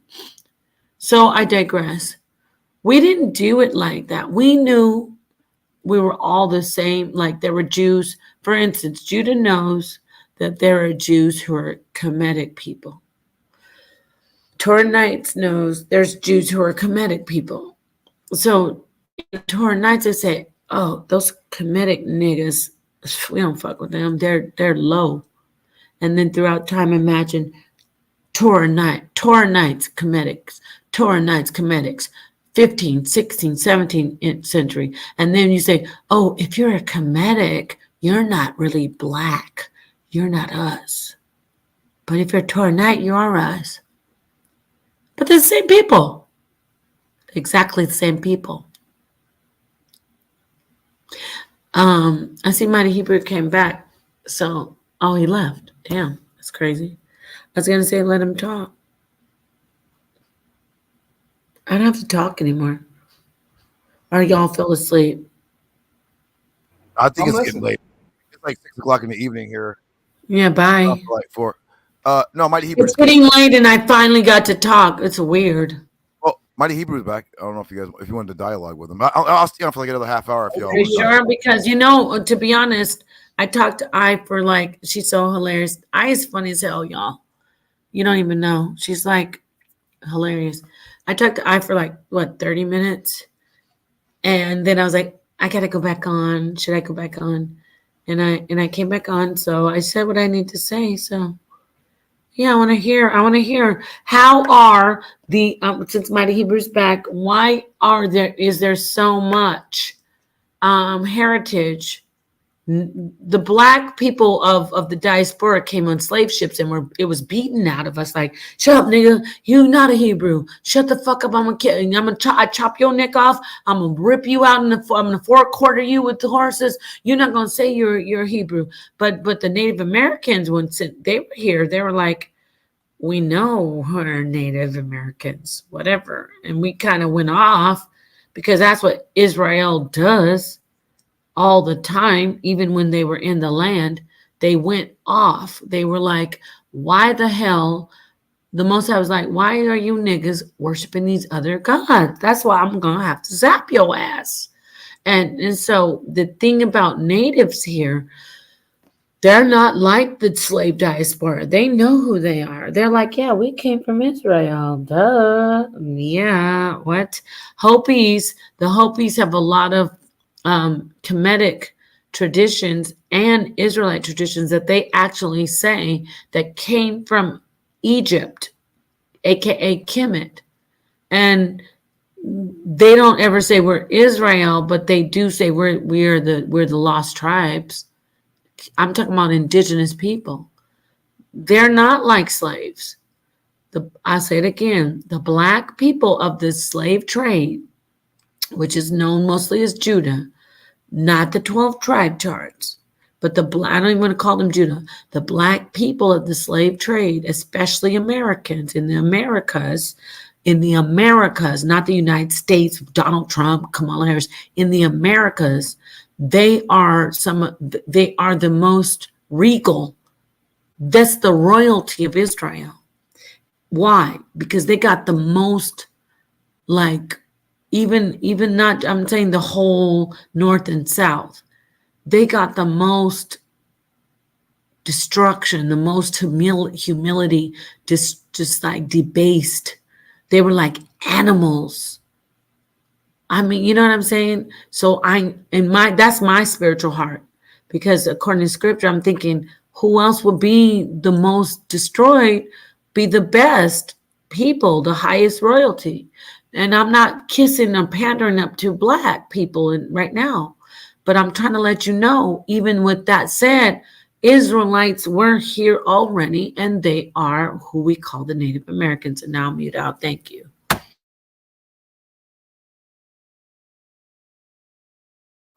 Wait, is this true? Wait. Ambassador, you'll be right. You find it what? Finally noticed the pod don't call this all kind of monkeys, plate lip, big nose. First off, whenever I called you monkeys, hold on. Amat is in love with me, and he's like got me on probably a poster of me on his wall. Bro, why are you lying on me, my nigga? Like, when did I call you monkey and plate lip and big nose?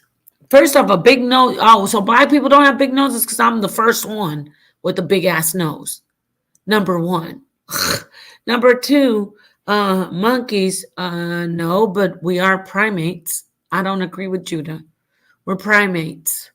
We're apes. Humans are in the same category as bonobos, chimpanzees, gorillas, and orangutans. And also, lemurs, but we're great apes. I do believe that.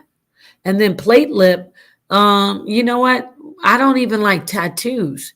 So you have a problem, and all of y'all have a problem with plate lips.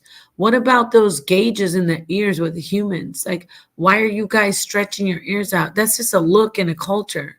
Big nose, so black people don't have big ass boxing glove noses. My grandfather has one. My dad had one. And unfortunately, I got a smaller nose that's like that. So I digress. There you go. Yeah, definitely. If that's what you want to say. You see, you're looking at the white man saying it's ugly. How's it ugly? How's it ugly to have a big ass nose? A big ass nose is beautiful, right? Let's reprogram ourselves. Exactly.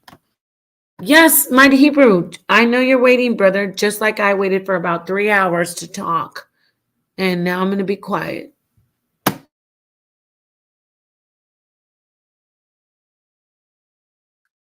Yeah, shalom. That statement where I said I'm just waiting, that was for a brother inside the chat because he been asking me to come back on. Judah Nashua, can you go inside your inbox real quick? Now, Yes. it's crazy. You never know who's watching. There's somebody that's on here right now from Demona watching right now. So he just posted something on Facebook and asked us to play this real quick. It's only like a minute. And then he said that, yeah, that's it right there. And he said use what's already known as Zechariah 12:7. But don't play it just yet. I just want to say a few things before you play that. Napashadai proved my point. I clearly said I agree that the Southeast, North American Indians are in fact Israelites, and the ones that she mentioned are Southeast, the Hopi, the Navajo, all of them, but not all the natives in North America, South America, and Central America are Israelites. Period. Because the Most High said He will scatter us amongst all the nations in the four corners of the earth. So there was already people over in the Americas before we even got there. Then when you start talking about the Assyrian captivity, you see two-way migrations of the Northern Kingdom. You have many of them that's running into Africa, and then you got many of them going into Asia and things like that. You know what I'm saying? This is why you'll see in South Africa and Central America, you'll see all these Northern Kingdom Israelites screaming Northern Kingdom throughout Africa. And you'll see the same over in Asia. My whole argument, once again, is all of these people, because it was a statement like the Chinese people are Israelites. No, the Chinese people are not Israelites. Yes, they are Israelites that are in China. I have no problem with that. But remember, the Most High said He did not choose us because we were many in number, but because we were the fewest in number. So when I look at all these phenotypes and haplotype backgrounds and experience, there has to be some type of identifiable factor, because when you look at all nations on the earth, they still have similar look bases and identities, et cetera, et cetera. But when it come to us, we just a variety of all these different ethnic groups. And no. When we understand our heritage again, I'm saying that the first original Israelites were Negro. Napai is correct saying we Judah, because Zechariah chapter 12:7 says it, and it says in Deuteronomy chapter 28, verse 36 and 7, I will make you and your king come into a strange land. And when you look at all the charismatic leaders, the most powerful leaders in Israel came out of foundational Black Americans. We're about to show one now. Could you put that up real quick? Go ahead, Juju. Go ahead, Judah Nazareth. The brother from Demona wanted us to show it's like 1 minute and 13 seconds. He wanted to show us that the outgrowth of Zechariah chapter 12, verse 7. Check this video out real quick. This is 1 minute and it's on Facebook. So you don't have to worry. You don't have to worry about bring it up, blow it up so we can see it. So you don't have to worry about getting, Can y'all hear when I'm muted or no? This expansion brought forth a complex. Okay. Wait, but you're gonna have to every 30 seconds come in and make a commentary, like 10 seconds. Wait, hold on. When I play it, Mighty Hebrew, if I mute my mic, can you guys hear it? Yeah, we can hear you, Judah. We can hear you. Or maybe I could even come in and make some commentary on it, because you can't just let it play straight through. No, I mean the hard way. Yeah, Judah, we still can hear the video when you mute it. Real quick. Blow it. Yeah, bring it up so we can see it.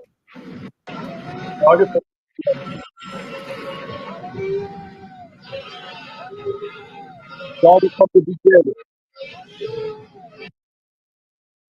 Okay, started from the beginning. That's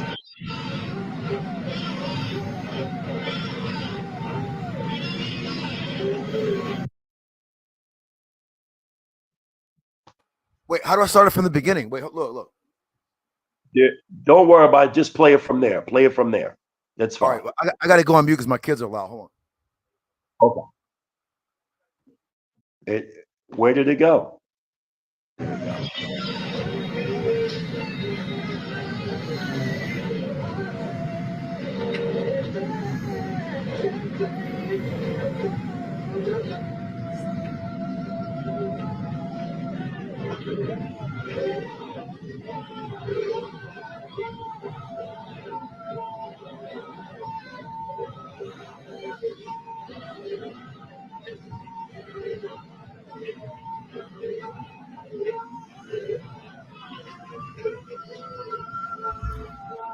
You got to keep talking. You got to say something every 30 seconds.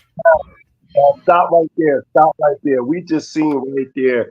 Look at our people, man. Just look at our people. We seen the late Prince Asiel, the late Ben Ami. Look at us. We're in the land. It says that the tents of Judah would be first. Zechariah chapter 12, verse 7. And what we're seeing throughout the original wave of Israelites coming, we see these foundational Black Americans establishing this. Again, I have no problem with some Native American tribes have Israelite roots, mainly the Southeast natives of the United States. I have no problem with that. The problem that I'm having is you see this dismemberment of the so-called Negro presence from out of Israel. And we know that it is the foundational Black Americans that's the spearhead of this movement. There's no way of getting around this. You know what I'm saying? And when we define in the terms Black, we know that Black is a social construct talking about geopolitically Black Americans. Later on, people started to identify all dark-skinned people as quote unquote Black.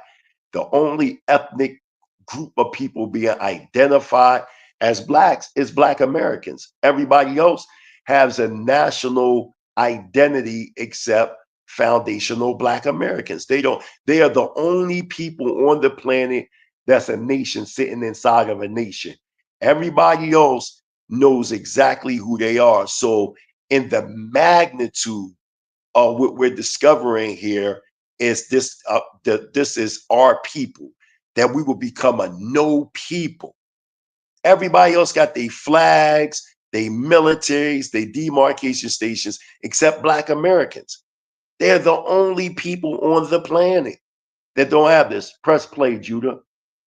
Press play. Look at our people.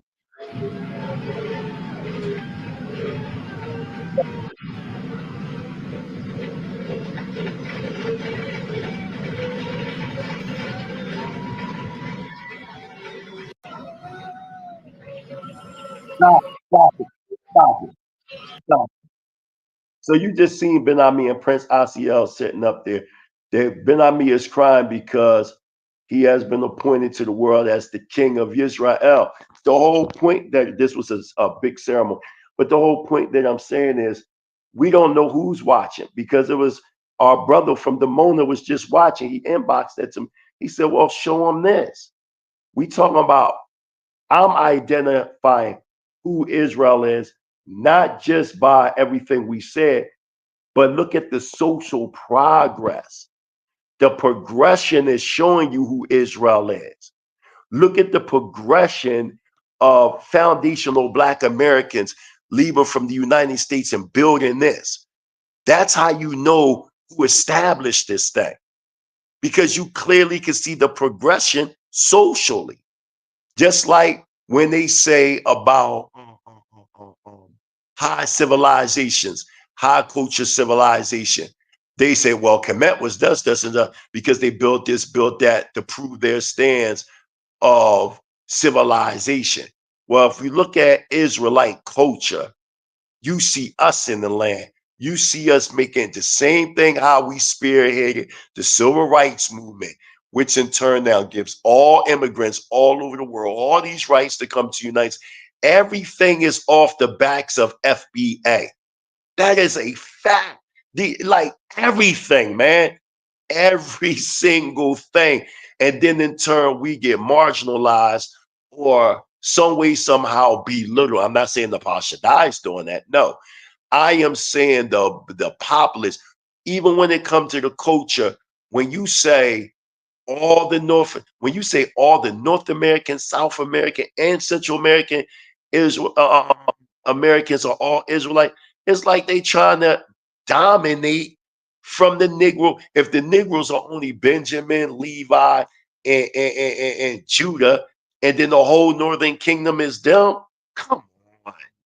That's once again them taking the heritage of us. And then they won't even make no mention of the Northern Kingdom presence throughout Africa. They don't never mention that. That's the problem that I'm having. And I'm on the ground and I'm seeing all these Israelite clans and communities throughout Africa. And I'm saying, why they never brought up? Just like the Mona ain't brought up. And that's why I'm bringing up the Mona. And I'm going to consistently use the Mona because nobody can fuck with it.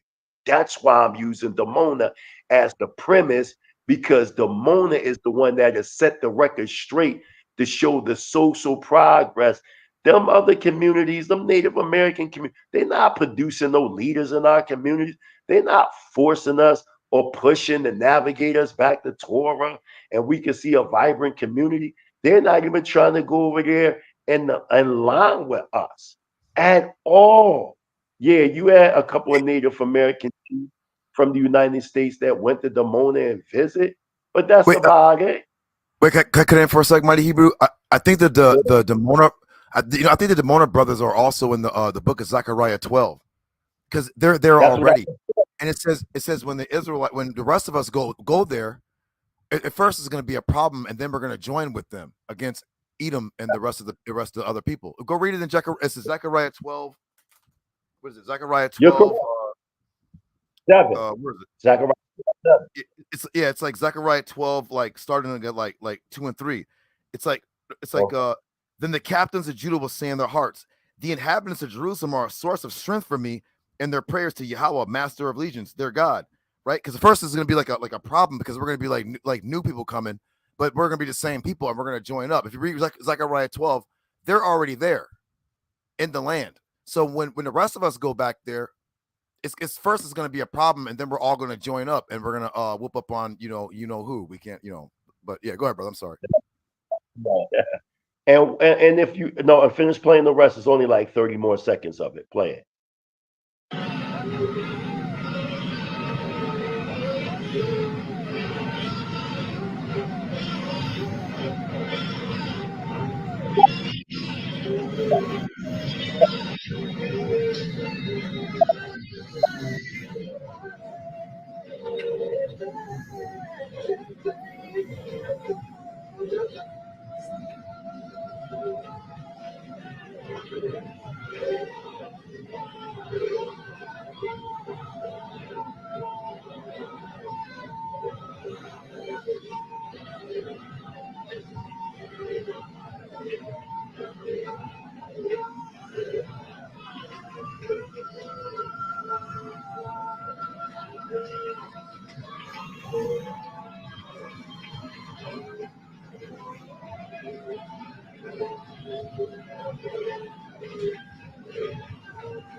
Hey, you gotta start talking, my Hebrew.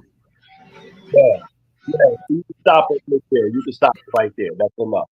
So the whole point and that came off of Facebook. So the whole point that I'm saying, I'm stressing here is, look, we already have an established governmental structure. So just imagine all this. We can't bring all that confusion into the land, all these different ideologies that'll overthrow what we already got going on in Demona. That's why it's very important that we share away a lot of this stuff that we believe in. You got some people, they believe they aboriginal, they're not trying to lead the land, even though the prophecy clearly say we foreigners to that land. In some way, somehow, we try to make all these excuses. Yeah, America's ours too, whatever the case may be. The whole point that I'm saying is, instead of us reinventing the wheel, why don't we just fall in line with the structure that's already been established in the land? That's what a lot of these Israelite camps don't want to do. That's why it's going to be a problem. That's why they can't come in the land like that. Because they come in the land, it'll destroy what we already got established. Like, it's already set. Dr. Amiel Ben Israel said it best. Dr. Prince Amiel Ben Israel said it best. There's no need to reinvent the wheel. It's already, y'all seen it right there. It's already well established. If these people are saying that they're Israelites, then why they don't go to the forerunners and say what they saying they are and get in line? versus trying to come with all these different ideologies, which is going to conflict with the governmental structure that we already got established over there in the land. We're in the land. We have over 5, close to 6 generations of Israelites in that land. So, I mean, we can match it. I hear everybody saying this, they're Israelites, that, but the Most High is showing who's who through the social progress. We're seeing who's who. Versus these people they're saying blank. You ain't never see the natives and there's no shot at them, nor the Hispanics running around telling us who we are. We told them who they are. That's the difference. We told them who they are. We built all the Israelite schools, brought all the customs back. Yeah, some Native Americans that have fringes on, but just because there were different tribes that wore fringes, but if they ain't had that cord of blue, that don't mean nothing. That don't mean all them natives are not Israelites. Some of them already been there thousands and thousands of years before Israel even came on the scene. That don't make them us. What's the other group that JJ 7000 always talk about? What's the name of that native tribe? JJ, one day you was doing a presentation and you was bringing this tribe up from 13,000 years ago in the United States. Paleo Indians. No, not them. The florist people. The clover. The clover. Oh, the clovers. Yeah, the clovers. The clovers, they're not Israelites, but they natives. That proves that native tribes were already in the Americas. Okay, let me ask you a question then. Let me just jump in and ask you a question. I just gotta interject. Then how are you identifying us as Israelites and saying they're not Israelites when we first were led by the Spirit? We all go by Deuteronomy 28 first. So when we look at Deuteronomy 28, before we look at anything, we see, okay, who are we? Everybody else is looking for haplogroups and all this. We look at Deuteronomy 8:28. We look at the cursings and the blessings. First the curses. And just with that, I'm not trying to get just like, contemporary. We will be left few in number among the nations. Israel is a few and a number in captivity. Yeah, we're the few. We're the 1/3, right? Whatever you want to call it, we're the few. But let's get back to that. How can we say these people who are indigenous have all this culture? We have Hebrew inscriptions in this native land. We have Hebrew inscriptions, the writings of Hebrew inscriptions. And we say, oh, no, none of them are us. But we know we are us. How can we do that? Hey, maybe Solomon's Navy. Maybe Solomon's Navy. Go ahead. That's real quick. Wait, hold on real quick, because Angel wanted to come in real quick. Sister Ashton said she wanted to come on, but y'all can't make fun of her because she got one of those like throat cancer machines, and she'll be like, "This is bullshit." Are you being serious? Are you being serious? Wow, yeah, man. Bro, that's not even funny, bro. You're lying. No, really, but she can rap with it too. No. If she has had a tracheotomy, nobody's laughing at that. That's cool. I know. I don't make fun of her. But you're laughing right now. I'm not. No, he's laughing because she be talking shit to her. Like he said, yeah. There's no way she has that. There's no way she has that. Fuck you, niggas. Okay, I want to get back to Okay, I want to get back to what Nepal was saying. Listen, I know about the Los Lones inscriptions in New Mexico and Hidden Mountain, the Davenport stelas, the Long Island inscriptions. These were all connected to the colonies that Solomon had during what was called the Phoenician Empire, which was a conglomerate of Israelites, Phoenicians, and Egyptians. They came together and they navigated from the old world. That's the Solomon's Navy. Right, to the new world. Yes, just because you have certain inscriptions, when we look at there was so many different dialects and languages amongst these Native Americans. We can't take these certain artifacts and label it to all of them.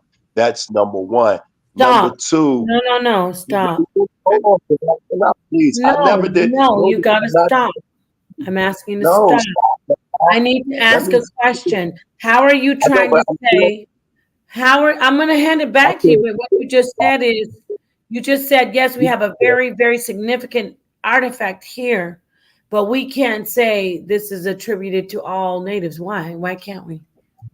Because the different, come on, Nepal, you know for a fact that there were natives in that land before the Los Lonis inscription, which is no older than 1000 BCE, which aligns with the navigation of Solomon's fleets. We know this, man. We know today that there was Jeremiah, remember?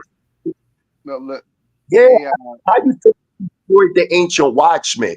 Because they was on that tip, and I was showing that the artifacts that they were using were a part of colonies.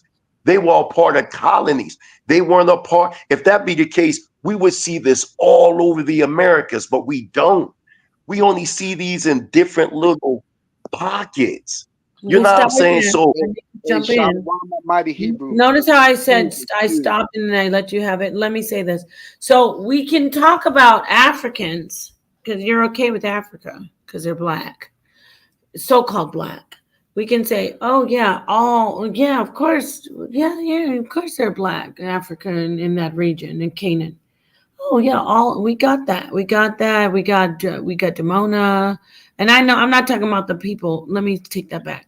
We're talking about before Dimona, the region. We're saying, oh, of course, those are our people. We were literally Canaanites. We were literally Canaanites. Wait. I'm gonna give it back. We were Canaanites. Israelites. Israelites are Canaanites. Oh, stop me, I can stop you. What I'm saying, where did I ever say all people in Africa are Israelites? I never said that. No, I'm not saying you said it. I didn't say that you said it, but I'm saying we know for a fact, that Israelites are Canaanites. So I never said that Israelites are Canaanites. Okay, well, let me say it. Israelites were part of the Canaanite community. No, was not. No, okay. Well, then explain. Judah. Exactly. So Judah knows Israelites are Canaanites, and then then this is my point. No, this is my point. We were a part of the Canaanite community. We were in Canaan. Listen, stop. Wait, don't cut me off. Let me explain why I'm saying that. But brother, let me get my fact out. The fact is that we were living in Canaan as Israelites. That don't make us of Canaan. This is no. What I'm saying is, you say that doesn't make us Canaan, right? But when we come to the Americas, when we come to the Americas, there's Israelites here, which is significant. I have no problem with Israelites being in America. I don't. I have a problem. Hold on. I'm not saying no, because when I want the people to understand this, I'm not saying that. No, I won't let you get it out. The reason why I won't let you get it out, because you're able to interrupt me, but I can't interrupt you. Yeah, but you want to push something. What I'm saying to you, Nepal, and I tell anybody, Israelites scatter amongst nations that were already in the Americas. Before Israelites were in the Americas, there were already people there. Okay, got it. That's what I'm saying. So let me say this. So you said what you said. Watch. Don't interrupt. I'm going to hand it back to you. Same thing goes with Canaan. Israelites were amongst Canaanites to the point where it is significant and it's very it's talking about the prophecy. I didn't cut you off. He's back cutting me off. No, Nepal, you can't do that to a brother like me, a true scholar in the nation of Israel. When I'm telling you, Sister Nepal, you dealing with a form of deception trying to make all these people us, and they are not us. What I'm saying, the prophecy clearly said that we will be scattered among the nations versus us. I have to cut you off because I've never watched Nepal. I said, yo, Nepal, yes, there are Israelites in the mix of North American Indians. You said, no, all the Native Americans are Israelites. The North American, South American, and Central American. That is foolishness. And you are a scholar. You are a scholar.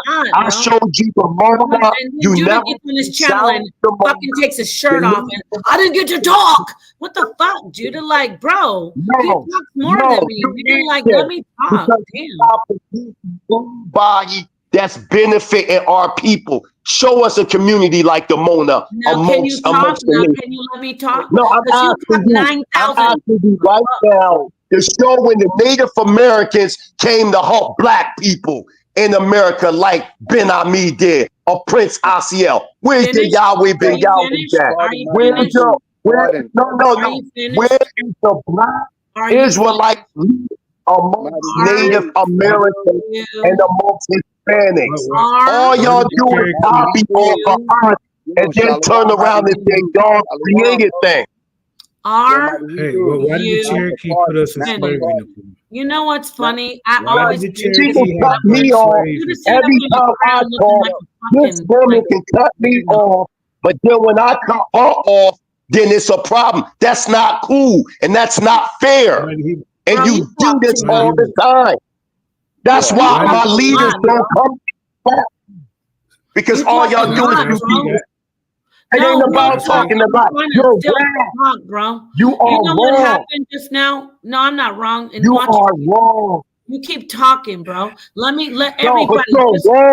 Bro, you're wrong, and you're putting out poison about the Israelite culture, trying to make all these ethnic groups Israelites, and they're not. They don't give a fuck about black Americans. They don't care about us. They're about to die in the street. Them people, when it comes to black Americans, we always defending these other nations, these other people. But when it comes to us, they don't defend us. They don't do nothing for us. They don't care about the Israelite culture. You got the Native Americans right there on YouTube saying that they're not Israelites. What's up with the North Americans? What's up with the North Americans? Got it. I'm gonna do what you do. Got it. We're not Israelites. Got it. Okay, got it. Yeah, got it. All right, because you're not even on the ground. You haven't even come to Israel. You haven't even and did no research, but you're debating somebody that's been wrapped in the community. Moderator, bro. Got it. Right. Got it. Right. Got it. Hold on, you guys. Hold on. You guys, both of you guys. Hold on, both of you guys. Hold on. Both of you guys. Everybody, hold on. Got it. Right. No, don't fuck with me now. Got it. No. This is what you want. Got it. We're not gonna blame the host. If you guys are arguing, Got it. Right. Got it. No, you're not gonna mention my fucking name if y'all want to fucking argue. Stop doing that shit. Got it. Right. Yo, what the fuck? You're blaming me for shit. You did this with Moon Harvest. Crash out. No, stop. You crash out. If you're arguing with somebody, don't fucking put my name into it. Nigga, if I was you, I'd go to my channel. I don't care. Nobody blame me. This goes for everybody. If y'all arguing, stop putting my name in it. I'm over joking with Ashley. My name gets brought up. I'm gonna go to my channel. I'm not paying attention to what the fuck y'all arguing about. Leave me alone. No, I'm gonna go to my channel. Nepal, don't mention my name. Let me crash. Nepal, stop mentioning my name. Let me crash out like Judah. Let me crash out like. It ain't no crashing out. This goes for everybody. If you have a dispute with somebody on a panel, stop fucking bringing my name into it. My wife hates it. Everybody hates it. Stop saying my fucking name. I don't even know what y'all even arguing about. I'm joking around with Acid in the chat. Shut the fuck. You know what, Judah? Now, look, put me in the back again. I'll give 0 fucks because I am the queen of the king. Put me in the back again. Guess what? Mighty Hebrew. Shalom, everybody. I'm trying to say something, motherfuck. You niggas are weird. Weird. This is the thing.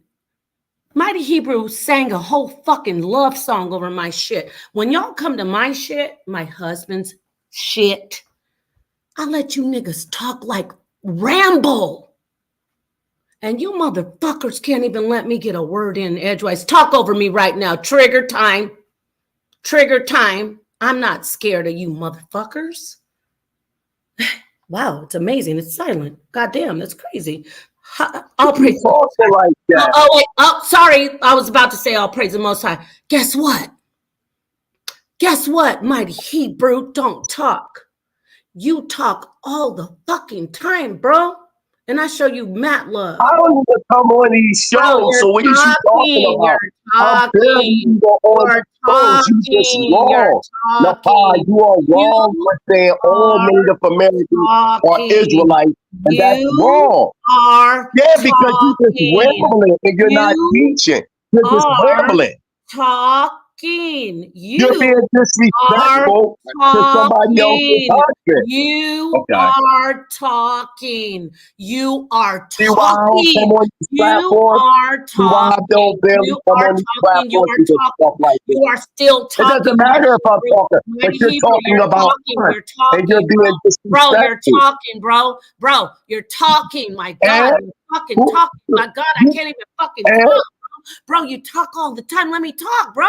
Let me fucking talk. I don't listen. Napal, stop disrespecting me, Napal. Bro, let me talk. Let me fucking say something. Let me say I'm being serious with you, Napal. Let me talk, Mighty Hebrew. Let me talk. You can put your hand up. I'm saying stop being disrespectful. I'm with the Most. I don't care if nobody's with me. No, you're not with the Most High talking to me like that. You're weird. Yo, you're weird. stop I'm talking, bro. Put your mic on mute, my nigga. Like, let me talk, bro. Let me talk, Mighty Hebrew. You come on my shit and you talk and you talk and you talk. Bro, you're still talking. I hear your voice, Mighty Hebrew. I hear you. Whether you're right or not, I can still hear you, bro. You're still talking, nigga. Like, mute out for God's sake. Let me be wrong. Let me talk and be wrong. Let me talk and be wrong, bro. Like, let me talk and be wrong, bro.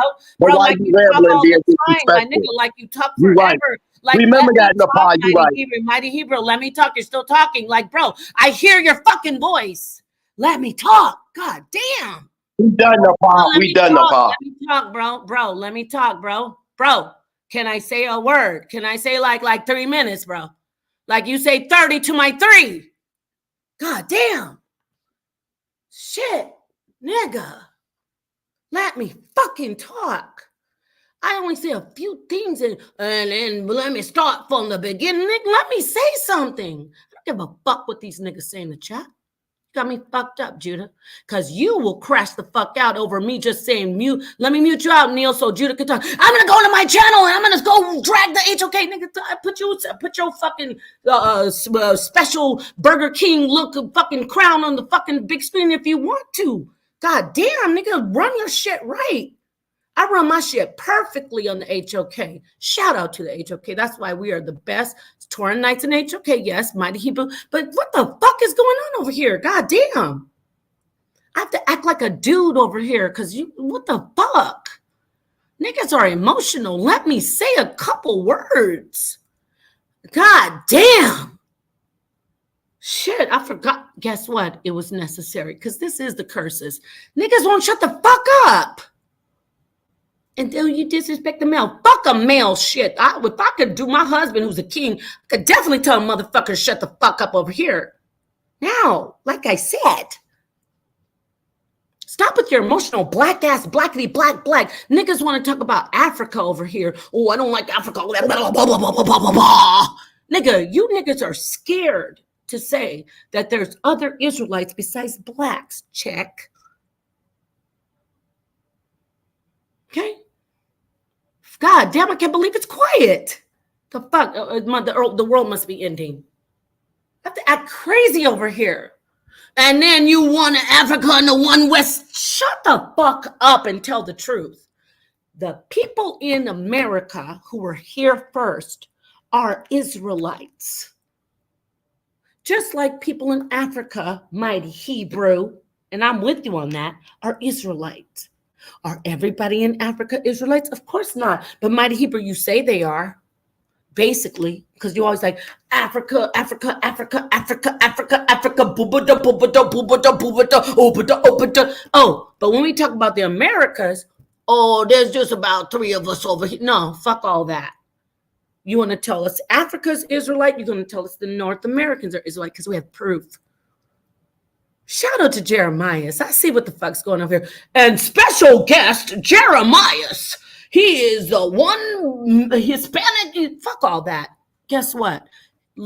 Native Americans and Latinos are Israelites, just like blacks are. I don't care. I'm not even reading your shit. Because if I don't read the best ever the best ever platform, which is H0LY, I don't give a fuck what they say about me. I damn sure don't care what they say about me over here. I'm going to tell the truth. I had to fight to say a fucking word, bro. And I have to get all disrespectful on you, brothers. Mighty Hebrew, shame on you, bro. I love you, but, I might say, oh, bro, Mighty Hebrew, you need to learn how to act, bro. My man is the king of everything. He's over everybody, and I act mad crazy. No, I love no, I'm not player hated. I love the crown, but he's like, oh, they putting all these whack ass comments up, pointing at it, and he doesn't know how to moderate all of a sudden. Oh, my wife said, your wife is on my side, bro. He put 2 crowns on. Whatever. My point is, I want you to talk about the real shit. I don't want to hear about your feeling. Oh, yes, and there was a few. The whole fucking continent is Israel. Stop playing with me. And that's why those people from Europe said, we got to go over there. And that's why they took an Israelite translator to come over here. And that's why one of the Native Americans actually spoke Hebrew. Hebrew. A Native American from the North Americas and the South Americas spoke Hebrew. Stop fucking with me already with this nigga shit. I'm so tired of black people. I swear to God, I want every black person in this lineup. Are black people Israelites? No. Batman slap. Okay, next. Are Native Americans and Latinos Hebrew Israelite? Well, no, we all Hebrew slap. Batman slap. It's like, get the fuck out of here. I'm sick of you with your bullshit. Shout out to GMS and the One West. That's one thing they got right. And it's not about Mighty Hebrew. Stop with that Africa only bullshit. People with light skin, with blue eyes, red hair. In Ireland are Israelites by blood. Chinese people with the epicantal fold, meaning slant eyes. Slanty eyes ass motherfucker with straight ass hair are Israelites. More than you niggas in America. They're dying for their fuck. Let me talk to you niggas over here, because now I'm mad. And no, I'm not drunk. I'm angry because I had to sit here forever listening to some fucking nigger. You niggas talking about, oh, I want to hear that Pan-African. I don't want to hear some nigger ass Israelite bullshit. Guess what? The Most High says we're a diaspora. We are everywhere. But you niggas want to say, but that's only a little bit. No, it isn't. Shut the fuck up. All over China, there's Israelites. All over Ireland, there's Israelites. All over the North Americans, there's Israelites. Stop with this black ass nigga. Well, if I don't see a boxing glove nose and some thick ass lips and a nappy ass head and black ass looking like James Evans off of Good Times, he ain't an Israelite. Fuck you. There are Israelites everywhere, and they're fucking loaded. There's 1 billion people in China. And there's about 30% of them that are Israelites, niggas. Stop playing with me. Well, that's not a lot. Fuck off. I'm tired. I'm cursing because I'm tired of you niggas over here. I'm not talking to Mighty Hebrew. He's my brother. But I'm tired of you niggas playing with me. Tell me, oh, shut up. You don't know. I got the facts. I got a whole notebook. God damn it. And I waited for fucking 2 hours talking over you niggas. You fucking black. Well, blackity black and blackity black and blackity blackity blackity black and blackity blah blah blah blah black. Shut the fuck up with that blackity black shit that you're mad. You're mad that a boxing glove. Yes, no, I don't give a fuck about that either. I'm telling you facts. I got the facts, but now I'm not even looking at my book because you niggas got me to here. You niggas are mad that a pin nose is an Israelite and you got a boxing glove nose. You niggas are mad that nappy hair is yours, but somebody in China has straight hair. You niggas are mad because the white man told you those things are ugly. You niggas are mad that your skin is dark and an Israelite in China's skin is light, or in the Americas. That's not a problem. But you niggas have been programmed to think that's bad. See, a boxing glove nose, dark skin, curly hair is the best. But you niggas have been programmed so badly. The white man has a great understanding. Said, now these niggas gonna think every time they see a light skin with a skinny nose and straight hair that that's not an Israelite. We got these niggas. You don't want to face that. Let me talk about the transatlantic slave trade. What about the slave trade to the east toward Asia? What about the slave trade gone to India and China? Oh, that was just a little bit. Nigga, shut the fuck up. How is that just a little bit when it's easier to take them there than to take them over the water? I'm tired, and I had to act like this. I'm not looking at your chat because I give zero fucks, because guess what? The real people that listen to this are going, finally. God damn, I know she's not. They're going to say, oh, she's a woman. She shouldn't have been saying all that to these kings. But y'all keep coming at me like, oh, no, Paul, I want to talk over you. Why? Why do you want to talk over me? I wasn't even going to do this diatribe. I was just asking, but I couldn't even say it. I'm going to ask again. Why are the Sephardics who are Jew? Oh, shit, Judah's drinking his wine. I'm not. Guess what I'm drinking? Nitro cold brew I bought. I'm on my third one. Okay, so why? And Mighty Hebrew, I love you, but you got that black shit deep, and you white as it. Mighty Hebrew, you're so light skinned. It's not even funny. I love you, and you are a light skinned brother. You just happen to love you love black women, and I'm not mad at you, but. So Dr. Tazaryach watching, by the way, so you know, he's in the joint. He telling me to leave, man. Oh, he is? Why doesn't he hit the panel? Why? Because let me say this about Damona. Listen to me, brother. Listen to me, brother. I dialogue with Mighty Hebrew. Excuse me, Napa. Shalom. Let me say this about Damona. No. I'm going to shut up in a second. You know who Dr. Tazaryach is, right? Nobody was stopping me, but I'm going to say this. Listen, Damona, no, stop drinking. Whatever. Guess what? I'm not drinking. You don't want to hear the truth because I got so fed up waiting. What the fuck am I up here for? It's like, Dr. Tazaryach is, Let me say this. He's the one that helped you get on that program. You know that, right? Brother, let me get this out. I don't even care. I don't even care. I'm going to tell the truth because it's the end days.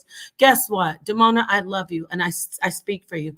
But why are you dying with the Israelis? Why are you dying fighting with them? Why? And don't tell me you're not. I've been looking at you because I love you. Don't talk to him telling him to leave. Why didn't you fucking leave when you saw that war was coming? Why the fuck didn't y'all leave and all you? Why'd you die?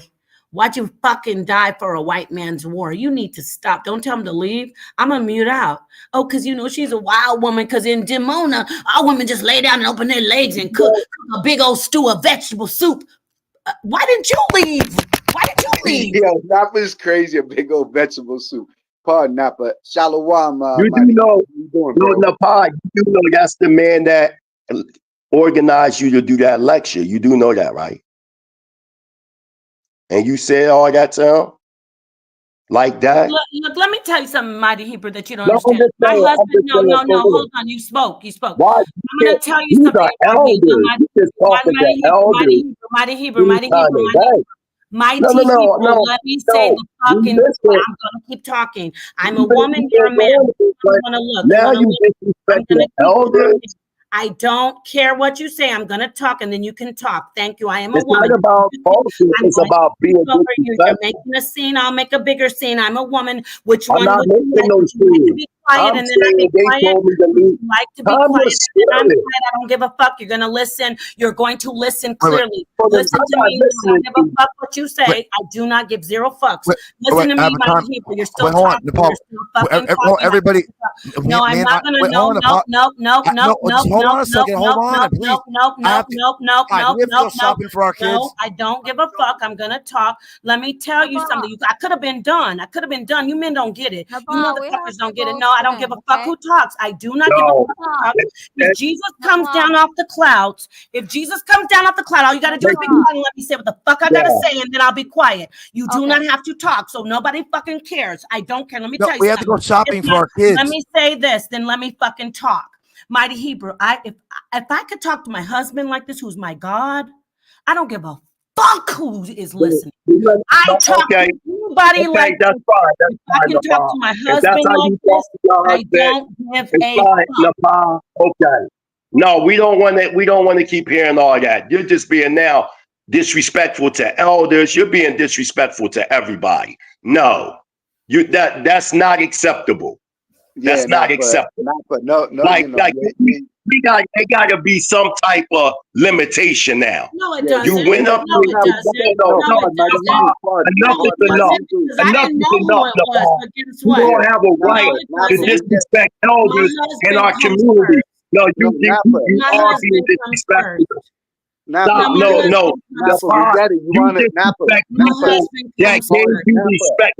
No. Listen, stop. Yo, Napa, you need to go lay down. Now no.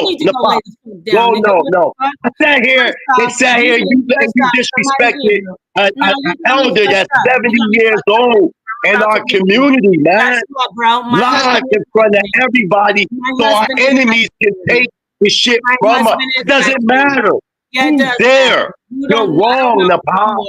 No, you got me fucked up. You are wrong. You need to shut the and fuck up. Listen, and I'm telling you, why you keep talking to people. Bro, you talk too much, bro. No, you are out of order. You are out of order. No. You're out of order. Stop with that. You disrespected the Mona. You disrespected the panel. You disrespected the elder. Because the elder said, do you know that the guy in the deal or no deal guy, the shadow figure is in the sky? Nigga, I talk to my husband like this. Why would I care what you say? But that don't make it right. If you talk to your husband like that, you're wrong. If you talk to your husband like that, you're wrong. Stop bringing up your business. Stop bringing up your personal business and saying that. That's wrong. Bro, you've been talking the whole time. It's not about you. It ain't what you do, it's how you do it. Yo, Napa, if you are inebriated, or you need to go sit down. Bro, you talk too much. No, you gotta sit down. Sit the fuck up. No, Napa. No, shut the fuck up. When you rewind this tomorrow, when you rewind this, when you wake up, you're gonna regret. Bro, shut up sometimes. No, I'm not. I'm not. Yo, my husband's gonna love me. Everybody hold on. Please, everybody hold on. You talk too long, bro. You talk too much. Men, women, children, man, fuck that. Everybody, hold on. Hold on, listen. Nepal, just hold on.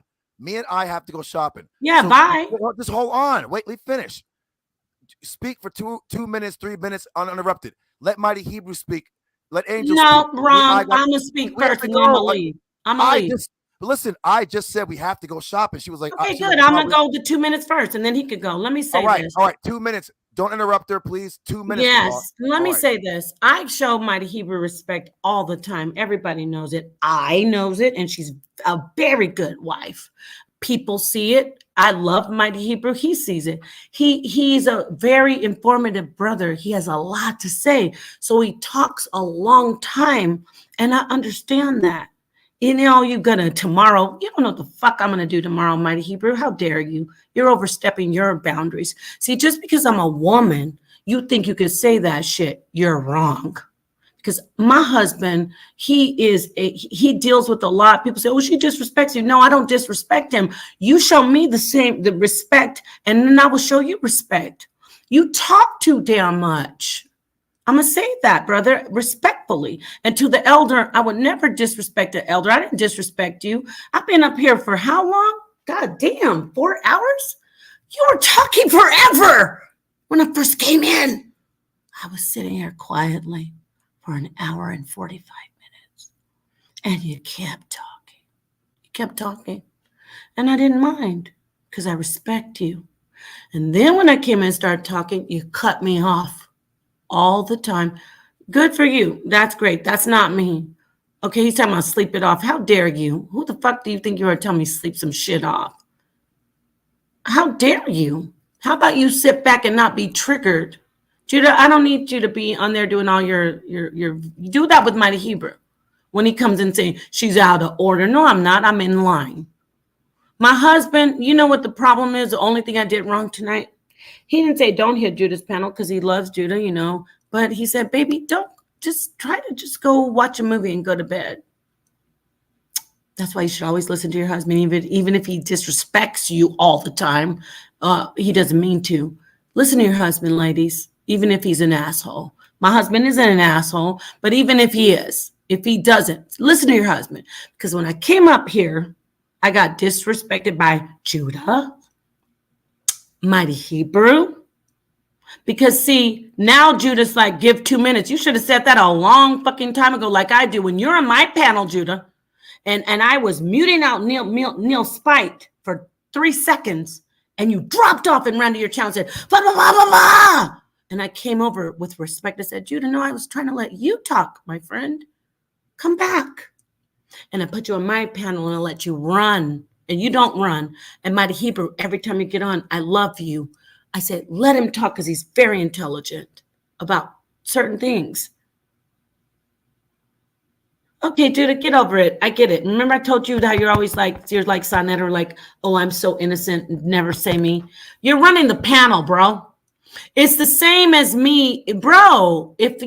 I'm not blaming you, but the night we were doing the show, all I did was mute you and Neil Spite, and it took less than 3 seconds. It was probably 0.2 seconds, and 2.0 seconds. You left the panel and did a live stream blazing out and crashing. But I've been over here for about 3 hours, and I've been fighting to say a fucking concept. And it's not even about even us, the Israelites in North America. It's all about me fighting Mighty Hebrew to leave me the fuck alone. Let me talk. And that's facts. So shout out to Sonnetter. That's why I love that man. That's why I talk shit. I talk back. But guess what?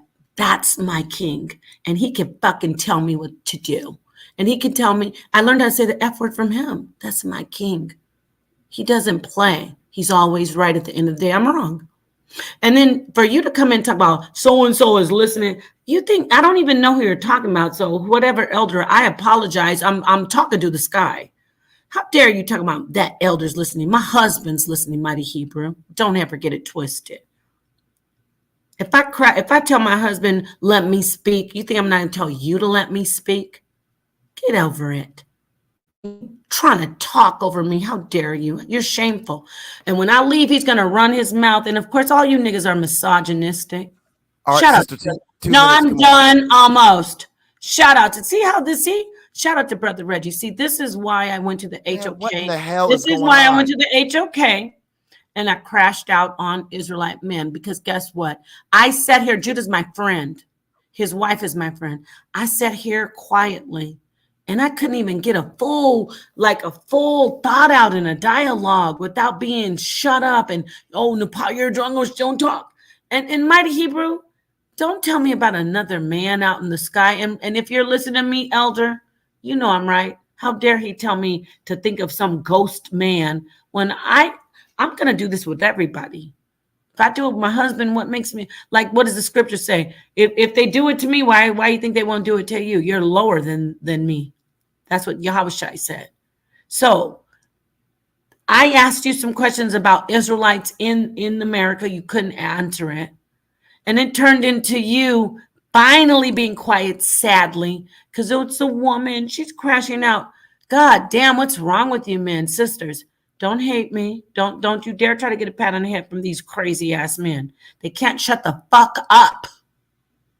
None of them can shut the fuck up. And then they want to talk about us. We're not good wives. Oh, you're trash. You're a trash woman. You're trash.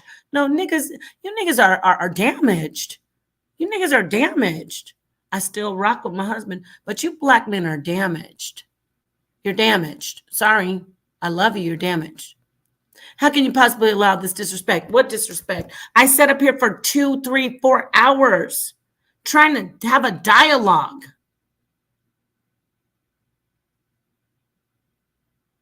Kebron, it's not just her. Everyone does this. You can ask anybody. When everyone starts arguing, somehow my name gets brought into it, and everyone gets mad at whoever says it, but they just keep on doing it. Judah over here joking with the chat, and somehow my name gets brought into it. I don't even know what the hell is going on. This is what always happens, so you can't blame me. Again, You're doing it too. I can't just talk about her. You're doing it too. Judah, what the fuck are you talking about Judah for? Judah has to go to the store to go shopping for his family, and y'all blaming Judah. Okay. No, I told y'all already. Stop bringing my name up. Got it. So let me ask you a question, Judah, since everybody saw it. The other night when I talked to you and I for about 4 hours about what we were going to do a live stream, and we went live, and I muted you for, it couldn't have been 2 seconds, and Neil spiked so I could get Neil to be quiet, and you dropped out and ran to your channel and dragged, nobody's going to mute me. You blamed me.